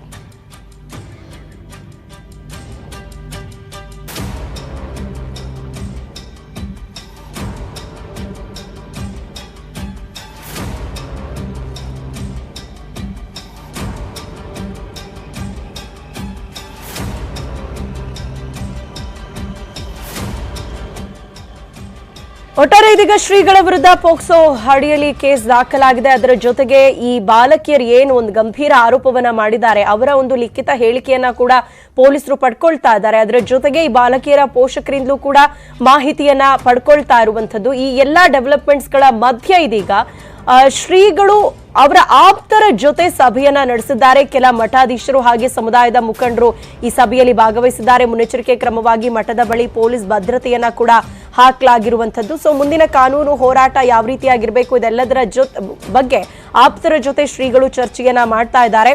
ಸೊ ಮುರುಘಾ ಸ್ವಾಮೀಜಿಗಳ ವಿರುದ್ಧ ಈಗ ಪೊಲೀಸರ ಮುಂದೆ 3 ವರ್ಷಗಳಿಂದ ಲೈಂಗಿಕ ಕಿರುಕುಳ ಆಗ್ತಾ ಇತ್ತು ಅನ್ನುವಂತಹ ಆರೋಪವನ್ನ ಬಾಲಕಿಯರು ಮಾಡಿದ್ದಾರೆ.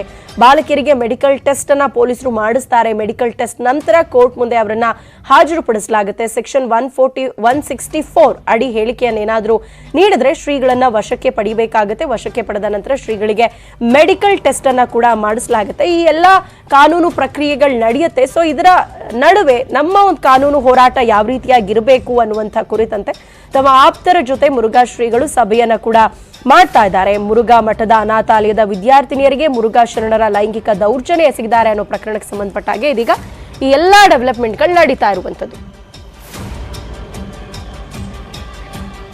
ಈ ಬಗ್ಗೆ ಹೆಚ್ಚಿನ ಮಾಹಿತಿಯನ್ನ ಪಡ್ಕೊಳ್ಳೋ ನಮ್ಮ ಪ್ರತಿನಿಧಿ ವಿನಾಯಕ್ ಇದೀಗ ನಮ್ಮ ಜೊತೆ ನೇರ ಸಂಪರ್ಕದಲ್ಲಿ ಜಾಯ್ನ್ ಆಗಿದ್ದಾರೆ.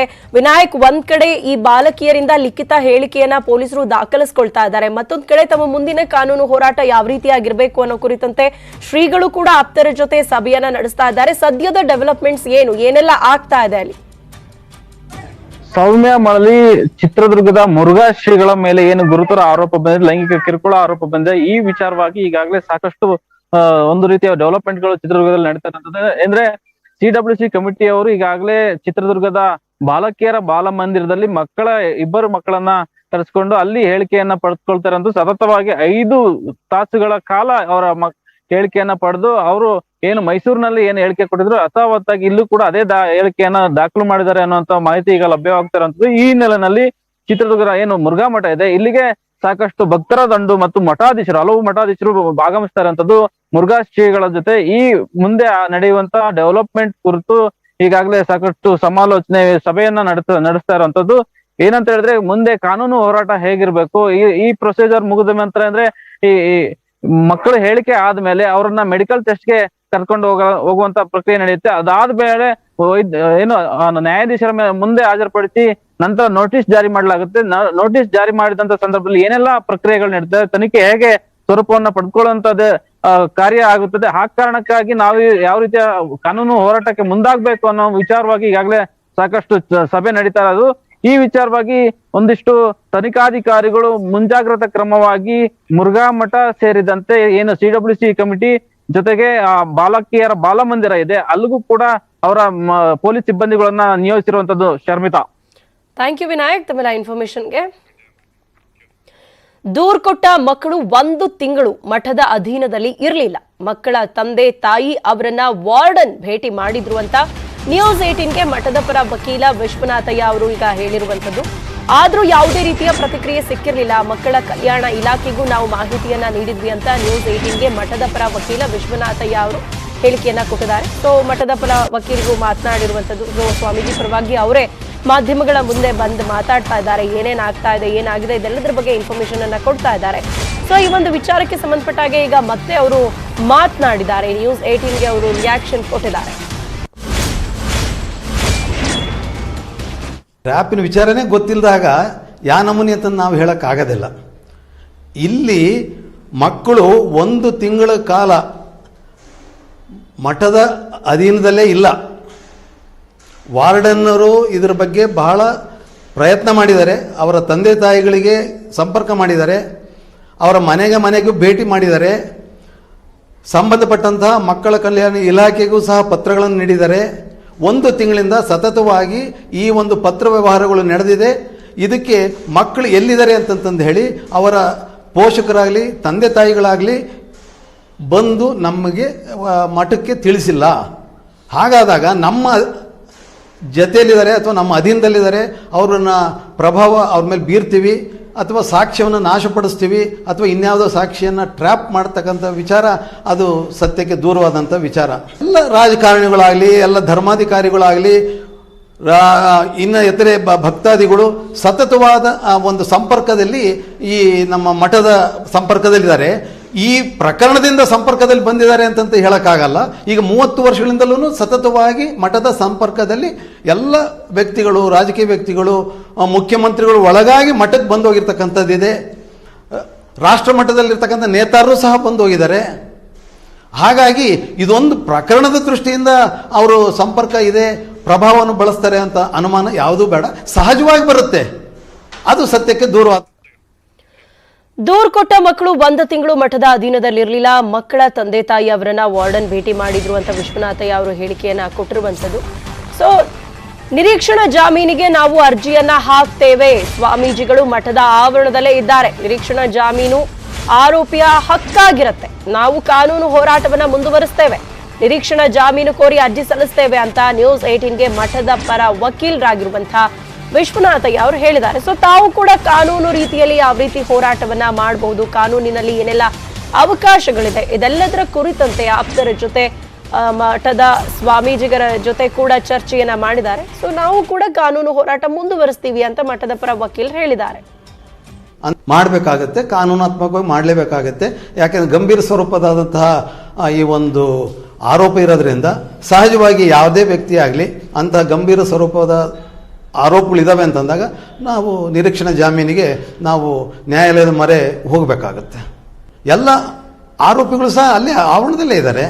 ಬೈದ ಪ್ರಶ್ನೆ ಇಲ್ಲ, ಕಾನೂನಿನವಾಗಿ ಇದು ಒಂದು ನಿರೀಕ್ಷಣಾ ಜಾಮೀನು ಪಡಿತಕ್ಕಂಥದ್ದು, ನಿರೀಕ್ಷಣಾ ಜಾಮೀನು ತಗೊಳ್ತಕ್ಕಂಥದ್ದು ಪ್ರತಿಯೊಬ್ಬ ಆರೋಪಿಯ ಹಕ್ಕಾಗಿ. ಸ್ವಾಮೀಜಿಗಳ ವಿರುದ್ಧದ ಆರೋಪ ಗಂಭೀರವಾದದ್ದು. ಈ ಪ್ರಕರಣದಲ್ಲಿ ಯಾವುದೇ ರಾಜಿಯ ಮಾತಿಲ್ಲ.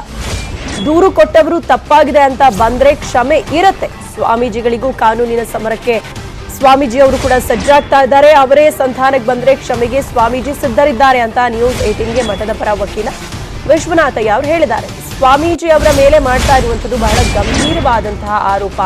ಹಾಗಾಗಿ ನಾವು ಕೂಡ ಕಾನೂನು ಹೋರಾಟವನ್ನ ಮಾಡ್ತೀವಿ. ಆದ್ರೆ ಒಂದ್ ವೇಳೆ ಅವರು ತಪ್ಪಾಯ್ತು, ನಮ್ಮನ್ನ ಕ್ಷಮಿಸಿ ಅಂತ ಹೇಳಿ ಸಂಧಾನಕ್ಕೆ ಬಂದ್ರೆ ಕ್ಷಮೆಗೆ ಸ್ವಾಮೀಜಿಯು ಸಿದ್ಧರಿದ್ದಾರೆ ಅಂತ ಹೇಳಿದ್ದಾರೆ. ಆದ್ರೆ ಅದಕ್ಕೆ ಬಿಟ್ಟು ಬೇರೆ ಯಾವುದೇ ರೀತಿಯಾದಂತಹ ರಾಜಿಗೆ ನಾವು ರೆಡಿ ಇಲ್ಲ. ನಮ್ಮ ಮೇಲೆ ಇಷ್ಟೆಲ್ಲ ಗಂಭೀರ ಆರೋಪವನ್ನ ಸ್ವಾಮೀಜಿಗಳ ಮೇಲೆ ಮಾಡ್ತಾ ಇರೋದ್ರಿಂದಾಗಿ ನಾವು ಕೂಡ ಕಾನೂನು ಹೋರಾಟ ಮಾಡ್ತೀವಿ ಅಂತ ಹೇಳಿದ್ದಾರೆ. ಒಂದು ಸಭೆ ನಡೀತು, ಸಾರ್ವಜನಿಕರ ಭಕ್ತರ ಅಭಿಮಾನಿಗಳ ಸಭೆ ನಡೀತು ನಿನ್ನೆ ಮಧ್ಯಾಹ್ನ. ಇರ್ತಕ್ಕಂಥ ಭಕ್ತಾದಿಗಳು ಅಭಿಮಾನಿಗಳು ಯಾಕೆ ಈ ವಿಷಯವನ್ನ ನೀವು ದೊಡ್ಡದು ಮಾಡಿದಿರಿ, ಇದರಲ್ಲಿ ಏನು ಆರೋಪ ಸತ್ಯಕ್ಕೆ ದೂರವಾದಂಥದ್ದು, ಒಂದು ರಾಜ್ಯ ಸಂಧಾನ ಭಿನ್ನಾಭಿಪ್ರಾಯಗಳು, ಆಡಳಿತಾತ್ಮಕ ವಿಚಾರಗಳ ಭಿನ್ನಾಭಿಪ್ರಾಯಗಳಿದ್ರೆ ಕುಳಿತು ಮಾತಾಡಿ ಸಂಧಾನ ಮಾಡ್ಕೋಬಹುದು ಅಂತಂತಂದು ಹೇಳಿದಾಗ ಸ್ವಾಮೀಜಿಯವರು ಇದು ಗಂಭೀರ ಸ್ವರೂಪದ ಪ್ರಕರಣ ಆಗಿರೋದ್ರಿಂದ ರಾಜಿ ಮಾಡ್ಕೊಳ್ಳೋದಕ್ಕೆ ಬರೋದಿಲ್ಲ. ಆದರೆ ಆ ಸುಳ್ಳು ದೂರನ್ನು ಕೊಟ್ಟಿರ್ತಕ್ಕಂಥ ವ್ಯಕ್ತಿಗಳು ಅಥವಾ ಅದರಿಂದ ಇರ್ತಕ್ಕಂಥ ವ್ಯಕ್ತಿಗಳು ಅವರಿಗೆ ತಪ್ಪು ತಿಳುವಳಿಕೆ, ಅವರಿಗೆ ಅರಿವಾಗಿ ನಾವು ಮಾಡಿ ತಪ್ಪು ಅಂತಂದು ಹೇಳಿ ಮಠಕ್ಕೆ ಬಂದರೆ ಅದನ್ನು ಕ್ಷಮೆ ಮಾಡಿ ಸಂಧಾನಕ್ಕೆ ಮುಂದೆ ಬರಬಹುದೇ ವಿನಃ ಅದು ಇವರಾಗಿ ಇವರು ಸಂಧಾನಕ್ಕೆ ಅಂತಂತ ಹೇಳಿ ಯಾವ ಪ್ರಯತ್ನ ಮಾಡಿಲ್ಲ. ಅದು ಆಗದೇ ಇದ್ದ ಪಕ್ಷದಲ್ಲಿ ಬಹುಶಃ ಎಲ್ಲ ಆರೋಪಿಗಳು ಹೇಳಿದ ಹಾಗೆ ಸ್ವಾಮೀಜಿಯವರು ಸಹ ಒಂದು ಕಾನೂನಿನ ಸಮರಕ್ಕೆ ಸಜ್ಜಾಗಲೇಬೇಕಾಗುತ್ತೆ, ಆಗ್ತೀವಿ ಅಂತಂದು ಎಂಬ ಮಾತನ್ನ ಆ ಸಭೆಯಲ್ಲಿ ಹೇಳಿರೋದು ನಿಜ. ಈ ಬಗ್ಗೆ ಮತ್ತಷ್ಟು ಮಾಹಿತಿಯನ್ನ ನಿಮ್ಮ ಮುಂದೆ ಇಡ್ತಾ ಹೋಗ್ತೀವಿ ಚಿಕ್ಕ ಬ್ರೇಕ್ ಆದ್ಮೇಲೆ. ಪರಿಸರ ಸ್ನೇಹಿ ಗಣಪತಿನ ಮನೆಯಲ್ಲೇ ಹೆಂಗ್ ಮಾಡೋದು? ಶ್ರೇಯಾಂಸಿ ಬಹುವಿಜ್ಞಾನಿ ಸಂಭವಂತಿ ಕಲಯುಗೆ ಗಂಗಾ ಗಂಗಾ ಭಾಗೀರಥ್ಯೆ ನಮಃ.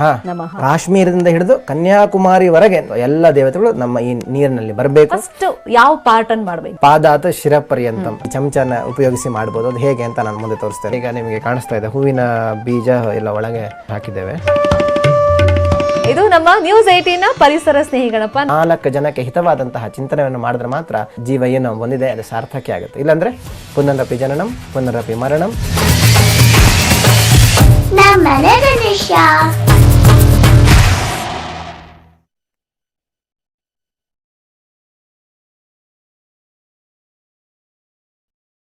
ಚಿತ್ರದುರ್ಗದ ಮುರುಘಾ ಮಠದ ಡಾಕ್ಟರ್ ಶಿವಮೂರ್ತಿ ಮುರುಘಾ ಶರಣರ ವಿರುದ್ಧ ಲೈಂಗಿಕ ದೌರ್ಜನ್ಯ ಗಂಭೀರ ಆರೋಪ ಕೇಳಿಬಂದಿದೆ. ಇಬ್ಬರು ಅಪ್ರಾಪ್ತೆಯರ ಮೇಲೆ ಕಳೆದ 3.5 ವರ್ಷಗಳಿಂದ ಲೈಂಗಿಕ ದೌರ್ಜನ್ಯ ಎಸಗಿದ್ದಾರೆ ಎಂಬ ಆರೋಪ ಕೇಳಿಬಂದಿದ್ದಕ್ಕೆ ಶ್ರೀಗಳು ಸೇರಿದಂತೆ 5 ಮಂದಿ ವಿರುದ್ಧ ಪೋಕ್ಸೋ ಅಡಿ ಕೇಸ್ ದಾಖಲಾಗಿದೆ. ಜಿಲ್ಲಾ ಮಕ್ಕಳ ರಕ್ಷಣಾ ಘಟಕದ ಕಾನೂನು ಮತ್ತು ಪರಿವೀಕ್ಷಣಾಧಿಕಾರಿ ಸಿ ಚಂದ್ರಕುಮಾರ್ ನೀಡಿದ ದೂರಿನ ಮೇರೆಗೆ ಪ್ರಕರಣ ದಾಖಲಿಸಲಾಗಿದೆ. ಮಠದ 3 ಹಾಗೂ ಮೈಸೂರಿನ 2 ವಿರುದ್ಧ ಮೈಸೂರಿನ ನಜರಾಬಾದ್ ಠಾಣೆಯಲ್ಲಿ ಪ್ರಕರಣ ದಾಖಲಾಗಿದ್ದು ಶರಣರು ಮೊದಲ ಆರೋಪಿಯಾಗಿದ್ದಾರೆ. ಚಿತ್ರದುರ್ಗದಲ್ಲಿ ಮಠ ನಡೆಸುತ್ತಿರುವ ವಸತಿ ನಿಲಯದ ವಾರ್ಡನ್ ರಶ್ಮಿ 2ನೇ ಆರೋಪಿಯಾಗಿದ್ದಾರೆ. ಮಠದ ಮರಿಸ್ವಾಮಿ ಬಸವಾದಿತ್ಯ 3ನೇ ಆರೋಪಿ. ಮಠದ ಭಕ್ತರು ಎನ್ನಲಾದ ಮೈಸೂರಿನ ಪರಮಶಿವಯ್ಯ ಮತ್ತು ವಕೀಲ ಗಂಗಾಧರಯ್ಯ 4 ಮತ್ತು 5ನೇ ಆರೋಪಿಗಳಾಗಿದ್ದಾರೆ. ಅಥವಾ ಮಠದ ಹುನ್ನಾರಗಳಿದೆಯಾ ಅಥವಾ ಧರ್ಮದ ಹುನ್ನಾರಗಳೇನಿದೆಯಾ ಅಂತ ಹೇಳಿ ನಾವು ಸಮಗ್ರವಾಗಿ ಆಪ್ತ ಸಮಾಲೋಚನೆ ಮಾಡಲಾಗಿ ಆ ಮಕ್ಕಳು ಹೇಳ್ತಿರುವಂಥದ್ದು ಸತ್ಯ ಅನಿಸಿ ಇದನ್ನು ಮಕ್ಕಳ ಕಲ್ಯಾಣ ಸಮಿತಿ ಮುಂದೆ ತತ್ಕ್ಷಣವಾಗಿ ಗಮನಕ್ಕೆ ತರಬೇಕು ಅಂತ ಅನ್ನುವಂಥದ್ದಾಗತ್ತೆ. ಆ ಕಾರಣದಿಂದ ನಾವು ಇಮಿಡಿಯೇಟ್ ಆಗಿ ಮಕ್ಕಳ ಕಲ್ಯಾಣ ಸಮಿತಿ ಮೈಸೂರವರಿಗೆ ಸಂಪರ್ಕವನ್ನು ಮಾಡ್ತೇವೆ. ಮತ್ತು ಚಿತ್ರದುರ್ಗದಲ್ಲಿ ಯಾವುದಾದ್ರೂ ಮಕ್ಕಳು ಕಾಣೆಯಾಗಿರೋದಕ್ಕೆ ಸಂಬಂಧಪಟ್ಟ ಹಾಗೆ ಅಲ್ಲಿಯ SP ಪರಶುರಾಮ್ ಅಂತ ಇರ್ತಾರೆ, ಅವರನ್ನು ಸಂಪರ್ಕ ಮಾಡಲಾಗಿ ಮಕ್ಕಳೇನು ಕಾಣೆಯಾಗಿರಲ್ಲ, ಆದರೆ ಸರ್ಚ್ ವಾರೆಂಟ್ಗೆ ಹೋಗಿದ್ದಾರೆ ಅಂತ. ಮುರುಘಾ ಶರಣರ ಪರ ದಲಿತ ಮತ್ತು ಹಿಂದುಳಿದ ಮುಖಂಡರು ನಿಂತಿದ್ದಾರೆ. SK ಬಸವರಾಜನ್ ಷಡ್ಯಂತ್ರ ಹೆಣೆದಿದ್ದಾರೆ. ದಲಿತ ಬಾಲಕಿಯರನ್ನ ಬಳಸಿ ಕುತಂತ್ರ ಹೆಣೆಯಲಾಗಿದೆ ಅಂತ ಆರೋಪಿಸಿದ್ದಾರೆ. ಗಣಿ ನಿಗಮ ಮಾಜಿ ಅಧ್ಯಕ್ಷ ಲಿಂಗಮೂರ್ತಿ, ಲಿಡ್ಕರ್ ನಿಗಮದ ಮಾಜಿ ಅಧ್ಯಕ್ಷ ಓಂ ಶಂಕರ್, KC ವೀರೇಂದ್ರಮ, ಡಾಕ್ಟರ್ ತಿಪ್ಪೇಸ್ವಾಮಿ, ನಗರಸಭೆ ಮಾಜಿ ಅಧ್ಯಕ್ಷ B ಕಾಂತರಾಜ್ ಸೇರಿದಂತೆ ಹಲವರು ಭೇಟಿ ಮಾಡಿ ಸಮಾಲೋಚನೆ ಮಾಡಿದ್ದಾರೆ. ಮುರುಘಾ ಮಠದ ಆಡಳಿತಾಧಿಕಾರಿ ಬಸವರಾಜನ್ ವಿರುದ್ಧ ಅತ್ಯಾಚಾರಕ್ಕೆ ಯತ್ನ ಕೇಸ್ ದಾಖಲಾಗಿದೆ. ಪ್ರಕರಣದ ಬಗ್ಗೆ ಮಾತನಾಡಿದ ಚಿತ್ರದುರ್ಗ SP K ಪರಶುರಾಮ್, ಮುರುಘಾ ಮಠದ ನಿಲಯ ಪಾಲಕರು ದೂರು ನೀಡಿದ್ದಾರೆ. ಜುಲೈ 24ರಂದು 2 ಬಾಲಕಿಯರು ಗೇಟ್ ಪಾಸ್ ಪಡೆದು ಹೋಗಿದ್ದಾರೆ. ಅಲ್ಲದೆ ಬಸವರಾಜನ್, ಸೌಭಾಗ್ಯ ಇಬ್ಬರನ್ನು ಅನಧಿಕೃತವಾಗಿ ವಶದಲ್ಲಿ ಇಟ್ಟುಕೊಂಡಿದ್ರು. ಈ ದೂರು ಆಧರಿಸಿ ಚಿತ್ರದುರ್ಗ ಗ್ರಾಮಾಂತರ ಠಾಣೆಯಲ್ಲಿ ಪ್ರಕರಣ ದಾಖಲಾಗಿದೆ ಅಂತ ಹೇಳಿದ್ದಾರೆ. ಚಿತ್ರದುರ್ಗ ಮುರುಘಾ ಮಠದ ಬಾಲಕಿಯರ ವಸತಿ ನಿಲಯದ ನಿಲಯ ಪಾಲಕರು ನಿನ್ನೆ ರಾತ್ರಿ ಚಿತ್ರದುರ್ಗ ಗ್ರಾಮಾಂತರ ಪೊಲೀಸ್ ಠಾಣೆಗೆ ಒಂದು ದೂರನ್ನು ನೀಡಿದ್ದು, ಆ ದೂರಿನಲ್ಲಿ ದಿನಾಂಕ 24/7/2022ರಂದು ನಿಲಯದ 2 ಅಪ್ರಾಪ್ತ ವಯಸ್ಸಿನ ಬಾಲಕಿಯರು ಗೇಟ್ ಪಾಸನ್ನು ಪಡೆದು ಹೊರಹೋಗಿದ್ದು, ಅವರು ಅದೇ ದಿವಸ ಬೆಂಗಳೂರಿನ ಕಾಟನ್ಪೇಟೆ ಪೊಲೀಸ್ ಠಾಣೆಯಲ್ಲಿ ಕಂಡುಬಂದಿದ್ದರು.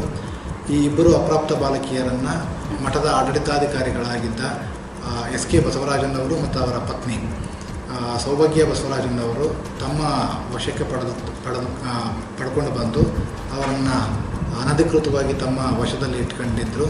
ಹಾಗೂ SK ಬಸವರಾಜನ್ ಅವರು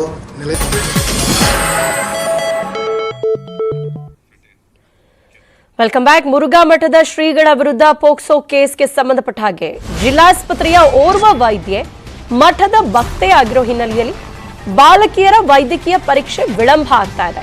ಈಗ ಸಹಜವಾಗಿ ಮಠಕ್ಕೆ ಸಾವಿರಾರು ಸಂಖ್ಯೆಯಲ್ಲಿ, ಲಕ್ಷಾಂತರ ಸಂಖ್ಯೆಯಲ್ಲಿ ಭಕ್ತರಿದ್ದಾರೆ. ಅವರು ವಿವಿಧ ಕ್ಷೇತ್ರಗಳಲ್ಲಿ ತೊಡಗಿಸಿಕೊಂಡಿರುವಂಥದ್ದು. ಈಗೇನು ಬಾಲಕಿಯರ ವೈದ್ಯಕೀಯ ಪರೀಕ್ಷೆ ನಡೀಬೇಕಾಗಿತ್ತು, ಆ ಆಸ್ಪತ್ರೆಯಲ್ಲಿ ಕೆಲಸ ಮಾಡುವಂಥ ಓರ್ವ ವೈದ್ಯೆ, ಪರೀಕ್ಷೆಯನ್ನ ಮಾಡಬೇಕಾಗಿರುವಂತಹ ಓರ್ವ ವೈದ್ಯೆ ಮಠದ ಭಕ್ತೆ ಆಗಿರೋ ಹಿನ್ನೆಲೆಯಲ್ಲಿ ಬಾಲಕಿಯರ ವೈದ್ಯಕೀಯ ಪರೀಕ್ಷೆ ವಿಳಂಬ ಆಗ್ತಾ ಇದೆ. ಹೀಗಾಗಿ ಬಾಲಕಿಯರನ್ನ ಆಸ್ಪತ್ರೆಗೆ ಕರೆದೊಯ್ಯಲು ಹಿಂದೇಟನ್ನ ಹಾಕಲಾಗ್ತಾ ಇದೆ. ಒಡನಾಡಿ ಸಂಸ್ಥೆ ಸಿಬ್ಬಂದಿ ಬಾಲಕಿಯರನ್ನ ಈ ಆಸ್ಪತ್ರೆಗೆ ಕರ್ಕೊಂಡು ಹೋಗೋದಕ್ಕೆ ಹಿಂದೇಟನ್ನ ಹಾಕ್ತಾ ಇದ್ದಾರೆ. ಜಿಲ್ಲಾ ಆಸ್ಪತ್ರೆ ವೈದ್ಯೆಯನ್ನ ಬದಲಿಸುವಂತೆ ಸಂಸ್ಥೆ ಒತ್ತಾಯ ಮಾಡ್ತಾ ಇದೆ. ಸೊ ಇಲ್ಲಿ ರಿಸಲ್ಟ್ ಏನ್ ಬೇಕಾದ್ರೂ ಬರಬಹುದು.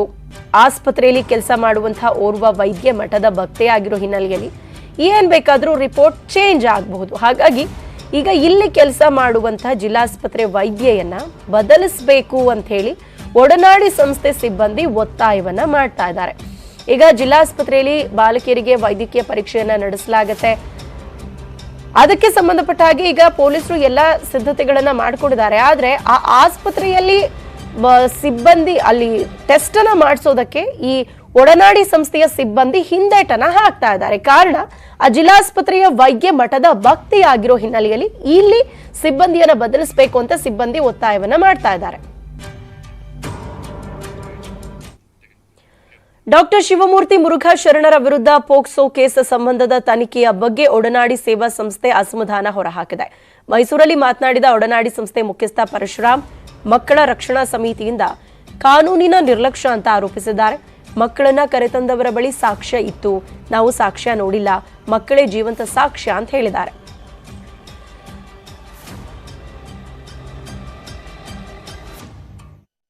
ಆರೋಪ ಏನು ಕೇಳಿ ಬರ್ತಾ ಇದೆ, ಏನು ಬಾಲಕಿಯರ ಮೇಲೆ ಅತ್ಯಾಚಾರವನ್ನು ಮಾಡಿದ್ರು ಅಂತ ಒಂದು ಗಂಭೀರ ಆರೋಪ ಏನು ಕೇಳಿ ಬರ್ತಾ ಇದೆ. ಇದು ಸಾಕಷ್ಟು ಚರ್ಚೆಗೆ ಗ್ರಾಸವಾಗಿರುವಂಥದ್ದು. ಜೊತೆಗೆ ಏನು ಚಿತ್ರದುರ್ಗದಿಂದ ಮೈಸೂರಿನ ಒಂದು ಒಡನಾಡಿ ಸಂಸ್ಥೆಗೆ ಏನು ಇಬ್ಬರು ಹೆಣ್ಮಕ್ಳು ಬರ್ತಾರೆ, ಅವರು ಈ ಮೈಸೂರಿನ ಒಡನಾಡಿ ಸಂಸ್ಥೆಯ ಒಂದು ಆಶ್ರಯವನ್ನು ಕೂಡ ಪಡ್ಕೋತಾರೆ.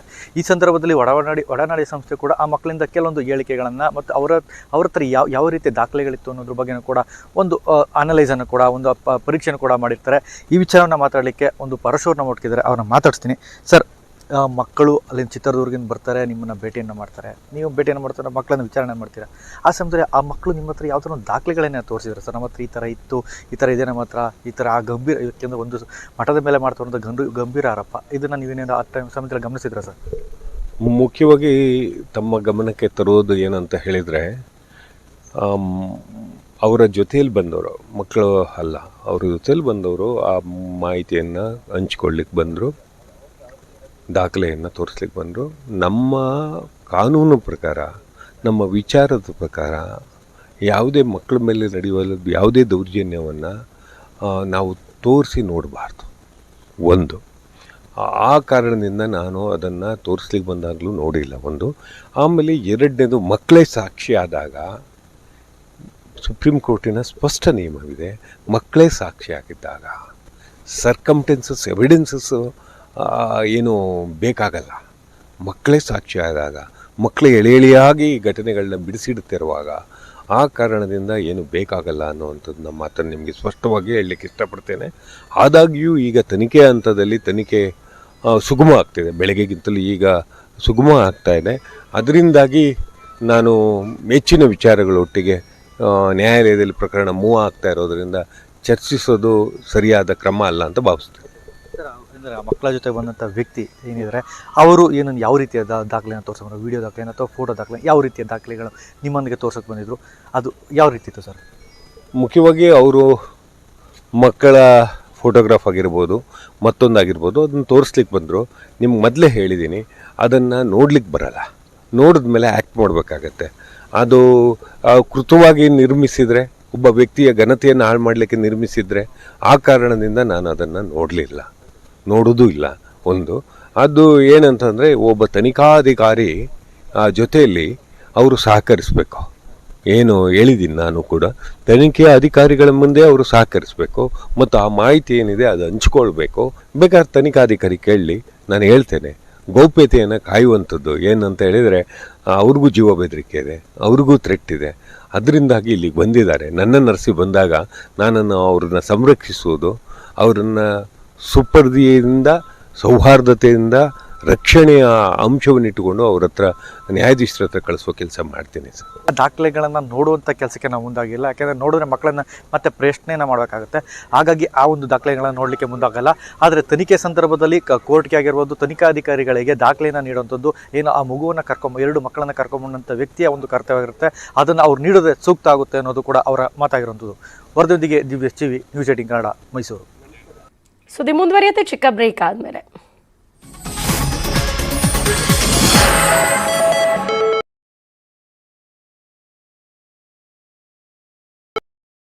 ಮುರುಘಾ ಮಠದ ಡಾಕ್ಟರ್ ಶಿವಮೂರ್ತಿ ಮುರುಘಾ ಶರಣರ ವಿರುದ್ಧ ಲೈಂಗಿಕ ದೌರ್ಜನ್ಯ ಗಂಭೀರ ಆರೋಪ ಕೇಳಿಬಂದಿದೆ.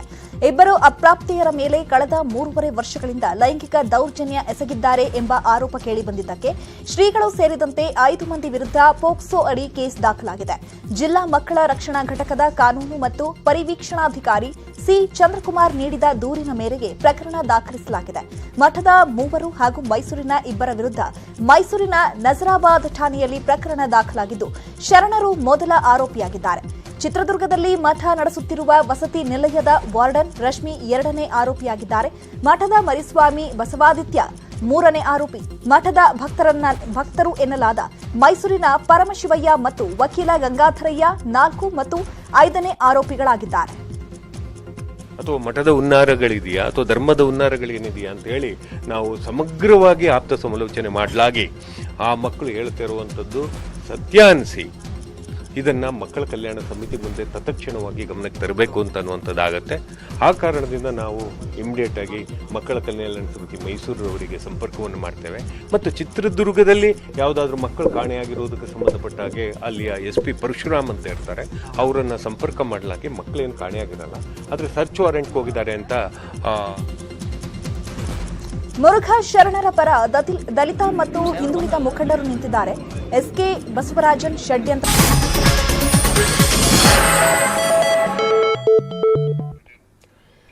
Welcome back. ಸಿಲಿಕಾನ್ ಸಿಟಿಯಲ್ಲಿ ಗಣೇಶೋತ್ಸವ ಸಂಭ್ರಮ ಮನೆ ಮಾಡಿದೆ. ಗಣೇಶ ವಿಸರ್ಜನೆಗೆ ಬಿಬಿಎಂಪಿ ಸಕಲ ಸಿದ್ಧತೆಯನ್ನ ಮಾಡಿಕೊಳ್ತಾ ಇದೆ. ಗಣೇಶನ ವಿಸರ್ಜನೆಗೆ ಕಲ್ಯಾಣಿಗಳ ಸಂಖ್ಯೆಯನ್ನ ಹೆಚ್ಚಳ ಮಾಡಲಾಗಿದೆ. ಸಿಲಿಕಾನ್ ಸಿಟಿಯಲ್ಲಿ ಗಣೇಶ ಹಬ್ಬದ ಸಂಭ್ರಮ ಮನೆ ಮಾಡಿರುವಂಥದ್ದು. ಇನ್ನು ಗಣೇಶ ವಿಸರ್ಜನೆಗೂ ಕೂಡ ಬಿಬಿಎಂಪಿ ಸಕಲ ಸಿದ್ಧತೆಯನ್ನ ಮಾಡಿಕೊಂಡಿದೆ. ಕಳೆದ ಬಾರಿ ಗಣೇಶ ಮೂರ್ತಿ ವಿಸರ್ಜನೆ ವೇಳೆ ಅವ್ಯವಸ್ಥೆ ಆಗಿತ್ತು. ಹಾಗಾಗಿ ಈ ಬಾರಿ ಎಲ್ಲಾ ರೀತಿಯಾದಂತಹ ವ್ಯವಸ್ಥಿತವಾಗಿ ಎಲ್ಲಾ ಸಿದ್ಧತೆಗಳನ್ನ ಮಾಡಿಕೊಳ್ಳಲಾಗ್ತಾ ಇದೆ.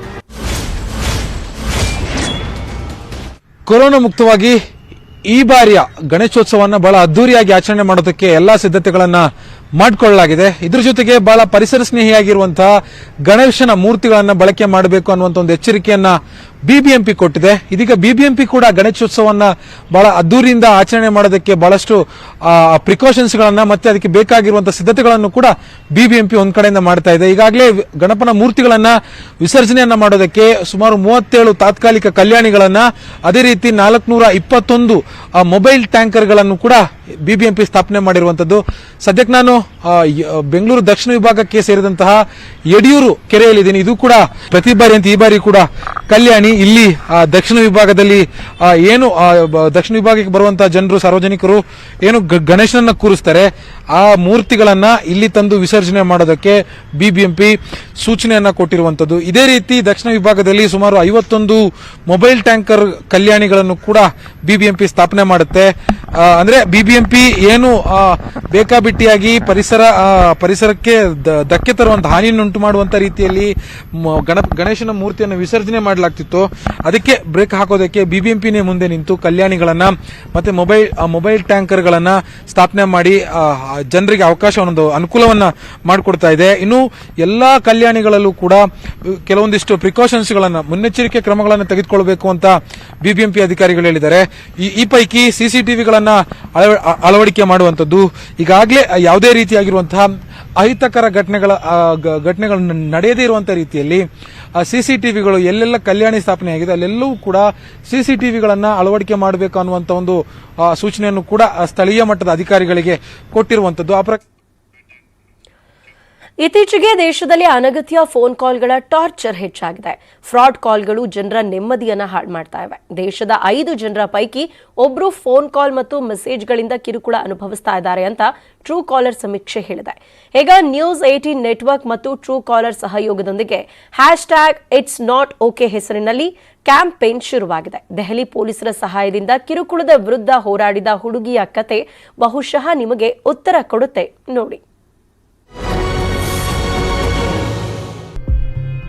19 मार्च को हमारे यहाँ पर साइबर पोर्टल पर हमें एक कंप्लेंट रिसीव हुई थी कंप्लेनेंट की, जिन्होंने क्लेम किया था कि उनको कोई सोशल मीडिया पर भी तंग कर रहा है और कॉल्स भी कर रहा है बहुत ज़्यादा. सोशल मीडिया अकाउंट्स की जब हमने डिटेल मंगाई उनके पोर्टल से तो हमें वहाँ से IP एड्रेसेस मिले जिनकी सर्च की हमने, और जब हमने उनकी डिटेल्स ऑब्टेन की तो वो राजस्थान के ही आ रहे थे. वो लड़का जो था राजस्थान से, वो all the way from Rajasthan वो दिल्ली में लड़की के कॉलेज के बाहर आकर के खड़ा हो गया since 8 in the morning. She immediately called her inquiry officer and then the inquiry officer alerted the police station staff. हमें कंप्लेनेंट ने उसका नंबर दिया, हमने नंबर को ट्रैक करना लोकेशन वाइज शुरू किया. अक्यूज्ड की जो लोकेशन है वो पास की आ रही थी. हमने कंप्लेनेंट को समझाया कि वो अक्यूज्ड को कॉल कर बुलाएं किसी तरह से. यहाँ पर हम लोग अलग अलग लोकेशंस पर गाड़ी में बैठे हुए थे. कंप्लेनेंट बिल्कुल हमारी साइट में थी, हम देख पा रहे थे उनको. 2-3 घंटे के करीब लगे कंप्लेनेंट को अक्यूज्ड को कन्विंस करने में. हमारी पुलिस टीम ने उसको पकड़ लिया and they recovered the mobile phone through which he was talking, or then he was arrested in the case. He was also a government employee. We have also sent the information to his department about this incident. I urge all the women that they should not wait for too long before reporting the incident to the police. The sooner you report to the police, the better it is to take legal action for us. ಇದಿಷ್ಟು ಸದ್ಯದ news updates. ನೋಡ್ತಾ ಇರಿ news 18 Kannada, ಜಾಲ ನಮ್ಮದು, ಬಲ ನಿಮ್ಮದು. ಈ ವಾರ್ತೆಯ ಮುಖ್ಯಾಂಶಗಳ ಪ್ರಾಯೋಜಕರು ಪೇಟ್ ಸಫಾ ಮೊದಲ ದಿನದಿಂದಲೇ ಪರಿಣಾಮಕಾರಿ, ಮತ್ತೆ ಇದರ ರೂಢಿನೂ ಆಗಲ್ಲ. ಪೇಟ್ ಸಫಾ ಯಾವ ರೋಗನೂ ಇಲ್ಲಪ್ಪ.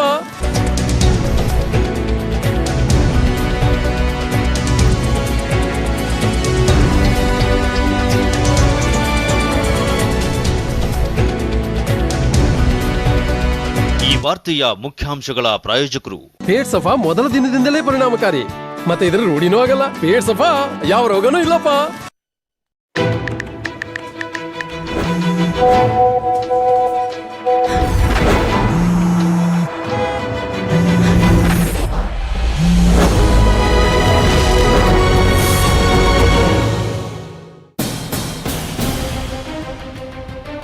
A nationwide anti-harassment campaign, empowering women to take action against harassment. Call It Out Because It's Not Okay was launched by News18 Network and Truecaller 6 months ago on the occasion of International Women's Day, where we brought together key stakeholders like the government, social organizations, the police, mental health experts and other influencers to deliberate upon comprehensive approaches to ensure women's safety.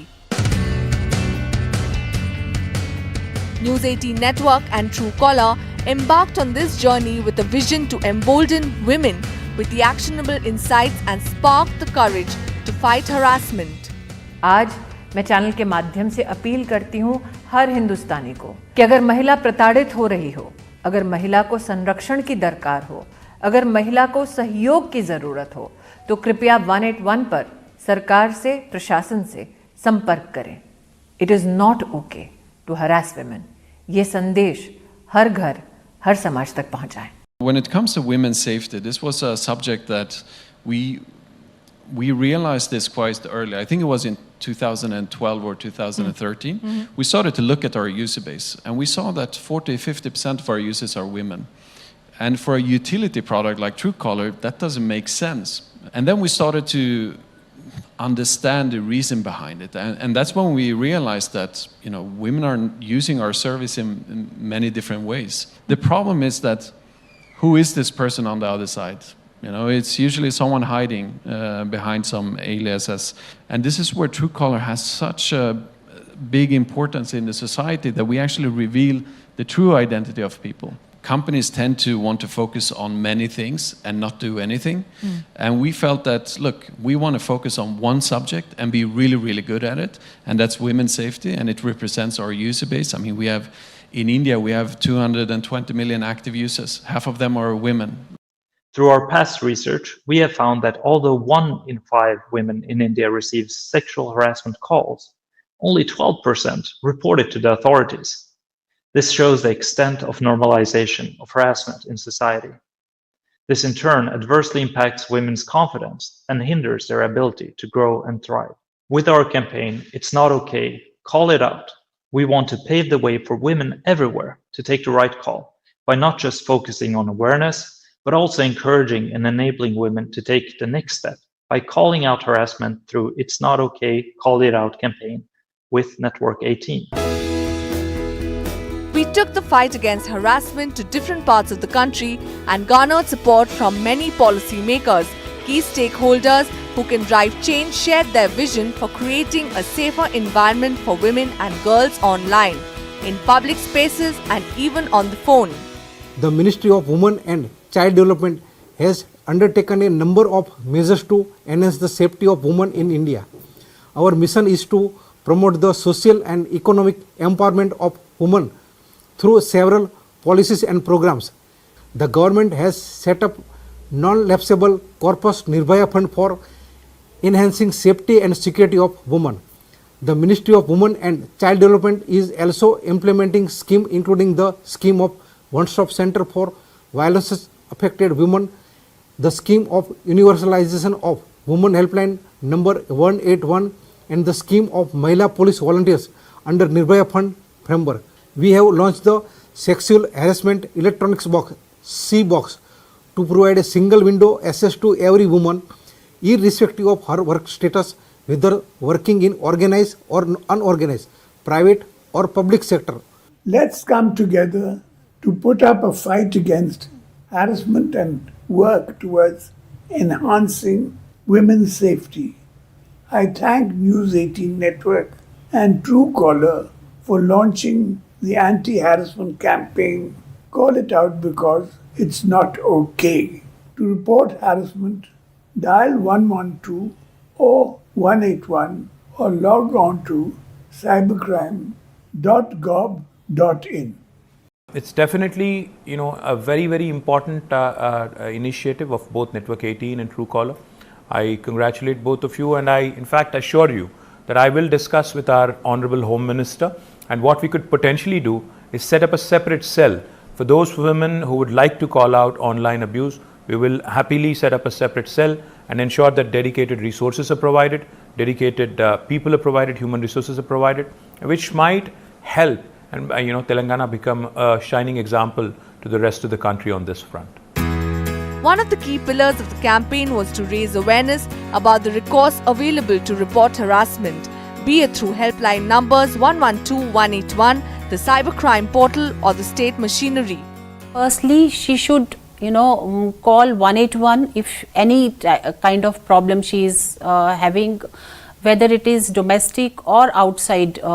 Secondly, then she can call dial 100 number.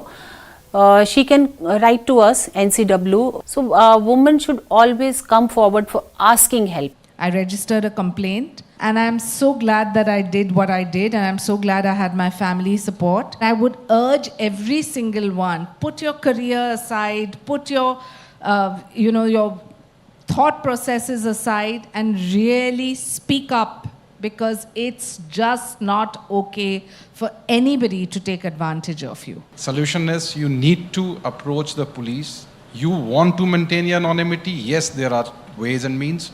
You can report on the cybercrime portal. It is www.cybercrime.gov.in.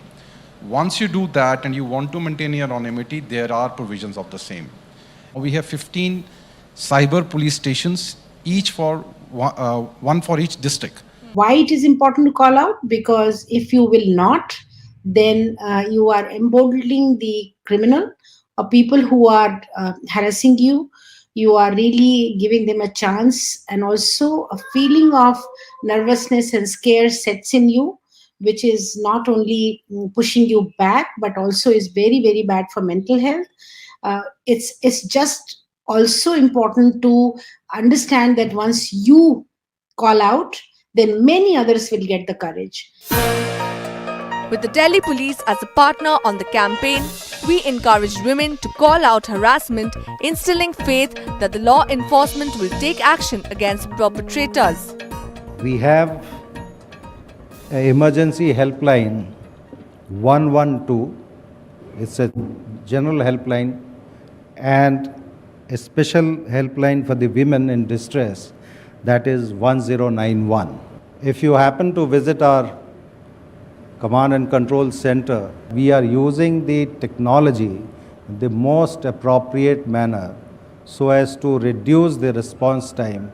I take pride in telling you that our response time has gone down from 8 minutes to 3.6 minutes this year, and we have been trying to improve it further. We have been working on a project known as Pink Booth. Right now we have established more than 125 pink booths across the city. These booths are manned by the lady police officer, and the women on the ground, if they want to have some assistance in physical form, our lady officers are there. So Delhi Police has taken a number of initiatives.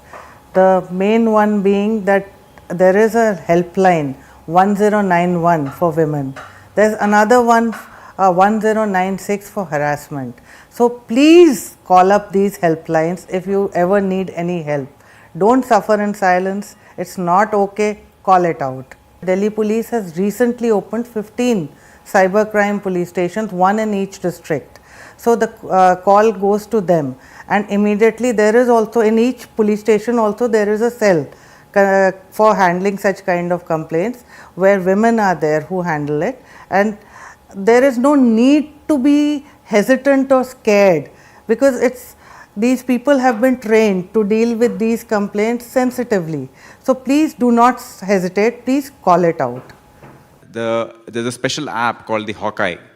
It has special features, are very easy to access and very easy to complain. It goes right into the control center, command center, and from there the response and the evidence-based policing. With Bharosa, it is all under one roof. Right. The complainant comes, it is heard, and then the entire investigation is started. The medical treatment is done there. The prosecution is done there. All the case diaries are written. Even the court is adjacent. Child-friendly courts, POCSO Act cases. We have got so many convictions in the last 5 years of its 6 years of its existence. There are almost 28 life convictions. Besides raising awareness about how to report harassment, we also empower the youth on the ways and means to stay safe online. Today, cyber ambassadors across different parts of the country are disseminating knowledge about cyber safety through the True Cyber Safe curriculum. You know, internet has brought a lot of empowering elements to it, where we all have a voice. You know, we know each other, we connect and talk to people. And during the pandemic, of course, digital communication became the only way for us to talk to friends and family. But that also meant that when I was having that communication online, there were others who were also out there to actually take advantage of the vulnerable situation that women are in. And so we thought the best way to tackle this would be to take preventive measures and create this curriculum which will help you navigate around the online world in a really safe way, and make sure that you're able to take the benefits of the internet and online communication and make sure that you have all the right tools to keep yourself safe while you're doing that. And of course, online safety is all about true caller reporting, caller identification, spam blocking. But what you can also do is download our Guardians app, which helps you stay safe when you're on the move. So, you know, it's a recently launched app. There are about 1 million downloads, but we would urge you to use it. It really helps you when you're on the move, allows your guardians to know where you are. And more importantly, you can also reach out to law enforcement within the app itself. People can themselves save themselves from harassment and from problems by practicing digital hygiene. If you keep your privacy settings and do not share sensitive personal information on the net, you have made the biggest step forward in practicing digital hygiene. And as far as we are concerned, and this is going to be part of the Cyber Safe campaign and the training that will take place here, is keep your record or evidence. See, evidence is a legal word, but for a normal person it is keep the record. Don't just keep the screenshots, keep the links, keep the original, so that the police can then work on the back end and try and find out who's harassing if the person is not known, and then take it forward. So we are looking forward to this part of working with Truecaller. The other part of working with Truecaller is saving people from spams and scams.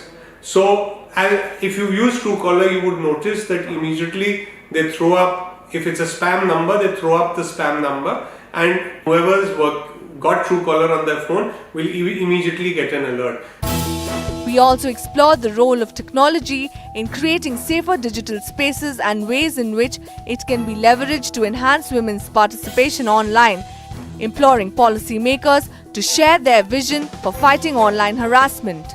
When the government speaks about the policy, its policy positions on the internet, it says we would like to, we want to, and all of our policies are directed at ensuring that the internet in India is always open, i.e. free from any monopoly or powers, and B, it is safe and trusted, and C, that the intermediary user relationship is always one of accountability. Now for that, we have started with rules. I think we will progress as we go down the road with a new legislative architecture and framework that may include a new law, that may include new rules, that may include a broader data governance framework on how people use data, how people farm data, how people harvest it, etc., etc. I can assure you that our approach to this is very urgent. What the Orissa government has done, that is the Cyber Security Operations Center, which it has set up, I think it's very innovative. It will address the issue of monitoring as a preventive measure what kind of content is coming, and if there is a possibility of bringing down, blocking, or terminating a particular conversation to continue, I think that would be that's a very innovative step that has been taken.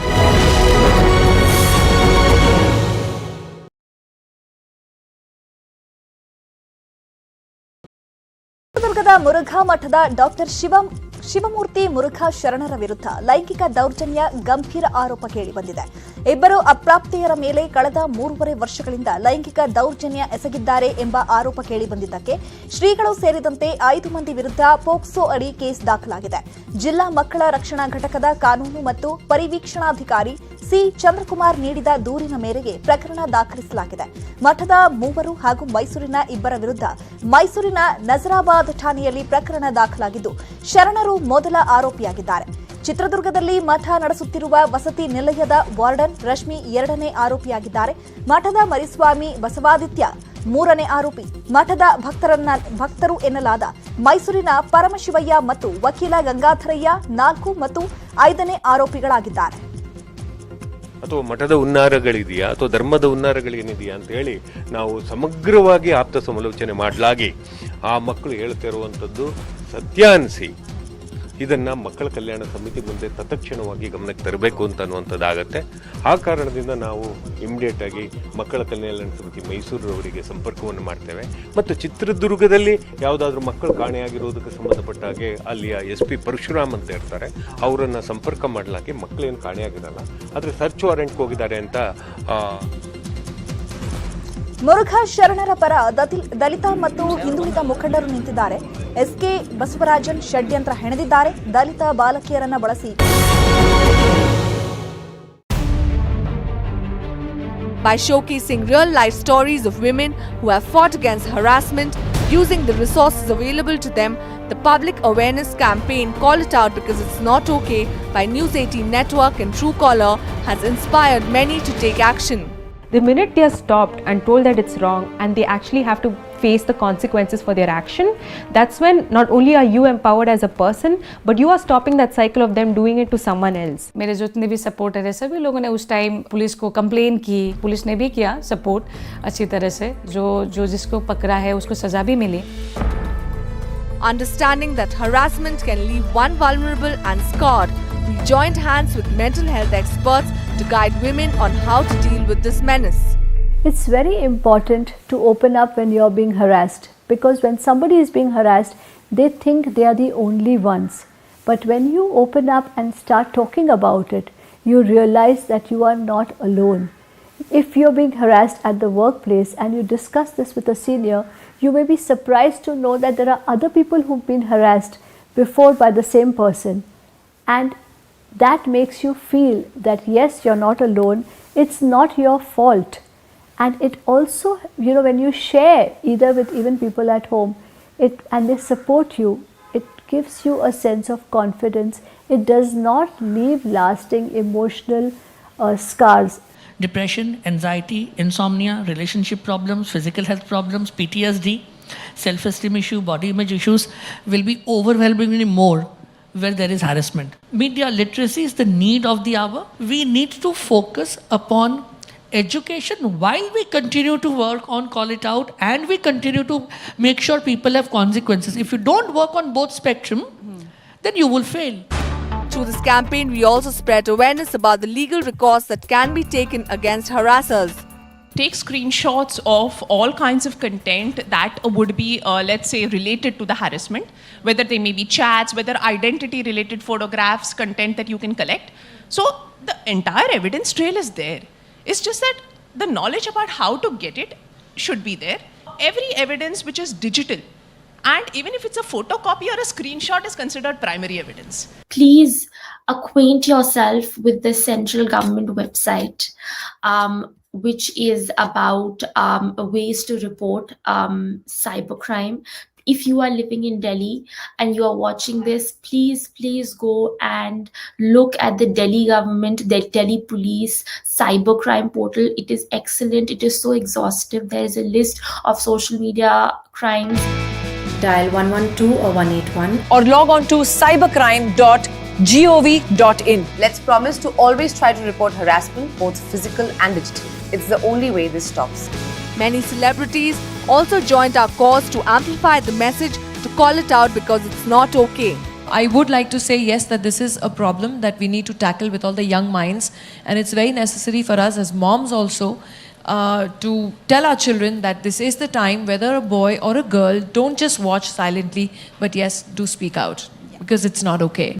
The academy I was training in since 2005, this topic is not even being spoken of. I think academies, especially ours, there should be awareness. The coaches, the players, they have to speak to all the kids coming in that any issue, anything you feel, you'll have to come and discuss and open up and talk about it. Because it's very tough in an academy with 200 kids, 300 kids to realize what is happening with each kid.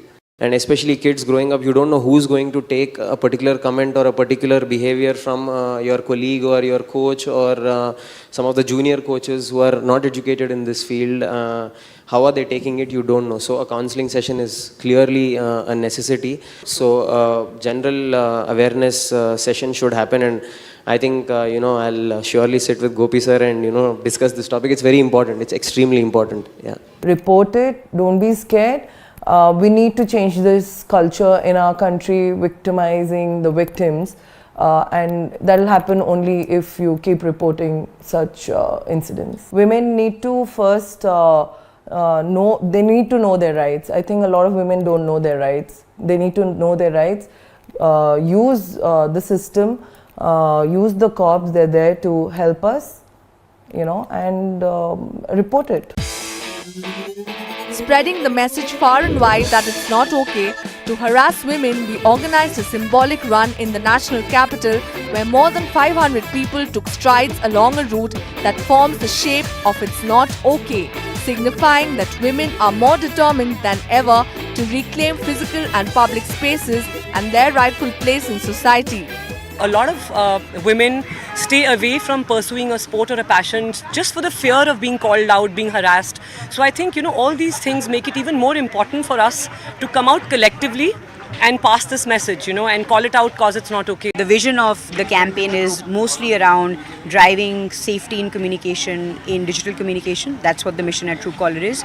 But the reason why we want to do a run is translate that on how women can reclaim also physical spaces and feel safe at running at 5:30 in the morning or 10:30 p.m. It should not be that they feel like they cannot pursue their dreams and what they want to do just because society or in general their environment is not allowing them to unleash their own potential. हम ये चाहते हैं कि जो harassment की victim women या children हैं, they should break their silence, they should call it out and they should not ignore it. Because it's not okay to ignore or remain silent. Be it any kind of harassment, women harassment, children harassment, we will not tolerate, and we are very keen on taking stringent action upon the culprits, and that is what is the message that we would like to give. Empowering का अर्थ है equal opportunity. Equal opportunity ज़्यादा महत्वपूर्ण है और security तो चाहिए ही चाहिए. लेकिन सिक्योरिटी से ऊपर का जो स्टेप है डिग्निटी चाहिए. Women should feel free to be able to walk on the road. Women should feel free to take public transport. Women should feel free to go for a run in the morning without the fear of being harassed or the worry of being harassed. So it is very important to reclaim that space, and this is a first step in the right direction.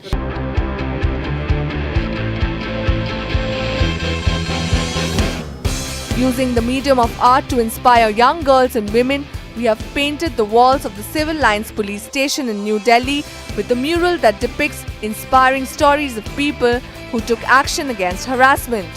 With this Call It Out wall, we are showcasing how action can be taken against harassers, with the Delhi police standing by them in this fight.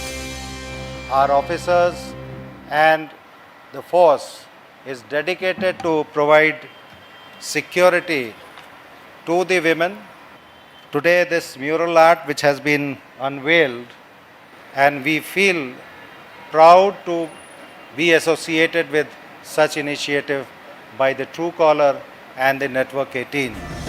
Call It Out Because It's Not Okay has been about championing women's right to safety. It's a monumental step in fighting harassment and a key initiative in paving the way for a safer tomorrow where women are truly empowered.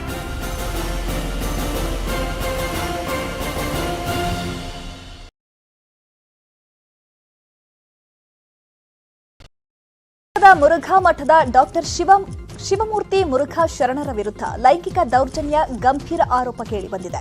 ಇಬ್ಬರು ಅಪ್ರಾಪ್ತೆಯರ ಮೇಲೆ ಕಳೆದ 3.5 ವರ್ಷಗಳಿಂದ ಲೈಂಗಿಕ ದೌರ್ಜನ್ಯ ಎಸಗಿದ್ದಾರೆ ಎಂಬ ಆರೋಪ ಕೇಳಿಬಂದಿದ್ದಕ್ಕೆ ಶ್ರೀಗಳು ಸೇರಿದಂತೆ 5 ಮಂದಿ ವಿರುದ್ಧ ಪೋಕ್ಸೋ ಅಡಿ ಕೇಸ್ ದಾಖಲಾಗಿದೆ. ಜಿಲ್ಲಾ ಮಕ್ಕಳ ರಕ್ಷಣಾ ಘಟಕದ ಕಾನೂನು ಮತ್ತು ಪರಿವೀಕ್ಷಣಾಧಿಕಾರಿ ಸಿ ಚಂದ್ರಕುಮಾರ್ ನೀಡಿದ ದೂರಿನ ಮೇರೆಗೆ ಪ್ರಕರಣ ದಾಖಲಿಸಲಾಗಿದೆ. ಮಠದ 3 ಹಾಗೂ ಮೈಸೂರಿನ 2 ವಿರುದ್ಧ ಮೈಸೂರಿನ ನಜರಾಬಾದ್ ಠಾಣೆಯಲ್ಲಿ ಪ್ರಕರಣ ದಾಖಲಾಗಿದ್ದು ಶರಣರು ಮೊದಲ ಆರೋಪಿಯಾಗಿದ್ದಾರೆ. ಚಿತ್ರದುರ್ಗದಲ್ಲಿ ಮಠ ನಡೆಸುತ್ತಿರುವ ವಸತಿ ನಿಲಯದ ವಾರ್ಡನ್ ರಶ್ಮಿ 2ನೇ ಆರೋಪಿಯಾಗಿದ್ದಾರೆ. ಮಠದ ಮರಿಸ್ವಾಮಿ ಬಸವಾದಿತ್ಯ 3ನೇ ಆರೋಪಿ. ಮಠದ ಭಕ್ತರು ಎನ್ನಲಾದ ಮೈಸೂರಿನ ಪರಮಶಿವಯ್ಯ ಮತ್ತು ವಕೀಲ ಗಂಗಾಧರಯ್ಯ 4 ಮತ್ತು 5ನೇ ಆರೋಪಿಗಳಾಗಿದ್ದಾರೆ. ಅಥವಾ ಮಠದ ಹುನ್ನಾರಗಳಿದೆಯಾ ಅಥವಾ ಧರ್ಮದ ಹುನ್ನಾರಗಳೇನಿದೆಯಾ ಅಂತ ಹೇಳಿ ನಾವು ಸಮಗ್ರವಾಗಿ ಆಪ್ತ ಸಮಾಲೋಚನೆ ಮಾಡಲಾಗಿ ಆ ಮಕ್ಕಳು ಹೇಳ್ತಿರುವಂಥದ್ದು ಸತ್ಯ ಅನಿಸಿ ಇದನ್ನು ಮಕ್ಕಳ ಕಲ್ಯಾಣ ಸಮಿತಿ ಮುಂದೆ ತತ್ಕ್ಷಣವಾಗಿ ಗಮನಕ್ಕೆ ತರಬೇಕು ಅಂತ ಅನ್ನುವಂಥದ್ದಾಗತ್ತೆ.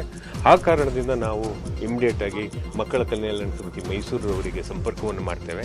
ಮತ್ತು ಚಿತ್ರದುರ್ಗದಲ್ಲಿ ಯಾವುದಾದ್ರೂ ಮಕ್ಕಳು ಕಾಣೆಯಾಗಿರೋದಕ್ಕೆ ಸಂಬಂಧಪಟ್ಟ ಹಾಗೆ ಅಲ್ಲಿಯ SP ಪರಶುರಾಮ್ ಅಂತ ಇರ್ತಾರೆ, ಅವರನ್ನು ಸಂಪರ್ಕ ಮಾಡಲಾಗಿ ಮಕ್ಕಳೇನು ಕಾಣೆಯಾಗಿರಲ್ಲ, ಆದರೆ ಸರ್ಚ್ ವಾರೆಂಟ್ಗೆ ಹೋಗಿದ್ದಾರೆ ಅಂತ. ಮುರುಘಾ ಶರಣರ ಪರ ದಲಿತ ಮತ್ತು ಹಿಂದುಳಿದ ಮುಖಂಡರು ನಿಂತಿದ್ದಾರೆ.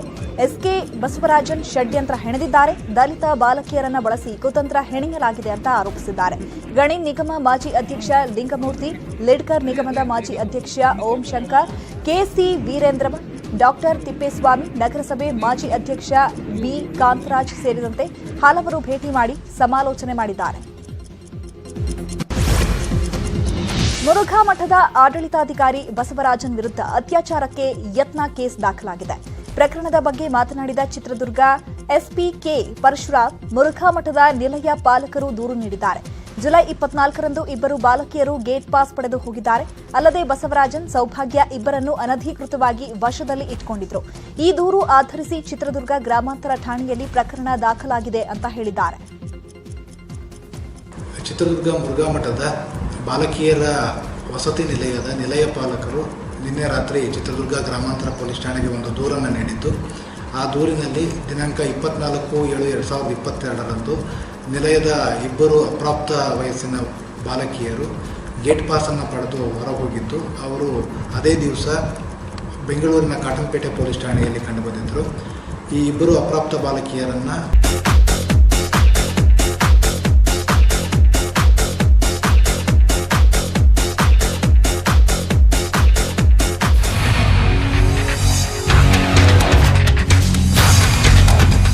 ಇದು ನ್ಯೂಸ್ 18 ಕನ್ನಡ.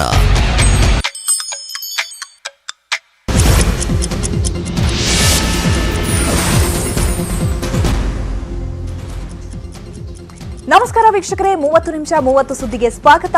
ನಾನು ಚೈತ್ರ ರಾಜ್. ವೆಲ್ ವೀಕ್ಷಕರೇ, ದಿನದಲ್ಲಿ ನಡೆದಂತಹ ಪ್ರಮುಖ ಸುದ್ದಿಗಳನ್ನು ನೋಡೋಕ್ಕೂ ಮುನ್ನ ಒಂದು ಬ್ರೇಕಿಂಗ್ ನ್ಯೂಸ್ ಲಭ್ಯವಾಗ್ತಾ ಇದೆ.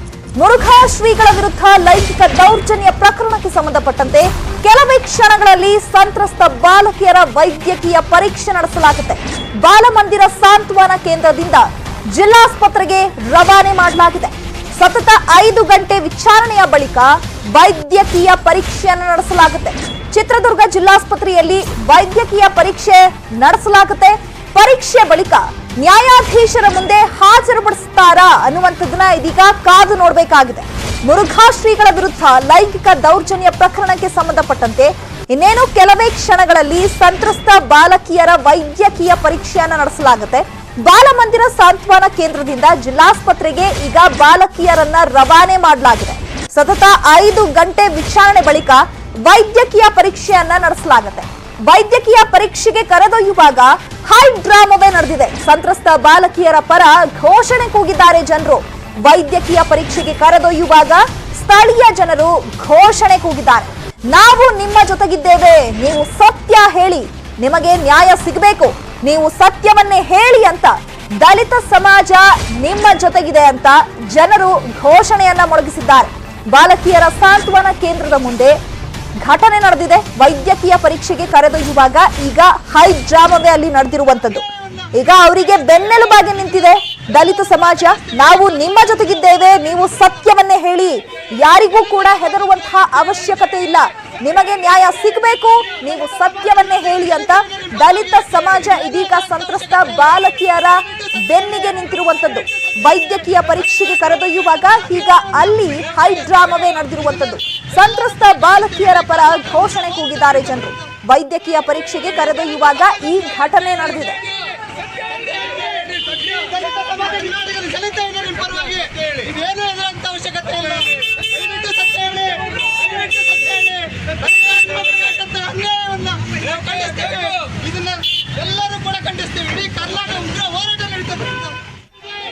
ಎಸ್ ಬಗ್ಗೆ ಮತ್ತಷ್ಟು ಮಾಹಿತಿಯನ್ನ ಕೊಡ್ತಾರೆ ನಮ್ಮ ಪ್ರತಿನಿಧಿ ಮಂಜು ಆರ್ಯ. ನೇರ ಸಂಪರ್ಕದಲ್ಲಿ ಜಾಯಿನ್ ಆಗ್ತಾ ಇದ್ದಾರೆ. ಮಂಜು ಆರ್ಯ, ಈಗ ಸದ್ಯಕ್ಕೆ ಬಾಲಕಿಯರು ಎಲ್ಲಿದ್ದಾರೆ, ಎಷ್ಟೊತ್ತಿಗೆ ಆ ಬಾಲಕಿಯರನ್ನ ವೈದ್ಯಕೀಯ ಪರೀಕ್ಷೆಗೆ ಒಳಪಡಿಸಲಾಗುತ್ತೆ? ಈಗ ಸದ್ಯಕ್ಕೆ ಅಲ್ಲಿ ನೆರೆದಿರುವಂತಹ ಜನರು ಏನನ್ನ ಕೂಗ್ತಿದ್ದಾರೆ, ಯಾವ ರೀತಿ ಅವರಿಗೆ ಬೆನ್ನೆಲುಬಾಗಿ ನಿಂತಿದ್ದಾರೆ, ಸದ್ಯದ ಅಪ್ಡೇಟ್ಸ್ ಏನಿದೆ ಈ ವಿಚಾರಕ್ಕೆ ಸಂಬಂಧಪಟ್ಟಂತೆ?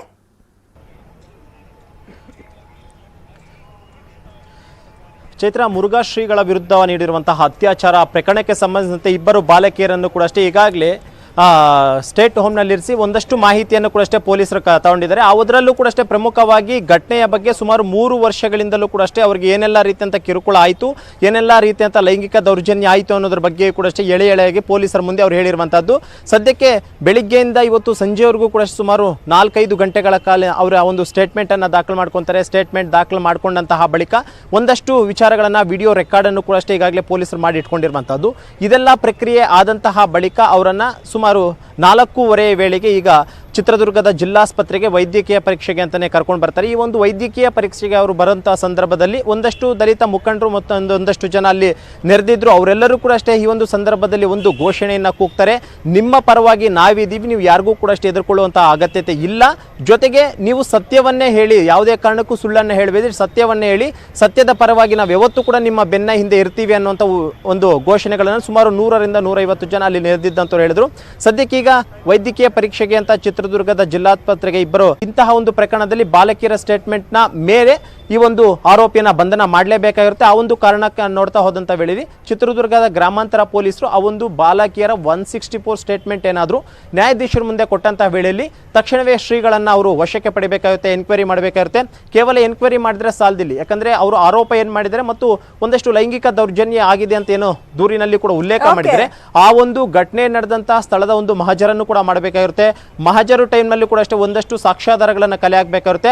ಆ ನಿಟ್ಟಿನಲ್ಲಿ ಮತ್ತು ಸಾಕ್ಷಿಗಳ ಮೇಲೆ ಒತ್ತಡ ಇರುವಂತಹ ಸಾಧ್ಯತೆ ಇರುವಂತಹ ಕಾರಣಕ್ಕೋಸ್ಕರ ಶ್ರೀಗಳನ್ನ ಬಂಧನ ಮಾಡಲೇಬೇಕಾಗಿರುವಂತಹ ಒಂದು ಪ್ರಕರಣ ಅಂತಾನೆ ಹೇಳ್ಬೋದು. ಚೈತ್ರ, ಓಕೆ, ಧನ್ಯವಾದಗಳು ಮಂಜುನಾಥ್ ತಮ್ಮೆಲ್ಲ ಮಾಹಿತಿಗಾಗಿ. ಪ್ರಮುಖ 30 ಸುದ್ದಿಗಳನ್ನ ಇದೀಗ ಒಂದೊಂದೇ ನೋಡ್ತಾ ಹೋಗೋಣ.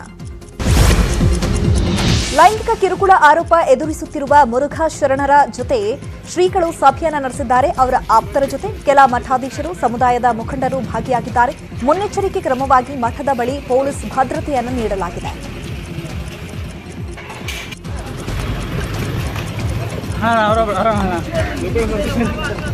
ಸಾರ್ವಜನಿಕರ ಭಕ್ತರ ಅಭಿಮಾನಿಗಳ ಸಭೆ ನಡೆಯಿತು ನಿನ್ನೆ ಮಧ್ಯಾಹ್ನ. ಇರ್ತಕ್ಕಂಥ ಭಕ್ತಾದಿಗಳು ಅಭಿಮಾನಿಗಳು ಯಾಕೆ ಈ ವಿಷಯವನ್ನು ನೀವು ದೊಡ್ಡದು ಮಾಡಿದಿರಿ, ಇದರಲ್ಲಿ ಏನು ಆರೋಪ ಸತ್ಯಕ್ಕೆ ದೂರವಾದಂಥದ್ದು, ಒಂದು ರಾಜ್ಯ ಸಂಧಾನ ಭಿನ್ನಾಭಿಪ್ರಾಯಗಳು, ಆಡಳಿತಾತ್ಮಕ ವಿಚಾರಗಳ ಭಿನ್ನಾಭಿಪ್ರಾಯಗಳಿದ್ದರೆ ಕುಳಿತು ಮಾತಾಡಿ ಸಂಧಾನ ಮಾಡ್ಕೋಬೋದು ಅಂತಂದು ಹೇಳಿದಾಗ ಸ್ವಾಮೀಜಿಯವರು ಇದು ಗಂಭೀರ ಸ್ವರೂಪದ ಪ್ರಕರಣ ಆಗಿರೋದ್ರಿಂದ ರಾಜಿ ಮಾಡಿಕೊಳ್ಳೋದಕ್ಕೆ ಬರೋದಿಲ್ಲ, ಆದರೆ ಆ ಸುಳ್ಳು ದೂರನ್ನು ಕೊಟ್ಟಿರ್ತಕ್ಕಂಥ ವ್ಯಕ್ತಿಗಳು ಅಥವಾ ಅದರಿಂದ ಇರ್ತಕ್ಕಂಥ ವ್ಯಕ್ತಿಗಳು ಅವರಿಗೆ ತಪ್ಪು ತಿಳುವಳಿಕೆ, ಅವರಿಗೆ ಅರಿವಾಗಿ ನಾವು ಮಾಡಿದ ತಪ್ಪು ಅಂತಂದು ಹೇಳಿ ಮಠಕ್ಕೆ ಬಂದರೆ ಅದನ್ನು ಕ್ಷಮೆ ಮಾಡಿ ಸಂಧಾನಕ್ಕೆ ಮುಂದೆ ಬರಬಹುದೇ ವಿನಃ ಅದು ಇವರಾಗಿ ಇವರು ಸಂಧಾನಕ್ಕೆ ಅಂತಂತ ಹೇಳಿ ಯಾವ ಪ್ರಯತ್ನ ಮಾಡಿಲ್ಲ. ಅದು ಆಗದೇ ಇದ್ದ ಪಕ್ಷದಲ್ಲಿ ಬಹುಶಃ ಎಲ್ಲ ಆರೋಪಿಗಳು ಹೇಳಿದ ಹಾಗೆ ಸ್ವಾಮೀಜಿಯವರು ಸಹ ಒಂದು ಕಾನೂನಿನ ಸಮರಕ್ಕೆ ಸಜ್ಜಾಗಲೇಬೇಕಾಗುತ್ತೆ. ಮಠದ ಆಡಳಿತಾಧಿಕಾರಿ ಬಸವರಾಜನ್ ಜೊತೆ ವಿವಿಧ ಮಠಾಧೀಶರು ಸಭೆ ನಡೆಸುತ್ತಿದ್ದಾರೆ. ಹೊಸದುರ್ಗ ಭಗೀರಥ ಮಠದ ಪುರುಷೋತ್ತಮಾನಂದಪುರಿ ಶ್ರೀ, ಗಾಣಿಕಾ ಮಠದ ಬಸವಕುಮಾರ ಶ್ರೀ ಸೇರಿದಂತೆ ಇತರೆ ಶ್ರೀಗಳು ಮುಖಂಡರು ಸಭೆಯಲ್ಲಿ ಭಾಗಿಯಾಗಿದ್ದಾರೆ. ಸಿಎಂ ಬೊಮ್ಮಾಯಿ ನಡೆದಾಡುವ ರಾಜದೇವರು ಎಂದು ಇಮ್ಮಡಿ ಸಿದ್ದರಾಮೇಶ್ವರ ಸ್ವಾಮೀಜಿ ಹಾಡಿ ಹೊಗಳಿದ್ದಾರೆ. ತುಮಕೂರಿನಲ್ಲಿ ನಡೆದ ಭೋವಿ ಸಮಾಜದ ಜಾಗೃತಿ ಸಮಾವೇಶದಲ್ಲಿ ಮಾತನಾಡಿದ ಅವರು, ಬಸವರಾಜ ಬೊಮ್ಮಾಯಿ ಮಾತು, ಕೃತಿ, ನಡೆ ತಂದೆ ಇದ್ದ ಹಾಗೆ. ಸಿಎಂರದ್ದು ತಾಯಿ ಹೃದಯ, ಅವರ ಬಳಿ ಇರುವ ಕೋಪ ತಂದೆಯದ್ದು. ತಾಯಿ ಹೃದಯ, ತಾಯಿ ವಾತ್ಸಲ್ಯ, ತಾಯಿಯ ಮಿಡಿತ ಎಲ್ಲವೂ ಬಸವರಾಜ ಬೊಮ್ಮಾಯಿಯಲ್ಲಿದೆ ಅಂತ ಹಾಡಿ ಹೊಗಳಿದ್ದಾರೆ. ತಾಯಿ ವಾತ್ಸಲ್ಯ, ತಾಯಿ ಹೃದಯ ಮಿಡಿತ ಯಾರು ಬಂದು ಕೆಲಸವನ್ನು ಕೇಳಿದ್ರೆ ಆ ಕೆಲಸ ಆಗಲು ಅದಕ್ಕೆ ನಾವು ಒಂದೇ ಮಾತಾಡಿದ್ರು, ಬಸವರಾಜ ಬೊಮ್ಮಾಯಿಯವರ ಹೃದಯ ಅದು ತಾಯಿ ಹೃದಯ. ಯಾರಿಗೆ ಏನು ಬೇಕು ಏನು ಬೇಡ ಹಸು ಮಗು ಇರುತ್ತೆ, ಹಸು ಕೂಸು ಆ ಬಾಯ್ಬಿಟ್ಟು ಕೇಳ್ತೀನಿ ತಾಯಿಗೆ, ಹಸಿವಾಗೈತಿ ಏನಾಗಿದೆ ಕೇಳಲ್ಲ. ಹಾಗೆ ಆ ಮಗುಗೆ ಏನು ಬೇಕು ಅಂತ ಅರ್ಥ ಮಾಡ್ಕೊಳ್ಳೋ ಶಕ್ತಿ ಅದು ಕೇವಲ ತಾಯಿಗೆ. ನಮ್ಮ ರಾಜ್ಯಕ್ಕೆ ಎಂತ ಮುಖ್ಯಮಂತ್ರಿ ಸಿಕ್ಕಿರುತ್ತಂದ್ರೆ ತಾಯಿ ಮುಖ್ಯಮಂತ್ರಿ ಸಿಕ್ಕಿದ್ದಾರೆ. ದೇಶದ ಗಮನ ಸೆಳೆದಿದ್ದ ನೋಯ್ಡಾದ ಸೂಪರ್ಟೆಕ್ ಅವಳಿ ಕಟ್ಟಡಗಳನ್ನು ನೆಲಸಮ ಮಾಡಲಾಗಿದೆ. ಕುತುಬ್ ಮಿನಾರ್ಗಿಂತಲೂ ಎತ್ತರದಿಂದ ನಿರ್ಮಿಸಲಾಗಿದ್ದ ಕಟ್ಟಡವನ್ನು ಮಧ್ಯಾಹ್ನ ಸರಿಯಾಗಿ 2:30ಕ್ಕೆ ಕ್ಷಣ ಮಾತ್ರದಲ್ಲೇ ಧ್ವಂಸಗೊಳಿಸಲಾಗಿದೆ. ಟ್ವಿನ್ ಟವರ್ ಅನ್ನ ಸ್ಫೋಟಗೊಳಿಸಲು ಬರೋಬ್ಬರಿ 3,700 ಕೆಜಿ ಸ್ಫೋಟಕಗಳನ್ನು ಬಳಸಲಾಗಿದೆ. ಕಟ್ಟಡದ ಕಂಬಗಳಲ್ಲಿ ಸುಮಾರು 7,000 ರಂಧ್ರಗಳನ್ನು ಮಾಡಿ ಸ್ಫೋಟಕಗಳನ್ನು ಅಳವಡಿಸಲಾಗಿತ್ತು. ಇದೀಗ ಧ್ವಂಸಗೊಂಡ ಕಟ್ಟಡದ ಅವಶೇಷ ಸುಮಾರು 55,000 ಟನ್ಗಳಷ್ಟಿದ್ದು, ಅದನ್ನು ತೆರವುಗೊಳಿಸಲು 3 ತಿಂಗಳು ತೆಗೆದುಕೊಳ್ಳಬಹುದು ಎಂದು ಎಂಜಿನಿಯರ್ಗಳು ತಿಳಿಸಿದ್ದಾರೆ. जो पूरी एक्सरसाइज है एज पर प्लान्स थी और उसका एग्जीक्यूशन बिल्कुल एज पर प्लान हुआ है. ये एक्सपर्ट जो मौके पर हैं वही बता पाएंगे. अभी यहाँ से जो अभी तक पता चला है कि largely it is as per the plans. Largely जो पूरी एक्सरसाइज है एज पर प्लान्स थी और उसका एग्जीक्यूशन बिल्कुल एज पर प्लान हुआ है. ये एक्सपर्ट जो मौके पर हैं वही बता पाएंगे. अभी यहाँ से जो अभी तक पता चला है कि largely it is as per the plans. Yadgir ಜಿಲ್ಲೆಯಲ್ಲಿ ವರುಣ ಅಬ್ಬರಿಸುತ್ತಿದ್ದಾನೆ. ಸುರಪುರ ತಾಲೂಕಿನ ಅಲ್ದಾಳ ಗ್ರಾಮದ 20ಕ್ಕೂ ಹೆಚ್ಚು ಮನೆಗಳಿಗೆ ಮಳೆ ನೀರು ನುಗ್ಗಿದ್ದು ದವಸ ಧಾನ್ಯ ನೀರು ಪಾಲಾಗಿದೆ. ಅಡುಗೆ ಮಾಡಿಕೊಳ್ಳಲಾಗದೆ ಜನರು ಪರಿತಪಿಸುತ್ತಿದ್ದಾರೆ. ಸರ್ಕಾರದ ಪರಿಹಾರಕ್ಕಾಗಿ ಅಂಗಲಾಚುತ್ತಿದ್ದಾರೆ.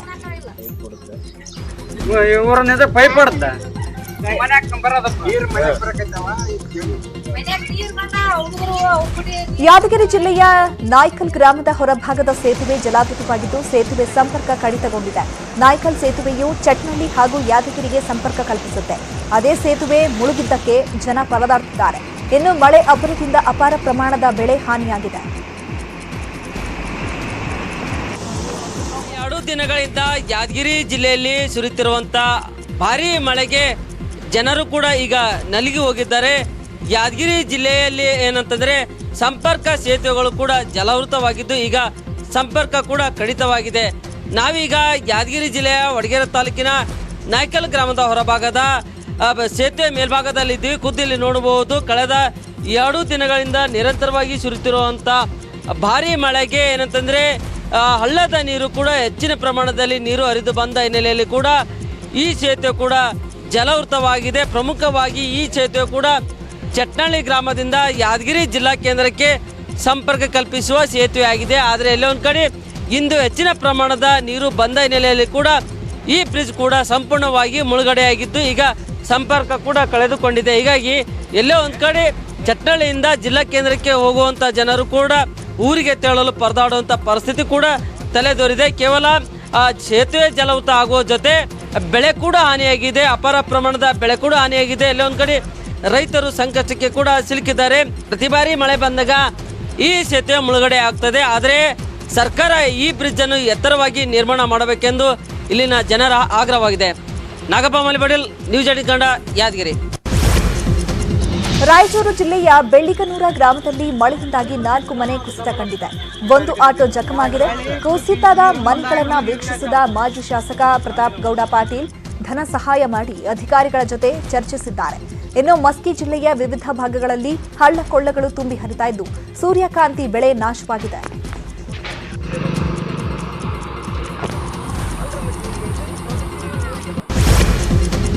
ಕೋಲಾರದಲ್ಲಿ ಇಂದು ಬೆಳಗ್ಗೆಯಿಂದ ಮಳೆರಾಯ ಅಬ್ಬರಿಸುತ್ತಿದ್ದಾನೆ. ಮಳೆಯಿಂದಾಗಿ ಹಿರೇಸಿಂದೋಗಿ ಬಳಿಯ ಕೃಷಿ ಭೂಮಿಯಲ್ಲಿ ನೀರು ನಿಂತಿದ್ದು ಮೆಕ್ಕೆಜೋಳ ಸೇರಿದಂತೆ ವಿವಿಧ ಬೆಳೆ ಹಾಳಾಗುವ ಭೀತಿ ಎದುರಾಗಿದೆ.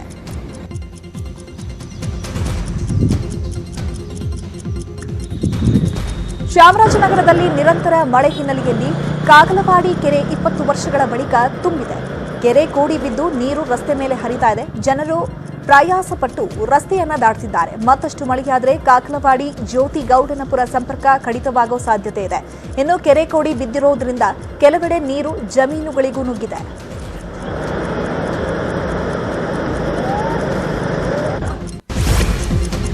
ನಟ ಕಂ ಸಂಸದ ಜಗ್ಗೇಶ್ ಮತ್ತೆ ಸುದ್ದಿಯಲ್ಲಿದ್ದಾರೆ. ನವರಸ ನಾಯಕ ಜಗ್ಗೇಶ್ ರವರ ಮಾಯಸಂದ್ರದ ಮನೆ ಜಲಾವೃತವಾಗಿದೆ. ಮನೆ ಜಲಾವೃತವಾಗಿರೋ ಬಗ್ಗೆ ಟ್ವಿಟರ್ ಮೂಲಕ ಹೇಳಿಕೊಂಡಿದ್ದಾರೆ. ಮಾಯಸಂದ್ರದ ನನ್ನ ಮನೆ ಸಂಪೂರ್ಣ ಜಲಾವೃತವಾಗಿದೆ. ಬಹುತೇಕರು ನೀರು ಹರಿಯುವ ಸರ್ಕಾರದ ಜಾಗದಲ್ಲಿ ಮನೆ ಕಟ್ಟಿ ನೀರು ಹರಿಯುವ ಹೊಂಡಗಳನ್ನು ಮುಚ್ಚಿದ್ದಾರೆ. ದಯಮಾಡಿ ನೀರಾವರಿ ನಿಗಮ ಗಮನ ಹರಿಸಿ ಅಂತ ನಟ ಜಗ್ಗೇಶ್ ವಿನಂತಿಯನ್ನ ಮಾಡಿಕೊಂಡಿದ್ದಾರೆ.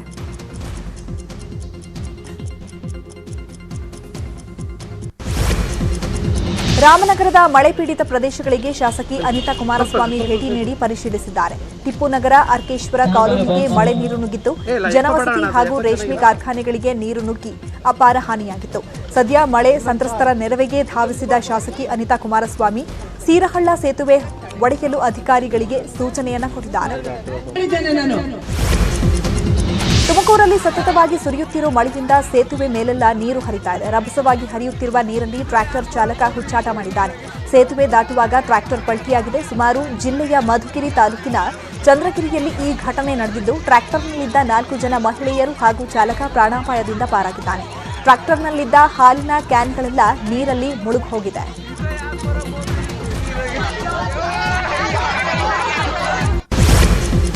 ರಾಜ್ಯದಲ್ಲಿ ಕೋಮು ಸಾಮರಸ್ಯಕ್ಕೆ ಕೆಲವು ಕಡೆ ಧಕ್ಕೆಯಾಗಿದೆ. ಶಾಂತಿಯುತವಾಗಿ ಗಣೇಶೋತ್ಸವ ನಡೆಸಲು ಪೊಲೀಸ್ ಇಲಾಖೆ ಸಜ್ಜಾಗಿದೆ. ಬೆಂಗಳೂರಿನಲ್ಲಿ ಸೂಕ್ತ ಅತಿ ಸೂಕ್ಷ್ಮ ಪ್ರದೇಶಗಳ ಪಟ್ಟಿ ಮಾಡಲಾಗಿದ್ದು ಬಿಗಿ ಬಂದೋಬಸ್ತ್ ಮಾಡಲು ಖಾಕಿ ಪಡೆ ತಯಾರಾಗಿದೆ. ಸೂಕ್ಷ್ಮ ಅತಿಸೂಕ್ಷ್ಮ ಸಾಮಾನ್ಯ ಏರಿಯಾ ಎಂದು ಏರಿಯಾಗಳನ್ನು ವಿಂಗಡಿಸಲಾಗಿದೆ. ಕಮಿಷನರ್ ನೇತೃತ್ವದಲ್ಲಿ ಹಿರಿಯ ಅಧಿಕಾರಿಗಳು ಇನ್ಸ್ಪೆಕ್ಟರ್ ಸಭೆ ನಡೆಯಲಿದ್ದು ಗಣೇಶೋತ್ಸವದಲ್ಲಿ ತೆಗೆದುಕೊಳ್ಳಬೇಕಿರುವ ಕ್ರಮಗಳ ಬಗ್ಗೆ ಚರ್ಚೆ ನಡೆಯಲಿದೆ. ಹುಬ್ಬಳ್ಳಿ ಈದ್ಗಾ ಮೈದಾನದಲ್ಲಿ ಗಣೇಶೋತ್ಸವಕ್ಕೆ ತಯಾರಿ ನಡೆದಿದೆ. ಈದ್ಗಾ ಮೈದಾನದಲ್ಲಿ ಸಿಸಿ ಕ್ಯಾಮೆರಾ ಕಣ್ಗಾವಲು ಇಡಲಾಗಿದೆ. ಈ ಕ್ಷಣದವರೆಗೂ ಹುಬ್ಬಳ್ಳಿ ಈದ್ಗಾ ಮೈದಾನದಲ್ಲಿ ಗಣೇಶೋತ್ಸವಕ್ಕೆ ಅನುಮತಿ ಸಿಕ್ಕಿಲ್ಲ. ಪಾಲಿಕೆ ಸದನ ಸಮಿತಿಯಿಂದ ನಾಳೆ ವರದಿ ಸಲ್ಲಿಕೆಯಾಗಲಿದ್ದು ಬಳಿಕ ಮೇಯರ್ ನಿರ್ಧಾರ ಪ್ರಕಟಿಸಲಿದ್ದಾರೆ. ಈದ್ಗಾದಲ್ಲಿ ಗಣೇಶೋತ್ಸವಕ್ಕೆ ಅನುಮತಿ ನೀಡಲೇಬೇಕು ಅಂತ ಹಿಂದೂ ಸಂಘಟನೆಗಳು ಪಟ್ಟು ಹಿಡಿದಿವೆ. ಅವಕಾಶ ನೀಡದಿದ್ರೆ ಮುತ್ತಿಗೆ ಹಾಕ್ತೀವಿ ಅಂತ ಪ್ರಮೋದ್ ಮುತಾಲಿಕ್ ಎಚ್ಚರಿಕೆಯನ್ನ ನೀಡಿದ್ದಾರೆ. ಇತ್ತ ಬೆಂಗಳೂರಿನ ಚಾಮರಾಜಪೇಟೆ ಮೈದಾನದಲ್ಲಿ ಗಣೇಶೋತ್ಸವಕ್ಕೆ ಅನುಮತಿ ಸಿಗುತ್ತಾ ಎಂಬ ಪ್ರಶ್ನೆಗೆ ಇನ್ನೂ ಉತ್ತರ ಸಿಕ್ಕಿಲ್ಲ. ಆಗಸ್ಟ್ 31ರ ಬೆಳಗ್ಗೆ 8 ಗಂಟೆಯಿಂದ ಸಂಜೆ 6 ಗಂಟೆ ಒಳಗೆ ಅನುಮತಿ ಸಿಗುವ ಸಾಧ್ಯತೆ ಇದ್ದು ಬೆಳಗ್ಗೆ ಗಣೇಶ ಕೂರಿಸಿದ್ರೆ ಸಂಜೆಯೇ ಗಣಪತಿ ವಿಸರ್ಜನೆ ಮಾಡೋಕೆ ಸೂಚಿಸೋ ನಿರೀಕ್ಷೆ ಇದೆ. ಸಂಸದ ಪಿಸಿ ಮೋಹನ್ಗೆ ಅಂತಿಮ ತೀರ್ಮಾನ ತೆಗೆದುಕೊಳ್ಳೋ ಅಧಿಕಾರ ನೀಡಲಾಗಿದ್ದು ನಾಗರಿಕರ ಒಕ್ಕೂಟ ವೇದಿಕೆಗೆ ಅನುಮತಿ ಸಿಗುವ ನಿರೀಕ್ಷೆ ಇದೆ. ಚನ್ನಪಟ್ಟಣದಲ್ಲಿ ಗಣೇಶ ಪಾಲಿಟಿಕ್ಸ್ ಶುರುವಾಗಿದೆ. ಮಾಜಿ ಸಚಿವ ಸಿಪಿ ಯೋಗೇಶ್ವರ್ ಉಚಿತ ಗಣೇಶ ಮೂರ್ತಿ ವಿತರಣೆಗೆ ಮುಂದಾಗಿದ್ದಾರೆ. ತಾಲೂಕಿನಲ್ಲಿ ಬರೋಬ್ಬರಿ 1001 ಪರಿಸರ ಸ್ನೇಹಿ ಗಣೇಶ ಮೂರ್ತಿ ವಿತರಣೆ ಮಾಡಿದ್ದಾರೆ. ಇದೇ ವೇಳೆ ವೇದಿಕೆಯಲ್ಲಿ ಪತ್ನಿ ಶೀಲಾ ಜೊತೆ ಯೋಗೇಶ್ವರ್ ಗಣೇಶನಿಗೆ ಪೂಜೆ ಸಲ್ಲಿಸಿದರು. ಮಹಿಳೆಯರು ಯೋಗೇಶ್ವರ್ಗೆ ರಾಖಿ ಕಟ್ಟಿದ್ರು. ಬಳಿಕ ಮಾತನಾಡಿದ ಸಿಪಿ ಯೋಗೇಶ್ವರ್ ಅರ್ಧ ಕಿಲೋಮೀಟರ್ ಉದ್ದದ ಕೇಸರಿ ಶಾಲಿನ ಜೊತೆ ಕಿಟ್ ಕೊಡ್ತೇವೆ. ಪ್ರತಿ ಗ್ರಾಮದಲ್ಲಿಯೂ ಸಂಭ್ರಮದಿಂದ ಯುವಕರು ಹಬ್ಬ ಆಚರಣೆ ಮಾಡಿ. ಯಾರೂ ಸಹ ಪೊಲೀಸರಿಗೆ ಹೆದರುವ ಅವಶ್ಯಕತೆ ಇಲ್ಲ ಅಂತ ಹೇಳಿದ್ದಾರೆ. ಚನ್ನಪಟ್ಟಣದಲ್ಲಿ 1000 ಗಣೇಶನ್ ಕೊಡಬೇಕು ಅಂತ ಗುರಿ ಇಟ್ಕೊಂಡಿದ್ದೀವಿ. ಎಲ್ಲ ವಿತರಣೆ ಪ್ರಾರಂಭ ಆಗಿದೆ. ಈಗ ಬಹುಶಃ ಹತ್ತತ್ರ ಗುರಿ ಮುಟ್ತೀವಿ ಅಂತ ಅನ್ಕೊಂಡಿದ್ದೀವಿ. ಇಡೀ ತಾಲೂಕಿನ ಕೆರೆ ಕಟ್ಟೆಗಳು ತುಂಬಿರೋದ್ರಿಂದ ಒಂದು ರೀತಿಯ ಸಂಭ್ರಮ ಇವತ್ತು ತಾಲೂಕಿನಾದ್ಯಂತ ಇದೆ. ಕಳೆದ 2-3 ವರ್ಷಗಳಿಂದ ಕೋವಿಡ್ ಸಂಕಷ್ಟ ಇದ್ದುದರಿಂದ ಯಾವುದೇ ರೀತಿಯ ಹಬ್ಬದ ಆಚರಣೆ ಮಾಡಿರಲಿಲ್ಲ. ಈ ವರ್ಷದಿಂದ ಪ್ರತಿ ವರ್ಷ ಈ ಆಚರಣೆನ ಮುಂದುವರಿಸಿಕೊಂಡು ಹೋಗ್ತೀವಿ. ಇಡೀ ತಾಲೂಕಿನಲ್ಲಿ ಒಂದು ಉತ್ಸಾಹದ ವಾತಾವರಣ ಇದೆ. ದಾವಣಗೆರೆಯಲ್ಲಿ ಆಗಸ್ಟ್ 3ರಂದು ನಡೆದ ಸಿದ್ದರಾಮೋತ್ಸವ ಕಾರ್ಯಕ್ರಮಕ್ಕೆ ತೆರಳಿದ್ದ ವ್ಯಕ್ತಿ ನಾಪತ್ತೆಯಾಗಿದ್ದಾನೆ. ಬಾಗಲಕೋಟೆ ಜಿಲ್ಲೆಯ ಆಡಿಹುಡಿಯ ಗಿರಿಮಲ್ಲಪ್ಪ ಎಂಬಾತ ಸಿದ್ದರಾಮಯ್ಯ ಕಟ್ಟ ಅಭಿಮಾನಿಯಾಗಿದ್ದ. ಆದ್ದರಿಂದ ಆಗಸ್ಟ್ 2ರಂದೇ ಸಿದ್ದರಾಮೋತ್ಸವಕ್ಕೆ ಹೋಗಿದ್ದ. ಗಿರಿಮಲ್ಲಪ್ಪ ಜೊತೆ 50ಕ್ಕೂ ಹೆಚ್ಚು ಕಾರ್ಯಕರ್ತರು ಹೋಗಿದ್ರು. ಆದರೆ ಕಾರ್ಯಕ್ರಮ ಮುಗಿದು 25 ದಿನವಾದರೂ ಕೂಡ ಗಿರಿಮಲ್ಲಪ್ಪ ಮನೆಗೆ ಬಂದಿಲ್ಲ. ಆದ್ದರಿಂದ ಕುಟುಂಬಸ್ಥರು ಸಾವಳಗಿ ಹಾಗೂ ದಾವಣಗೆರೆ ಠಾಣೆಗೆ ದೂರು ನೀಡಿದ್ದಾರೆ.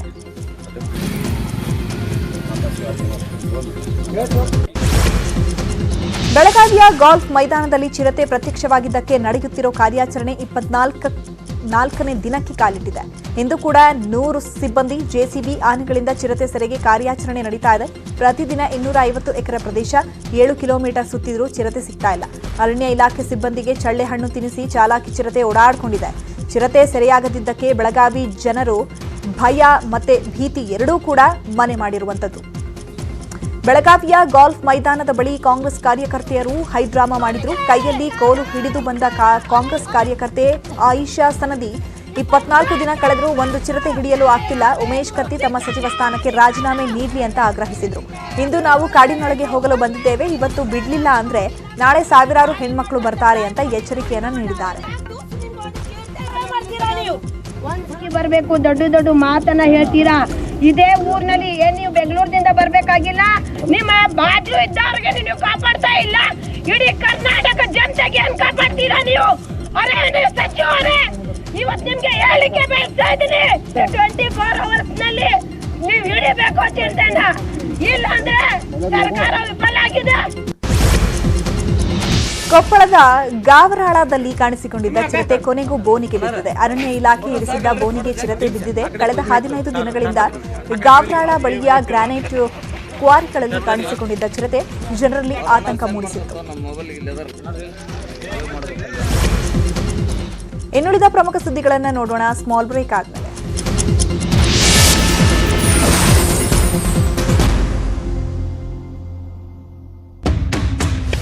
ಪರಿಸರ ಸ್ನೇಹಿ ಗಣಪತಿನ ಮನೆಯಲ್ಲೇ ಹೇಗೆ ಮಾಡೋದು? ಶ್ರೇಯಾಂಸಿ ಬಹುವಿಜ್ಞಾನಿ ಸಂಭವಂತಿ ಕಲಯುಗೆ ಗಂಗಾ ಭಾಗೀರಥ್ಯೆ ನಮಃ. ಕಾಶ್ಮೀರದಿಂದ ಹಿಡಿದು ಕನ್ಯಾಕುಮಾರಿವರೆಗೆ ಎಲ್ಲ ದೇವತೆಗಳು ನಮ್ಮ ಈ ನೀರಿನಲ್ಲಿ ಬರಬೇಕು. ಫಸ್ಟ್ ಯಾವ ಪಾರ್ಟ್ ಅನ್ನು ಮಾಡಬೇಕು? ಪಾದಾತ ಶಿರ ಪರ್ಯಂತಂ. ಚಮಚನ ಉಪಯೋಗಿಸಿ ಮಾಡಬಹುದು. ಅದು ಹೇಗೆ ಅಂತ ನಾನು ಮುಂದೆ ತೋರಿಸ್ತೇನೆ. ಈಗ ನಿಮಗೆ ಕಾಣಿಸ್ತಾ ಇದೆ, ಹೂವಿನ ಬೀಜ ಎಲ್ಲ ಒಳಗೆ ಹಾಕಿದ್ದೇವೆ. ಇದು ನಮ್ಮ ನ್ಯೂಸ್ 18 ಪರಿಸರ ಸ್ನೇಹಿ ಗಣಪ. 4 ಜನಕ್ಕೆ ಹಿತವಾದಂತಹ ಚಿಂತನೆಯನ್ನು ಮಾಡಿದ್ರೆ ಮಾತ್ರ ಜೀವ ಏನು ಬಂದಿದೆ ಅದು ಸಾರ್ಥಕ ಆಗುತ್ತೆ. ಇಲ್ಲಾಂದ್ರೆ ಪುನರಪಿ ಜನನಂ ಪುನರಪಿ ಮರಣಂ.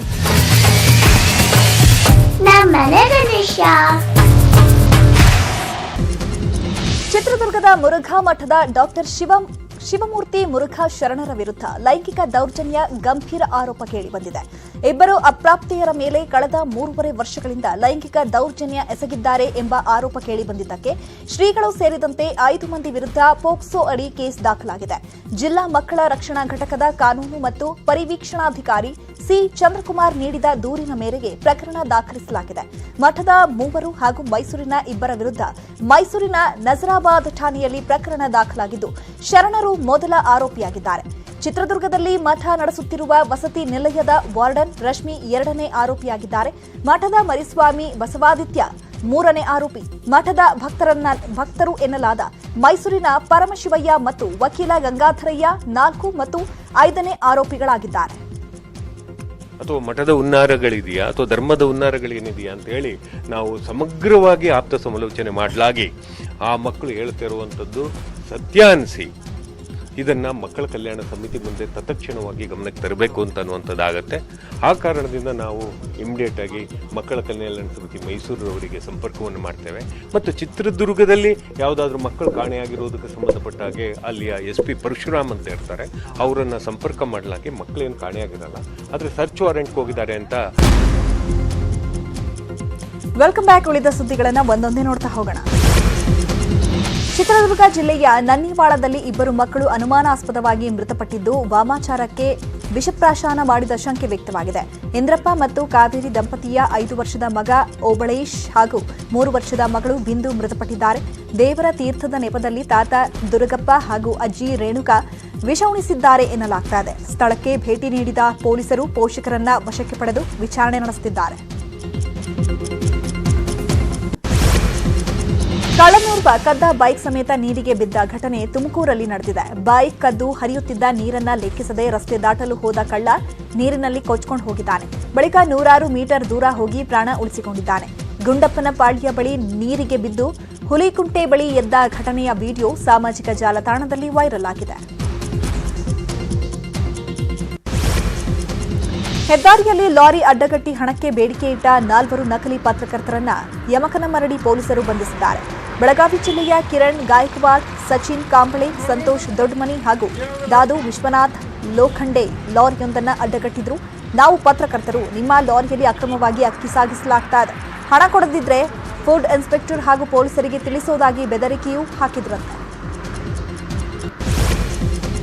ಶಟರ್ ಮುರಿದು ಮೆಡಿಕಲ್ ಶಾಪ್ ಕಳ್ಳತನಕ್ಕೆ ವಿಫಲ ಯತ್ನ ನಡೆಸಿದ ಘಟನೆ ಹುಬ್ಬಳ್ಳಿಯಲ್ಲಿ ನಡೆದಿದೆ. ವಿವೇಕಾನಂದ ಕಾಲೋನಿಯಲ್ಲಿರೋ ಮೆಡಿಕಲ್ ಶಟರ್ ಮುರಿಯಲು 3 ಕಳ್ಳರು ಯತ್ನಿಸಿದ್ದಾರೆ. ಆದರೆ ಶಟರ್ ಮೇಲೆ ಬಾರದಿದ್ದಕ್ಕೆ ಕಳ್ಳತನ ಕೈಬಿಟ್ಟು ಹೊರಟು ಹೋಗಿದ್ದಾರೆ. ಕಳೆದ ವಾರವಷ್ಟೇ ಶಹರ ಪೊಲೀಸ್ ಠಾಣೆ ವ್ಯಾಪ್ತಿಯಲ್ಲಿ 10 ಅಂಗಡಿಗಳ ಸರಣಿ ಕಳ್ಳತನವಾಗಿತ್ತು. ಮನ್ ಕಿ ಬಾತ್ನಲ್ಲಿ ಪ್ರಧಾನಿ ಮೋದಿ ಕೋಲಾರದ ತ್ರಿವರ್ಣ ಧ್ವಜದ ಬಗ್ಗೆ ಶ್ಲಾಘನೆ ವ್ಯಕ್ತಪಡಿಸಿದ್ದಾರೆ. ಕೋಲಾರದಲ್ಲಿ ಆಗಸ್ಟ್ 15ರಂದು ದೇಶದಲ್ಲಿ ಅತಿದೊಡ್ಡ ತ್ರಿವರ್ಣ ಧ್ವಜದ ಅನಾವರಣ ಮಾಡಲಾಗಿತ್ತು. 1,30,000 ಚದರ ಅಡಿ, 204 ಅಡಿ ಉದ್ದ, 630 ಅಡಿ ಅಗಲದ ಬೃಹತ್ ತ್ರಿವರ್ಣ ಧ್ವಜವನ್ನ ಕೋಲಾರ ಸಂಸದ ಮುನಿಸ್ವಾಮಿ ನೇತೃತ್ವದಲ್ಲಿ ಅನಾವರಣ ಮಾಡಲಾಗಿತ್ತು.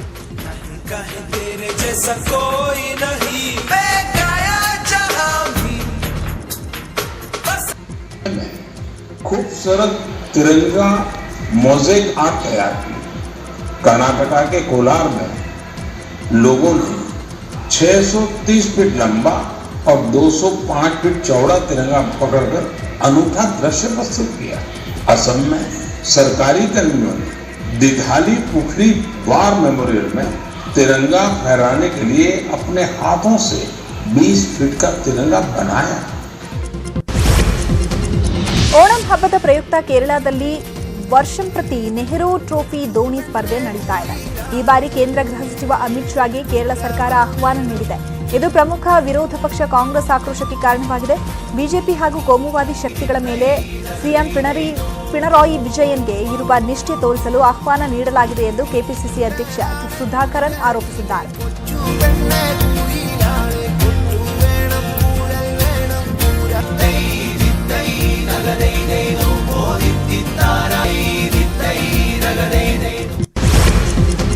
ತಾಯಿಯ ಪಕ್ಕದಲ್ಲಿ ಮಲಗಿದ್ದ 8 ತಿಂಗಳ ಮಗುವನ್ನ ವ್ಯಕ್ತಿಯೋರ್ವ ಅಪಹರಿಸಿರುವ ಘಟನೆ ಮಥುರಾ ರೈಲು ನಿಲ್ದಾಣದ ಪ್ಲಾಟ್ಫಾರ್ಮ್ನಲ್ಲಿ ನಡೆದಿದೆ. ಈ ಘಟನೆಯ ವಿಡಿಯೋ ಸಿಸಿಟಿವಿ ಕ್ಯಾಮೆರಾದಲ್ಲಿ ಸೆರೆಯಾಗಿದ್ದು, ತನ್ನ ತಾಯಿಯೊಂದಿಗೆ ಮಲಗಿದ್ದ ಮಗುವನ್ನ ವ್ಯಕ್ತಿಯೋರ್ವ ಕದ್ದು ಎಸ್ಕೇಪ್ ಆಗ್ತಾ ಇರೋದು ವಿಡಿಯೋದಲ್ಲಿ ಸೆರೆಯಾಗಿದೆ.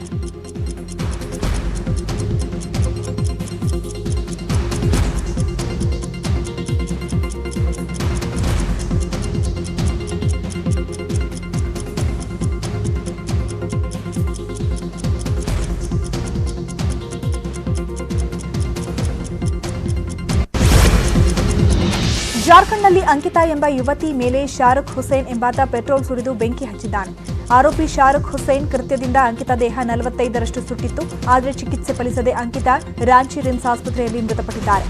ಅಂಕಿತಾ ಆರೋಪಿ ಶಾರುಖ್ ಖಾನ್ನ ಪ್ರೀತಿ ನಿರಾಕರಿಸಿದ್ರಂತೆ. ಇದೇ ಕಾರಣಕ್ಕೆ ಕೆರಳಿದ ಶಾರುಖ್ ಬೆಂಕಿ ಹಚ್ಚಿ ವಿಕೃತಿ ಮೆರೆದಿದ್ದಾನೆ.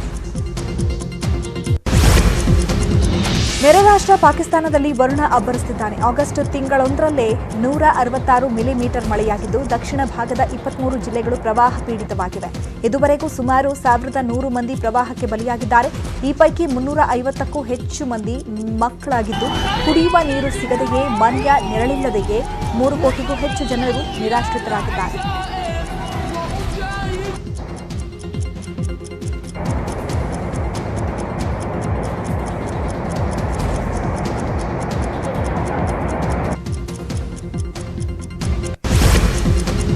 ಇವತ್ತು ಭಾನುವಾರ, ಆದ್ದರಿಂದ ನಂದಿ ಗಿರಿಧಾಮಕ್ಕೆ ಅಪಾರ ಸಂಖ್ಯೆಯ ಜನರು ಆಗಮಿಸುತ್ತಿದ್ದಾರೆ. ಆದ್ದರಿಂದ ಸುಮಾರು 2 ಕಿಲೋಮೀಟರ್ವರೆಗೂ ಹೆಚ್ಚು ಟ್ರಾಫಿಕ್ ಜಾಮ್ ಉಂಟಾಗಿತ್ತು. ಗಿರಿಧಾಮದ ಚೆಕ್ಪೋಸ್ಟ್ನಿಂದ ಕಾರಹಳ್ಳಿ ಕ್ರಾಸ್ವರೆಗೂ ಟ್ರಾಫಿಕ್ ಜಾಮ್ ಆಗಿತ್ತು.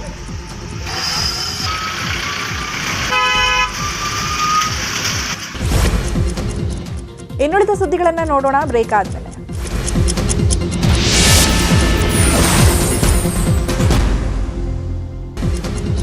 ಚಿತ್ರದುರ್ಗದ ಮುರುಘಾ ಮಠದ ಡಾಕ್ಟರ್ ಶಿವಮೂರ್ತಿ ಮುರುಘಾ ಶರಣರ ವಿರುದ್ಧ ಲೈಂಗಿಕ ದೌರ್ಜನ್ಯ ಗಂಭೀರ ಆರೋಪ ಕೇಳಿಬಂದಿದೆ. ಇಬ್ಬರು ಅಪ್ರಾಪ್ತೆಯರ ಮೇಲೆ ಕಳೆದ 3.5 ವರ್ಷಗಳಿಂದ ಲೈಂಗಿಕ ದೌರ್ಜನ್ಯ ಎಸಗಿದ್ದಾರೆ ಎಂಬ ಆರೋಪ ಕೇಳಿಬಂದಿದ್ದಕ್ಕೆ ಶ್ರೀಗಳು ಸೇರಿದಂತೆ 5 ಮಂದಿ ವಿರುದ್ಧ ಪೋಕ್ಸೋ ಅಡಿ ಕೇಸ್ ದಾಖಲಾಗಿದೆ. ಜಿಲ್ಲಾ ಮಕ್ಕಳ ರಕ್ಷಣಾ ಘಟಕದ ಕಾನೂನು ಮತ್ತು ಪರಿವೀಕ್ಷಣಾಧಿಕಾರಿ ಸಿ ಚಂದ್ರಕುಮಾರ್ ನೀಡಿದ ದೂರಿನ ಮೇರೆಗೆ ಪ್ರಕರಣ ದಾಖಲಿಸಲಾಗಿದೆ. ಮಠದ 3 ಹಾಗೂ ಮೈಸೂರಿನ 2 ವಿರುದ್ಧ ಮೈಸೂರಿನ ನಜರಾಬಾದ್ ಠಾಣೆಯಲ್ಲಿ ಪ್ರಕರಣ ದಾಖಲಾಗಿದ್ದು, ಶರಣರು ಮೊದಲ ಆರೋಪಿಯಾಗಿದ್ದಾರೆ. ಚಿತ್ರದುರ್ಗದಲ್ಲಿ ಮಠ ನಡೆಸುತ್ತಿರುವ ವಸತಿ ನಿಲಯದ ವಾರ್ಡನ್ ರಶ್ಮಿ 2ನೇ ಆರೋಪಿಯಾಗಿದ್ದಾರೆ. ಮಠದ ಮರಿಸ್ವಾಮಿ ಬಸವಾದಿತ್ಯ 3ನೇ ಆರೋಪಿ. ಮಠದ ಭಕ್ತರು ಎನ್ನಲಾದ ಮೈಸೂರಿನ ಪರಮಶಿವಯ್ಯ ಮತ್ತು ವಕೀಲ ಗಂಗಾಧರಯ್ಯ 4 ಮತ್ತು 5ನೇ ಆರೋಪಿಗಳಾಗಿದ್ದಾರೆ. ಅಥವಾ ಮಠದ ಹುನ್ನಾರಗಳಿದೆಯಾ ಅಥವಾ ಧರ್ಮದ ಹುನ್ನಾರಗಳೇನಿದೆಯಾ ಅಂತ ಹೇಳಿ ನಾವು ಸಮಗ್ರವಾಗಿ ಆಪ್ತ ಸಮಾಲೋಚನೆ ಮಾಡಲಾಗಿ ಆ ಮಕ್ಕಳು ಹೇಳ್ತಿರುವಂಥದ್ದು ಸತ್ಯಾನ್ಸಿ ಇದನ್ನು ಮಕ್ಕಳ ಕಲ್ಯಾಣ ಸಮಿತಿ ಮುಂದೆ ತತ್ಕ್ಷಣವಾಗಿ ಗಮನಕ್ಕೆ ತರಬೇಕು ಅಂತ ಅನ್ನುವಂಥದ್ದಾಗತ್ತೆ. ಆ ಕಾರಣದಿಂದ ನಾವು ಇಮಿಡಿಯೇಟ್ ಆಗಿ ಮಕ್ಕಳ ಕಲ್ಯಾಣ ಸಮಿತಿ ಮೈಸೂರಿನವರಿಗೆ ಸಂಪರ್ಕವನ್ನು ಮಾಡ್ತೇವೆ ಮತ್ತು ಚಿತ್ರದುರ್ಗದಲ್ಲಿ ಯಾವುದಾದ್ರೂ ಮಕ್ಕಳು ಕಾಣೆಯಾಗಿರುವುದಕ್ಕೆ ಸಂಬಂಧಪಟ್ಟ ಹಾಗೆ ಅಲ್ಲಿಯ SP ಪರಶುರಾಮ. Welcome back. ಉಳಿದ ಸುದ್ದಿಗಳನ್ನು ನೋಡ್ತಾ ಹೋಗೋಣ. 15ನೇ ಆವೃತ್ತಿಯ ಏಷ್ಯಾ ಕಪ್ ಟೂರ್ನಿಯಲ್ಲಿ ಇಂದು ಬದ್ಧ ವೈರಿಗಳಾದ ಭಾರತ ಹಾಗೂ ಪಾಕಿಸ್ತಾನ ನಡುವೆ ಮುಖಾಮುಖಿಯಾಗಲಿದೆ.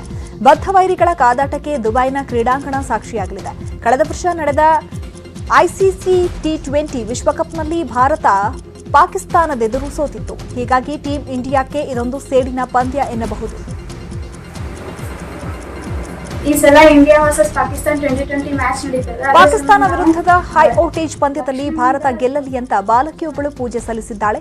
ವಿಜಯಪುರದ ಆಶ್ರಿತ ಅಶೋಕ್ ಗೋಳಸಂಗಿ ಟೀಂ ಇಂಡಿಯಾ ಗೆಲ್ಲಬೇಕು ಅಂತ ಪ್ರಾರ್ಥಿಸಿದ್ದಾರೆ. ಈ ಸಲ ಇಂಡಿಯಾ ವರ್ಸಸ್ ಪಾಕಿಸ್ತಾನ 2020 ಮ್ಯಾಚ್ ನಡೀತದೆ. ಅದರ ಸಂಬಂಧ ನಾವು ಲಕ್ಷ್ಮಿ ಮುಂದೆ ಧ್ವಜ ಹಾಕೊಂಡು ಪೂಜೆ ಮಾಡ್ಲಿದ್ದೀವಿ. ಇಂಡಿಯಾ ಪಾಕಿಸ್ತಾನ ವಿರುದ್ಧ ನಮ್ದೇ ಗೆಲ್ಲಿ 5ನೇ ವಾರ ಶುಕ್ರವಾರ ವಿಶೇಷ ಐತಂತ ಧ್ವಜ ಹಾಕೊಂಡು ಪೂಜೆ ಮಾಡಾಕ್ತೀವಿ. ನಮ್ದೇ ಇಂಡಿಯಾ ಗೆಲ್ಬೇಕಂತ ದೇವರ ಹತ್ರ ಮಹಾಲಕ್ಷ್ಮಿ ಹತ್ರ ಬೇಡ್ಕೊಂಡು ಪೂಜೆ ಮಾಡ್ತೀವಿ. ಈ ಸಲ 5ನೇ ಶುಕ್ರವಾರ ಇರೋದ್ರಿಂದ ವಿಶೇಷ ಭಾಳ ಐತಿ. ಅದ್ರ ಸಂಬಂಧ ನಮ್ದೇ ಇಂಡಿಯಾನೇ ಗೆಲ್ಬೇಕು, ಪಾಕಿಸ್ತಾನ ವಿರುದ್ಧ ನಮ್ದು ಅಷ್ಟೇ ಸೋಲ್ಬಾರ್ದಂತ. ಸುದೀಪ್ ಹುಟ್ಟುಹಬ್ಬಕ್ಕೆ ಕೌಂಟ್ ಡೌನ್ ಶುರುವಾಗಿದೆ. ಸೆಪ್ಟೆಂಬರ್ 2ರಂದು ಸುದೀಪ್ 49ನೇ ವರ್ಷದ ಬರ್ತ್ಡೇ ಆಚರಿಸಿಕೊಳ್ತಿದ್ದಾರೆ. ಈಗ ಶಿವರಾಜ್ ಕುಮಾರ್ ಕಾಮನ್ DP ಅನಾವರಣ ಮಾಡಿದ್ದಾರೆ. ಇದನ್ನ ನೋಡಿ ಫ್ಯಾನ್ಸ್ ಖುಷಿಪಟ್ಟಿದ್ದಾರೆ.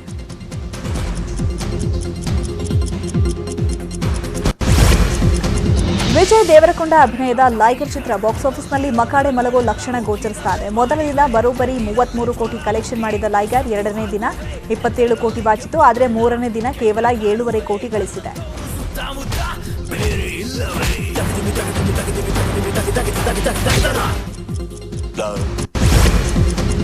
ಕಾರ್ತಿಕೇಯ 2 ಚಿತ್ರ ಬಾಕ್ಸ್ ಆಫೀಸ್ನಲ್ಲಿ ಧೂಳೆಬ್ಬಿಸ್ತಾ ಇದೆ. ಬಾಕ್ಸ್ ಆಫೀಸ್ನಲ್ಲಿ 100 ಕೋಟಿಗೂ ಹೆಚ್ಚು ಕಲೆಕ್ಷನ್ ಮಾಡಿದೆ. ಆದ್ದರಿಂದ ಚಿತ್ರತಂಡಕ್ಕೆ ಟಾಲಿವುಡ್ ಸ್ಟಾರ್ ರಾಮ್ ಚರಣ್ ಸೇರಿದಂತೆ ಹಲವರು ಶುಭ ಕೋರಿದ್ದಾರೆ.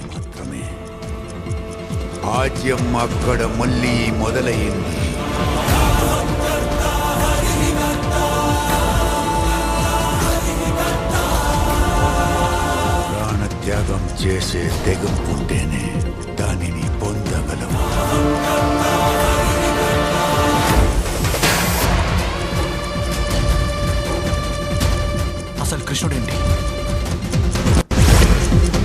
ಮಹೇಶ್ ಬಾಬು ಸಂಬಂಧಿ ಸುಧೀರ್ ಬಾಬು ಯಶಸ್ವಿಯಾಗಿ ತಡಕಾಡ್ತಿದ್ದಾರೆ. ಇದೀಗ ಹಂಟ್ ಎಂಬ ಚಿತ್ರದಲ್ಲಿ ಸುಧೀರ್ ಬಾಬು ನಟಿಸ್ತಾ ಇದ್ದು ಅದರ ಫಸ್ಟ್ ಲುಕ್ ಪೋಸ್ಟರ್ ಬಿಡುಗಡೆಯಾಗಿದೆ.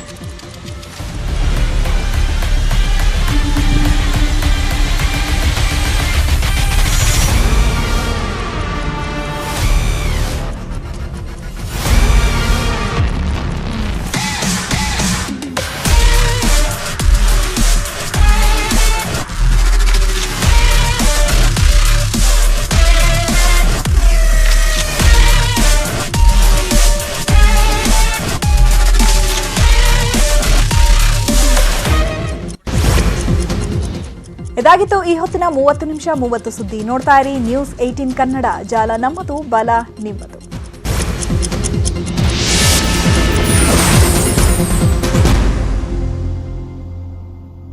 ಈ ವಾರ್ತೆಯ ಮುಖ್ಯಾಂಶಗಳ ಪ್ರಾಯೋಜಕರು ಪೇಟ್ ಸಫಾ ಮೊದಲ ದಿನದಿಂದಲೇ ಪರಿಣಾಮಕಾರಿ. ಮತ್ತೆ ಇದರ ರೂಢಿನೂ ಆಗಲ್ಲ. ಪೇಟ್ ಸಫಾ ಯಾವ ರೋಗನೂ ಇಲ್ಲಪ್ಪ.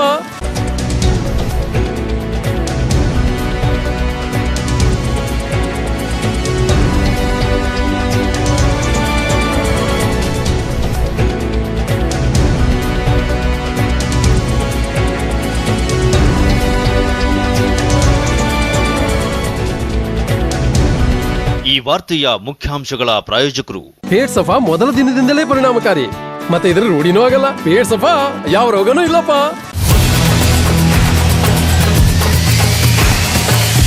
ನಮ್ಮನೆ ಗಣೇಶ ನಮಸ್ಕಾರ ವೀಕ್ಷಕರೇ, News18 ಸಮಸ್ತ ವೀಕ್ಷಕರಿಗೆ ಗೌರಿ ಗಣೇಶ ಹಬ್ಬದ ಹಾರ್ದಿಕ ಶುಭಾಶಯಗಳು. ಇದು ನಮ್ಮ ಮನೆ ಗಣೇಶ ವಿಶೇಷ ಕಾರ್ಯಕ್ರಮ. ನಾನ್ ಶರ್ಮಿತಾ ಶೆಟ್ಟಿ.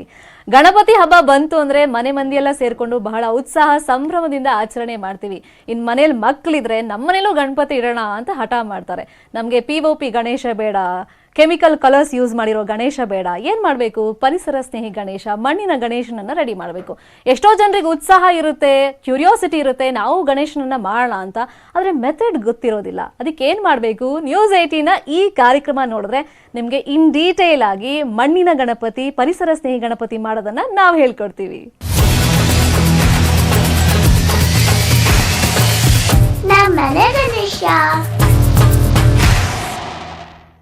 ಮನೆಯಲ್ಲೇ ಶಾಸ್ತ್ರಬದ್ಧವಾಗಿ ಪರಿಸರ ಸ್ನೇಹಿ ಗಣಪನನ್ನ ಹೇಗ್ ಮಾಡಬೇಕು ಅಂತ ಡೀಟೇಲ್ ಆಗಿ ತಿಳಿಸ್ಕೊಡೋದಕ್ಕೆ ನಮ್ಮ ಜೊತೆ ನಮ್ಮ ಸ್ಟುಡಿಯೋದಲ್ಲಿ ಜಾಯಿನ್ ಆಗಿದ್ದಾರೆ ಫೇಮಸ್ ಕಲಾವಿದರು, ಪುರೋಹಿತರು ಆಗಿರುವಂತ ಅಕ್ಷಯ್ ಜಾಲಿಹಾಳ್ ಆಚಾರ್ಯರು. ನಮಸ್ಕಾರ. ಗೌರಿ ಗಣೇಶ ಹಬ್ಬದ ಹಾರ್ದಿಕ ಶುಭಾಶಯಗಳು ನಿಮ್ಗೆ.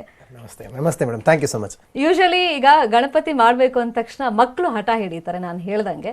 ಸೊ ನೀವು ನಮ್ಮ ಸ್ಟುಡಿಯೋಗೆ ಬಂದು ನಮ್ಮ ವೀಕ್ಷಕರಿಗೆ ಮನೆಯಲ್ಲೇ ಪರಿಸರ ಸ್ನೇಹಿ ಗಣಪನನ್ನ ಹೇಗೆ ಮಾಡ್ಕೊಡ್ಬೇಕು ಅಂತ ಎಲ್ಲ ಐಟಮ್ಸ್ ಎಲ್ಲ ರೆಡಿಯಾಗಿ ತಂದಿದ್ದೀರಾ. ಥ್ಯಾಂಕ್ ಯು ಸೋ ಮಚ್ ನಿಮ್ಗೆ ಫಸ್ಟ್ ಆಫ್ ಆಲ್. ಯಾಕಂದ್ರೆ ನಾವು ಇವ್ರ ಬಗ್ಗೆ ಇಂಟ್ರೊಡಕ್ಷನ್ ಕೊಡಲೇಬೇಕು. 3D ರಂಗೋಲಿಯನ್ನ ಬಹಳ ಅದ್ಭುತವಾಗಿ ಬಿಡಿಸ್ತಾರೆ. ಅದ್ರ ಜೊತೆಯಲ್ಲಿ ರಂಗೋಲಿಲೇ PhD ಕೂಡ ಮಾಡ್ತಾ ಇದ್ದಾರೆ. ನಮ್ಮ ಸಂಸ್ಕೃತ ಯೂನಿವರ್ಸಿಟಿ, ಕರ್ನಾಟಕ ಸಂಸ್ಕೃತ ಯೂನಿವರ್ಸಿಟಿ ಅವರು ಅದಕ್ಕೆ ಒಳ್ಳೆ ಅವಕಾಶ ಮಾಡಿಕೊಟ್ಟಿದ್ದಾರೆ. ಸೊ ನಿಮ್ಮಂಗೆ ಎಲ್ಲ ಇಂಥದಕ್ಕೆಲ್ಲ ಸಪೋರ್ಟ್ ಮಾಡ್ತಾರೆ, ಭಾಳ ಖುಷಿ ಇದೆ. ಅಫ್ಕೋರ್ಸ್ ನಾವು ಯಾವಾಗಲೂ ಇಂಥ ಕಲಾವಿದರು ಸಪೋರ್ಟ್ ಮಾಡ್ತಾನೆ ಇರ್ತೀವಿ. ಈಗ ಗಣಪತಿ ಮಾಡಬೇಕು ಅಂದ ತಕ್ಷಣ ಮಣ್ಣು ಮತ್ತೆ ಏನೆಲ್ಲ ಮೆಟೀರಿಯಲ್ಸ್ ಫಸ್ಟ್ ಬೇಕಾಗುತ್ತೆ? ಭಗವದ್ಗೀತೆಯಲ್ಲಿ ಬರುವಂಥ ವಿಚಾರ ತೇನವಿನ ತೃಣಮಪಿನ ಚಲತಿ ಅಂತ, ಅಂದರೆ ಭಗವಂತನ ಒಂದು ಪ್ರೇರಣೆ ಇಲ್ಲದೆ ಒಂದು ಹುಲ್ಕಡ್ಡಿ ಕೂಡ ಅಲ್ಲಾಡಲ್ಲ ಅಂತ. ಸೊ ಈ ಥರ ನಾವು ಇಲ್ಲಿ ಸೇರಿದ್ದೀವಿ ಅಂದರೆ ಅದು ದೇವರ ಚಿತ್ತ. ಹಾಗಾಗಿ ಮೊದಲಿಗೆ ಯಾವುದೇ ಕರ್ಮ ಮಾಡಬೇಕಾದ್ರೆ ದೇವತಾ ಪ್ರಾರ್ಥನೆ ಮಾಡಬೇಕು. ಯಾಕಂದರೆ ಕಲಿಯುಗದಲ್ಲಿ ಎಲ್ಲ ವಿಘ್ನಗಳು ಅಂತ ಶ್ರೇಯಾಂಸಿ ಬಹುವಿಘ್ನಾನಿ ಸಂಭವಂತಿ ಕಲಯುಗೆ. ಶ್ರೇಯಸ್ಸು ನಮಗೆ ಕೆಲಸದಲ್ಲಿ ಆಗಬೇಕಂದ್ರೆ ಮೊದಲಿಗೆ ದೇವತಾ ಪ್ರಾರ್ಥನೆ ಮಾಡಬೇಕು ಅಂತ. ಹಾಗಾಗಿ ಮಣ್ಣನ್ನು ಶುದ್ಧಿ ಮಾಡಬೇಕು. ಆಮೇಲೆ ಅದಕ್ಕೆ ಬೇಕಾದಂತಹ ಸಲಕರಣೆಗಳು, ಅದಕ್ಕೆ ಬೇಕಾದಂತಹ ಶುದ್ಧ ತೀರ್ಥ, ಮತ್ತೆ ಅದಕ್ಕೆ ಬೇಕಾದಂತಹ ಭಗವಂತನ ಒಂದು ಪ್ರಾರ್ಥನೆ, ಅದನ್ನೆಲ್ಲ ಮಾಡಿ ಕಾರ್ಯಕ್ರಮವನ್ನು ಶುರು ಮಾಡುವಂತಹ ಒಂದು ವಿಧಿ ಇದೆ ಮೇಡಮ್. ಕರೆಕ್ಟ್. ನೀವು ಹೇಳ್ದಂಗೆ ವಿಘ್ನ ನಿವಾರಕ ಅಂತ ಹೇಳ್ತೀವಿ. ಪ್ರಥಮ ಪೂಜಿತ ಗಣಪನನ್ನ ಫಸ್ಟ್ ಆರಾಧನೆ ಮಾಡಿ ಆಮೇಲೆ ಗಣಪತಿನ, ಪರಿಸರ ಸ್ನೇಹಿ ಗಣಪತಿನ ಮನೇಲೆ ಹೆಂಗ್ ಮಾಡೋದಂತ ಶುರು ಮಾಡಿ, ಮತ್ತೆ ಪ್ರಥಮ ಪೂಜ್ಯ ಅವನಿಗೆ ಹೇಗೆ ಸಿಕ್ತು, ಯಾಕೆ ಅವನಿಗೆ ಆ ರೀತಿ ಹೆಸರು ಬಂತು, ಅದನ್ನೆಲ್ಲ ಈ ಒಂದು ಸಮಯದಲ್ಲಿ ನಾವು ತಿಳ್ಕೊಳ್ಬಹುದು. ಖಂಡಿತ. ಪೂಜೆ ಮಾಡೋಣ ಫಸ್ಟ್ಗೆ. ಖಂಡಿತ. ಸ್ಟಾರ್ಟ್ ಮಾಡಿ.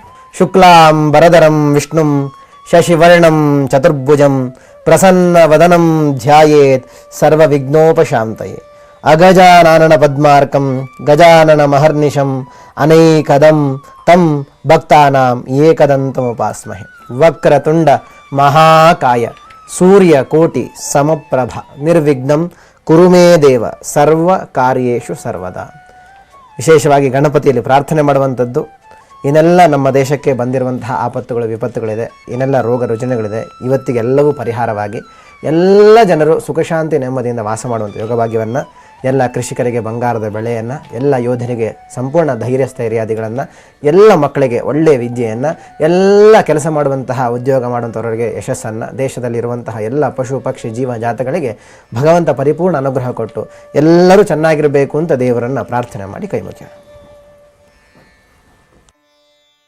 ಮಣ್ಣನ್ನು ಸಂಗ್ರಹ ಮಾಡಿದ್ದೇವೆ. ಅಂದರೆ ಮಣ್ಣು ಯಾವ ಥರ ಮಣ್ಣು ಎಲ್ಲಿಂದ ತಗೊಳ್ಬೇಕು ಅಂತ ಒಂದಿರುತ್ತೆ. ಒಂದು ನದಿ ತೀರದಲ್ಲಿ ಆಗ್ಬೋದು, ತಟಾಕ ಇತ್ಯಾದಿ ಇರುವಂತಹ ಜೇಡಿ ಮಣ್ಣು ಆಗ್ಬೋದು. ಈ ಪೇಟೆಯಲ್ಲಿ ಎಲ್ಲಿ ಸಿಗುತ್ತೆ ಆಚಾರ್ಯ ಅಂತಂದರೆ, ಈ ಗಿಡಗಳನ್ನೆಲ್ಲ ಮಾರುವಂತಹ ಇಲ್ಲಿ ಏನು ನರ್ಸರಿ ಏನು ಇರ್ತದೆ, ಸೊ ಅವ್ರ ಹತ್ರ ಮಣ್ಣನ್ನು ಕೇಳಿದ್ರೆ ಕೊಡ್ತಾರೆ. ಅದನ್ನು ಚೆನ್ನಾಗಿ ಮೊದಲಿಗೆ ಜರಡಿಯಲ್ಲಿ ಕಲ್ಲು ಇಲ್ಲದೆ ಅದನ್ನು ಶುದ್ಧಿ ಮಾಡಿಕೊಂಡು ನೀರಲ್ಲಿ ಚೆನ್ನಾಗಿ ಅದನ್ನು ತುಳಿಯುವಂಥದ್ದು.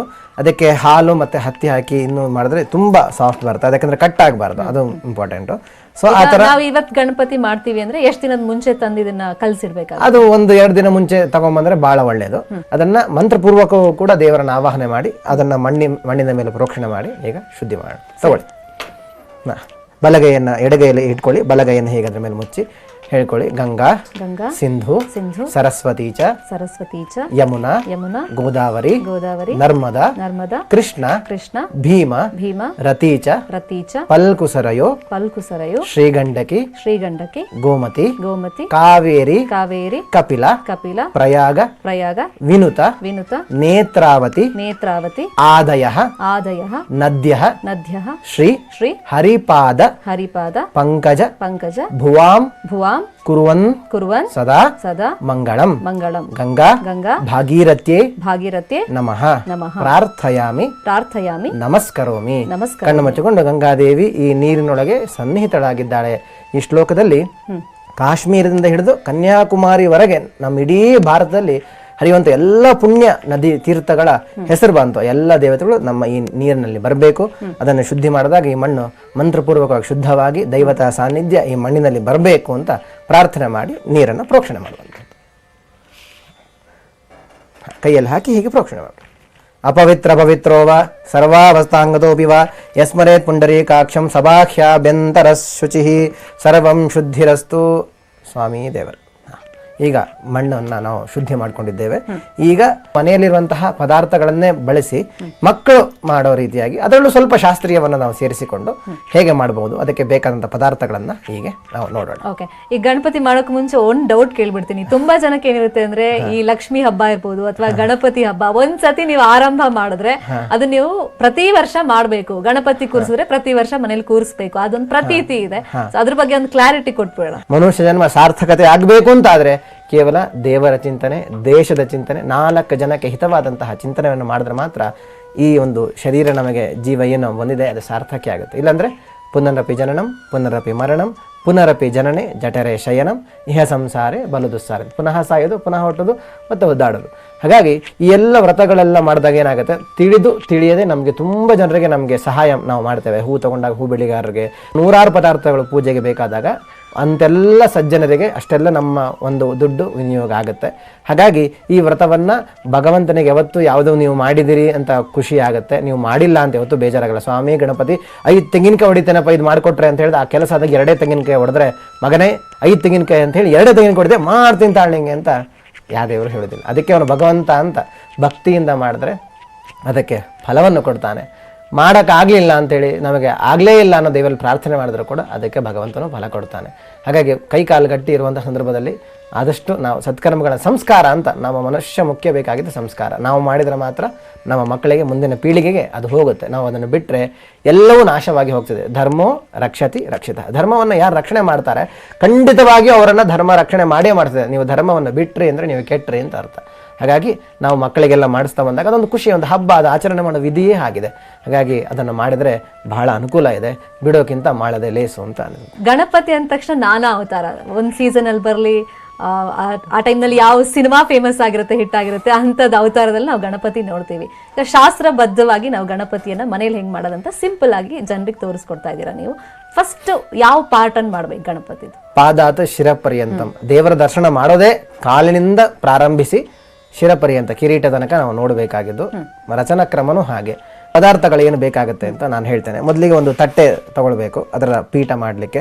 ಆಮೇಲೆ ಅದಕ್ಕಿಂತ ಸ್ವಲ್ಪ ಒಂದು ಸ್ಟೆಪ್ ಹೈಟ್ ಮಾಡೋಕ್ಕೆ ಸೊ ಈ ಥರದ ಒಂದು ತಟ್ಟೆಯನ್ನು, ಆಮೇಲೆ ಅದರ ಉದರ ಭಾಗ, ಯಾಕಂದ್ರೆ ಮನೆಯಲ್ಲೇ ಮಾಡೋದ್ರಿಂದ ಮನೆಯಲ್ಲಿರುವಂತಹ ಪದಾರ್ಥಗಳನ್ನು, ಲೋಟ, ಆಮೇಲೆ ನಮಗೆ ಕೈ ಕಾಲು ಎಲ್ಲ ಮಾಡ್ಬೇಕಾದ್ರೆ ಅದಕ್ಕೆ ಈ ಚಮಚನ ಉಪಯೋಗಿಸಿ ಮಾಡ್ಬೋದು. ಅದು ಹೇಗೆ ಅಂತ ನಾನು ಮುಂದೆ ತೋರಿಸ್ತೇನೆ. ಮತ್ತು ಈ ಥರ ಒಂದು ಚಮಚ ಬೇಕಾಗುತ್ತೆ. ಮತ್ತು ತುಪ್ಪ ಅವಶ್ಯಕತೆ ಇರುತ್ತೆ.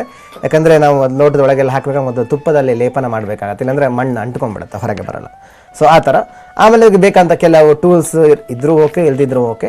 ಈ ಥರ ಮತ್ತು ಬ್ರಷ್, ಅದು ಈಗ ತೋರಿಸೋದು ಸ್ವಲ್ಪ ಕಷ್ಟ ಆಗುತ್ತೆ. ಒಣಗಿದಾಗ ಅದನ್ನು ಬ್ರಷ್ ಮಾಡಿದ್ರೆ ತುಂಬ ಲಕ್ಷಣವಾಗಿ ಬರುತ್ತೆ. ನಮಗೆ ಸಮಯದ ಅಭಾವ ಇರೋದ್ರಿಂದ ಇಲ್ಲಿ ಎಷ್ಟು ಸಾಧ್ಯ ಆಗುತ್ತೋ ಅಷ್ಟೇ ರೀತಿಯಾಗಿ ಭಗವಂತನ ಪ್ರೇರಣೆ ಹೇಗಿದೆ ಹಾಗೆ ಮಾಡೋಣ.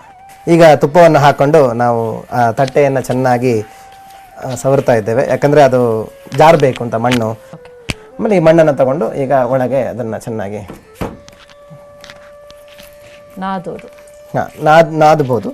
ಅದನ್ನು ಶೇಪ್ ಮಾಡ್ಕೊಂಡ್ರೆ ಆಯಿತು. ಹೀಗೆ ಈಗ ಯೂಶಲಿ ಒಬ್ರು ಮಾಡಿದ್ರೆ ಒಳ್ಳೇದಾ, ಅಂದ್ರೆ ಶಾಸ್ತ್ರಬದ್ಧವಾಗಿ ಮಾಡ್ತಾ ಇರೋದ್ರಿಂದ, ಈಗ ಮನೆ ಮಂದಿ ಎಲ್ಲ ಇರೋದ್ರಿಂದ ಎಲ್ಲರೂ ಅದನ್ನು ಸೇರಿ ಮಾಡ್ಬೋದು, ಅದರಲ್ಲಿ ಏನು ತೊಂದರೆ ಇಲ್ಲ.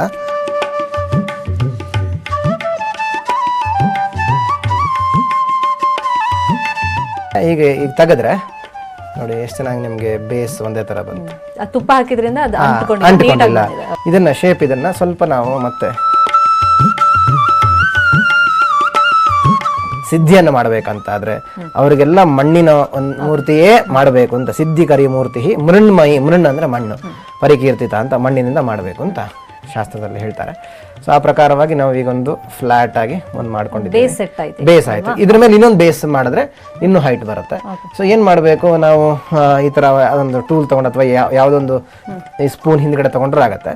ಎಲ್ಲಿ ತನಕ ಮಾಡ್ತೇವಲ್ಲ ಅಲ್ಲಿ ಸ್ವಲ್ಪ ಹೀಗೆ ಮಾಡ್ಕೋಬೇಕು, ಯಾಕಂದ್ರೆ ಮುಂದಿನ ಮಣ್ಣಲ್ಲಿ ಕರೆಕ್ಟಾಗಿ ಕುತ್ಕೊಳ್ಬೇಕಂತಾದ್ರೆ ಸ್ವಲ್ಪ ಹೀಗೆ ಗೀಟನ್ನು ಎಳಿಬೇಕಾಗತ್ತೆ. ಆಮೇಲೆ ಅದರದಕ್ಕಿಂತ ಇನ್ನೊಂದು ಪದಾರ್ಥಗಳನ್ನು ಫಸ್ಟ್ ತಗೊಂಡಿದ್ದ ತಟ್ಟೆಗಿಂತ ಚಿಕ್ಕದು, ಚಿಕ್ಕ ಸೈಜ್. ಓಕೆ. ತುಪ್ಪ ಒಟ್ಟು ಪಸೆ.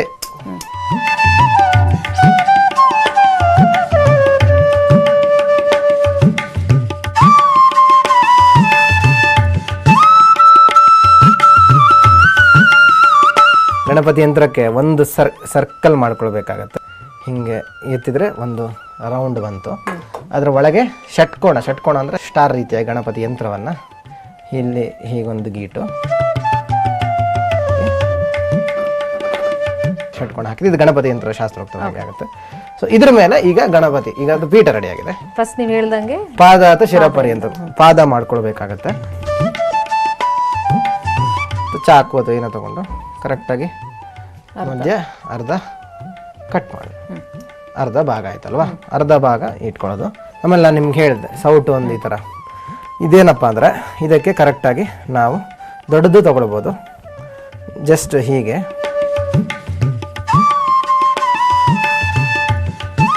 ಅಂದರೆ ಆ ಸೌಟಿಗೆ ಫಿಕ್ಸ್ ಮಾಡ್ತೀವಿ. ಸೌಟಿಗೆ ಎಣ್ಣೆ ಅಥವಾ ತುಪ್ಪ ಹಚ್ಚಿ ಅದನ್ನು ಹೀಗೆ ಪ್ರೆಸ್ ಮಾಡ್ಕೊಳ್ಳೋದು. ಅಂದರೆ ಈಗ ಗಣಪತಿ ಮಾಡೋರಿಗೆ ಇದೆಲ್ಲ ಸರ್ಕಸ್ ಮಾಡ್ಬೇಕಂತ ಏನಿಲ್ಲ, ಈಗ ನನಗೂ ಹಾಗೆ ಮಾಡ್ಬೋದು.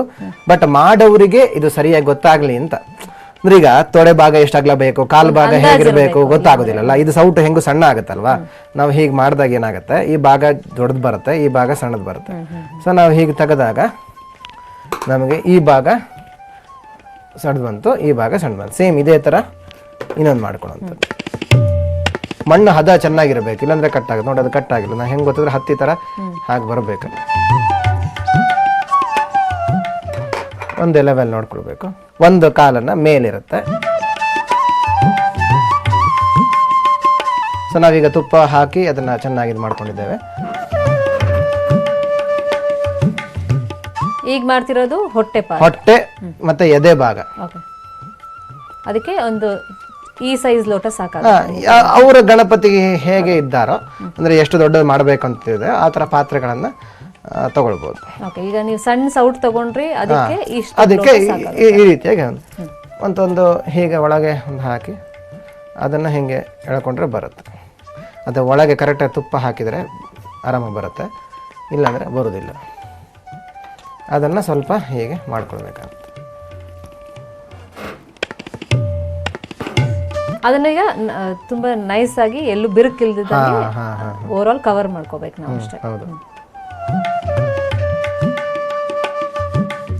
ಈಗ ಮನೇಲಿ ನಾವೇ ಮಾಡಿದ್ರೆ ಗಣಪತಿ ಮೇಲೆ ಸ್ವಲ್ಪ ಪ್ರೀತಿ ಇನ್ನೂ ಜಾಸ್ತಿ ಇರಲ್ವಾ? ಹೊರಗಡೆಯಿಂದ ತಂದಿದ್ಕಿಂತ ನಾವೇ ಮಾಡಿದ್ ಗಣಪತಿ, ನಮ್ ಗಣಪತಿ, ನಮ್ಮ ಮನೆ ಗಣಪತಿ ನಾವೇ ಮಾಡಿದಾಗ ನಮ್ದು ಎಲ್ಲಾನು ಅಲ್ಲಿ ಸಮಯ ಇರ್ತದೆ, ನಮ್ಮ ಪ್ರೀತಿ ಇರುತ್ತೆ, ನಮ್ಮ ಶ್ರಮ ಇರುತ್ತೆ. ಈ ಹೊಟ್ಟೆಯ ಮಧ್ಯಭಾಗ ಇದೆ ಅಲ್ವಾ, ಇಲ್ಲಿ ಹೋಲ್ ಮಾಡೋದು ಹೀಗೆ ಹೀಗೆ. ಪರಿಸರ ಸ್ನೇಹಿ ಗಣಪತಿ ಆಗಿರೋದ್ರಿಂದ ಸುಮ್ಮನೆ ನೀರಲ್ಲಿ ವಿಸರ್ಜನೆ ಮಾಡೋದಕ್ಕಿಂತ ಇದನ್ನ ನೀರಲ್ಲಿ ವಿಸರ್ಜನೆ ಮಾಡಂಗಿಲ್ಲ. ಪಾಟ್ ತಗೊಳ್ಳೋದು, ಪಾಟ್ ಅಲ್ಲಿ ನಮಗೆ ಖಾಲಿ ಪಾಟ್ ಇರ್ತದೆ, ಅದು ಸ್ವಲ್ಪ ಮಣ್ಣು ಹಾಕಿದ್ರೆ ತೊಂದರೆ ಇಲ್ಲ. ಸೊ ಈಗ ನಾವು ಬೀಜವನ್ನು ಒಳಗಡೆ ಹಾಕಿದ್ದೇವೆ. ಸೊ ಈ ಬೀಜವನ್ನು ಒಳಗಡೆ ಈಗ ನಿಮಗೆ ಕಾಣಿಸ್ತಾ ಇದೆ, ಹೂವಿನ ಬೀಜ ಎಲ್ಲ ಒಳಗೆ ಪದಾರ್ಥಗಳನ್ನು ಒಳಗೆ ಹಾಕಿದ್ದೇವೆ, ದೇವರ ಪ್ರಸಾದವನ್ನು ಹಾಕಿದ್ದೇವೆ.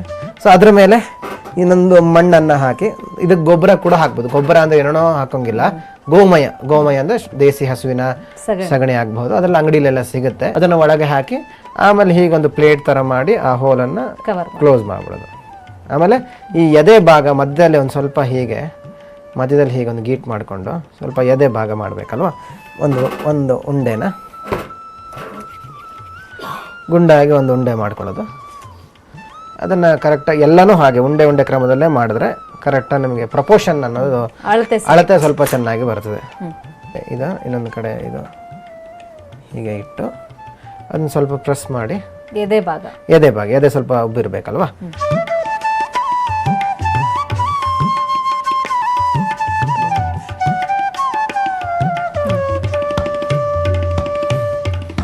ಇದು ಸಪೋರ್ಟ್ಗೆ ಈ ಥರ ಮಾಡಿದಾಗ ಏನಾಗುತ್ತೆ, ಸ್ವಲ್ಪ ವೇಟ್ ಬರುತ್ತೆ. ಕರೆಕ್ಟ್ ಆಗಿ 2 ಕಾಲ್ ಮಧ್ಯದಲ್ಲಿ ಹೊಟ್ಟೆ ಮತ್ತೆ ಎದೆ ಭಾಗ ಬರಬೇಕು. ಅಂದಾಜು ಈಗ ನಾವು ಚಪಾತಿ ಇಷ್ಟು ಜನಕ್ಕೆ ಮಾಡ್ಬೇಕು ಹೇಗೆ ಕಲ್ಸ್ಕೊಳ್ತೀರಲ್ಲ ನೋಡಿ, ನೀವೆಲ್ಲಿ ಬಿಟ್ಕೊಡ್ತೀರ ಕರೆಕ್ಟ್ ಚಪಾತಿ ಥರ ಅದು ಅಂದಾಜು ಮಾಡಿದರೆ ಗೊತ್ತಾಗುತ್ತೆ.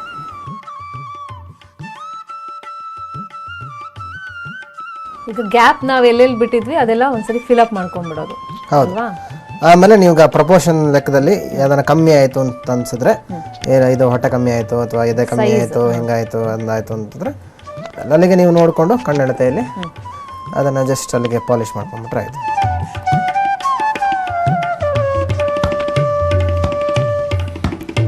ನಮ್ಮನೆ ಗಣೇಶ ಕಾರ್ಯಕ್ರಮದಲ್ಲಿ ಗಣಪತಿಯ ಮತ್ತಷ್ಟು ಕಥೆಗಳನ್ನ ಕೇಳ್ತಾ ಗಣಪತಿ ಮಾಡೋದು ಮುಂದುವರೆದ ಭಾಗ ಹೇಗಿದೆ ತಿಳಿಸ್ಕೊಡ್ತೀವಿ. ಈಗ ಒಂದು ಬ್ರೇಕ್. ನಮ್ಮನೆ ಗಣೇಶ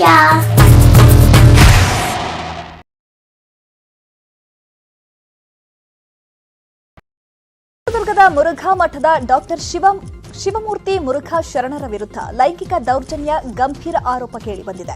ಇಬ್ಬರು ಅಪ್ರಾಪ್ತೆಯರ ಮೇಲೆ ಕಳೆದ 3.5 ವರ್ಷಗಳಿಂದ ಲೈಂಗಿಕ ದೌರ್ಜನ್ಯ ಎಸಗಿದ್ದಾರೆ ಎಂಬ ಆರೋಪ ಕೇಳಿಬಂದಿದ್ದಕ್ಕೆ ಶ್ರೀಗಳು ಸೇರಿದಂತೆ 5 ಮಂದಿ ವಿರುದ್ಧ ಪೋಕ್ಸೋ ಅಡಿ ಕೇಸ್ ದಾಖಲಾಗಿದೆ. ಜಿಲ್ಲಾ ಮಕ್ಕಳ ರಕ್ಷಣಾ ಘಟಕದ ಕಾನೂನು ಮತ್ತು ಪರಿವೀಕ್ಷಣಾಧಿಕಾರಿ ಸಿ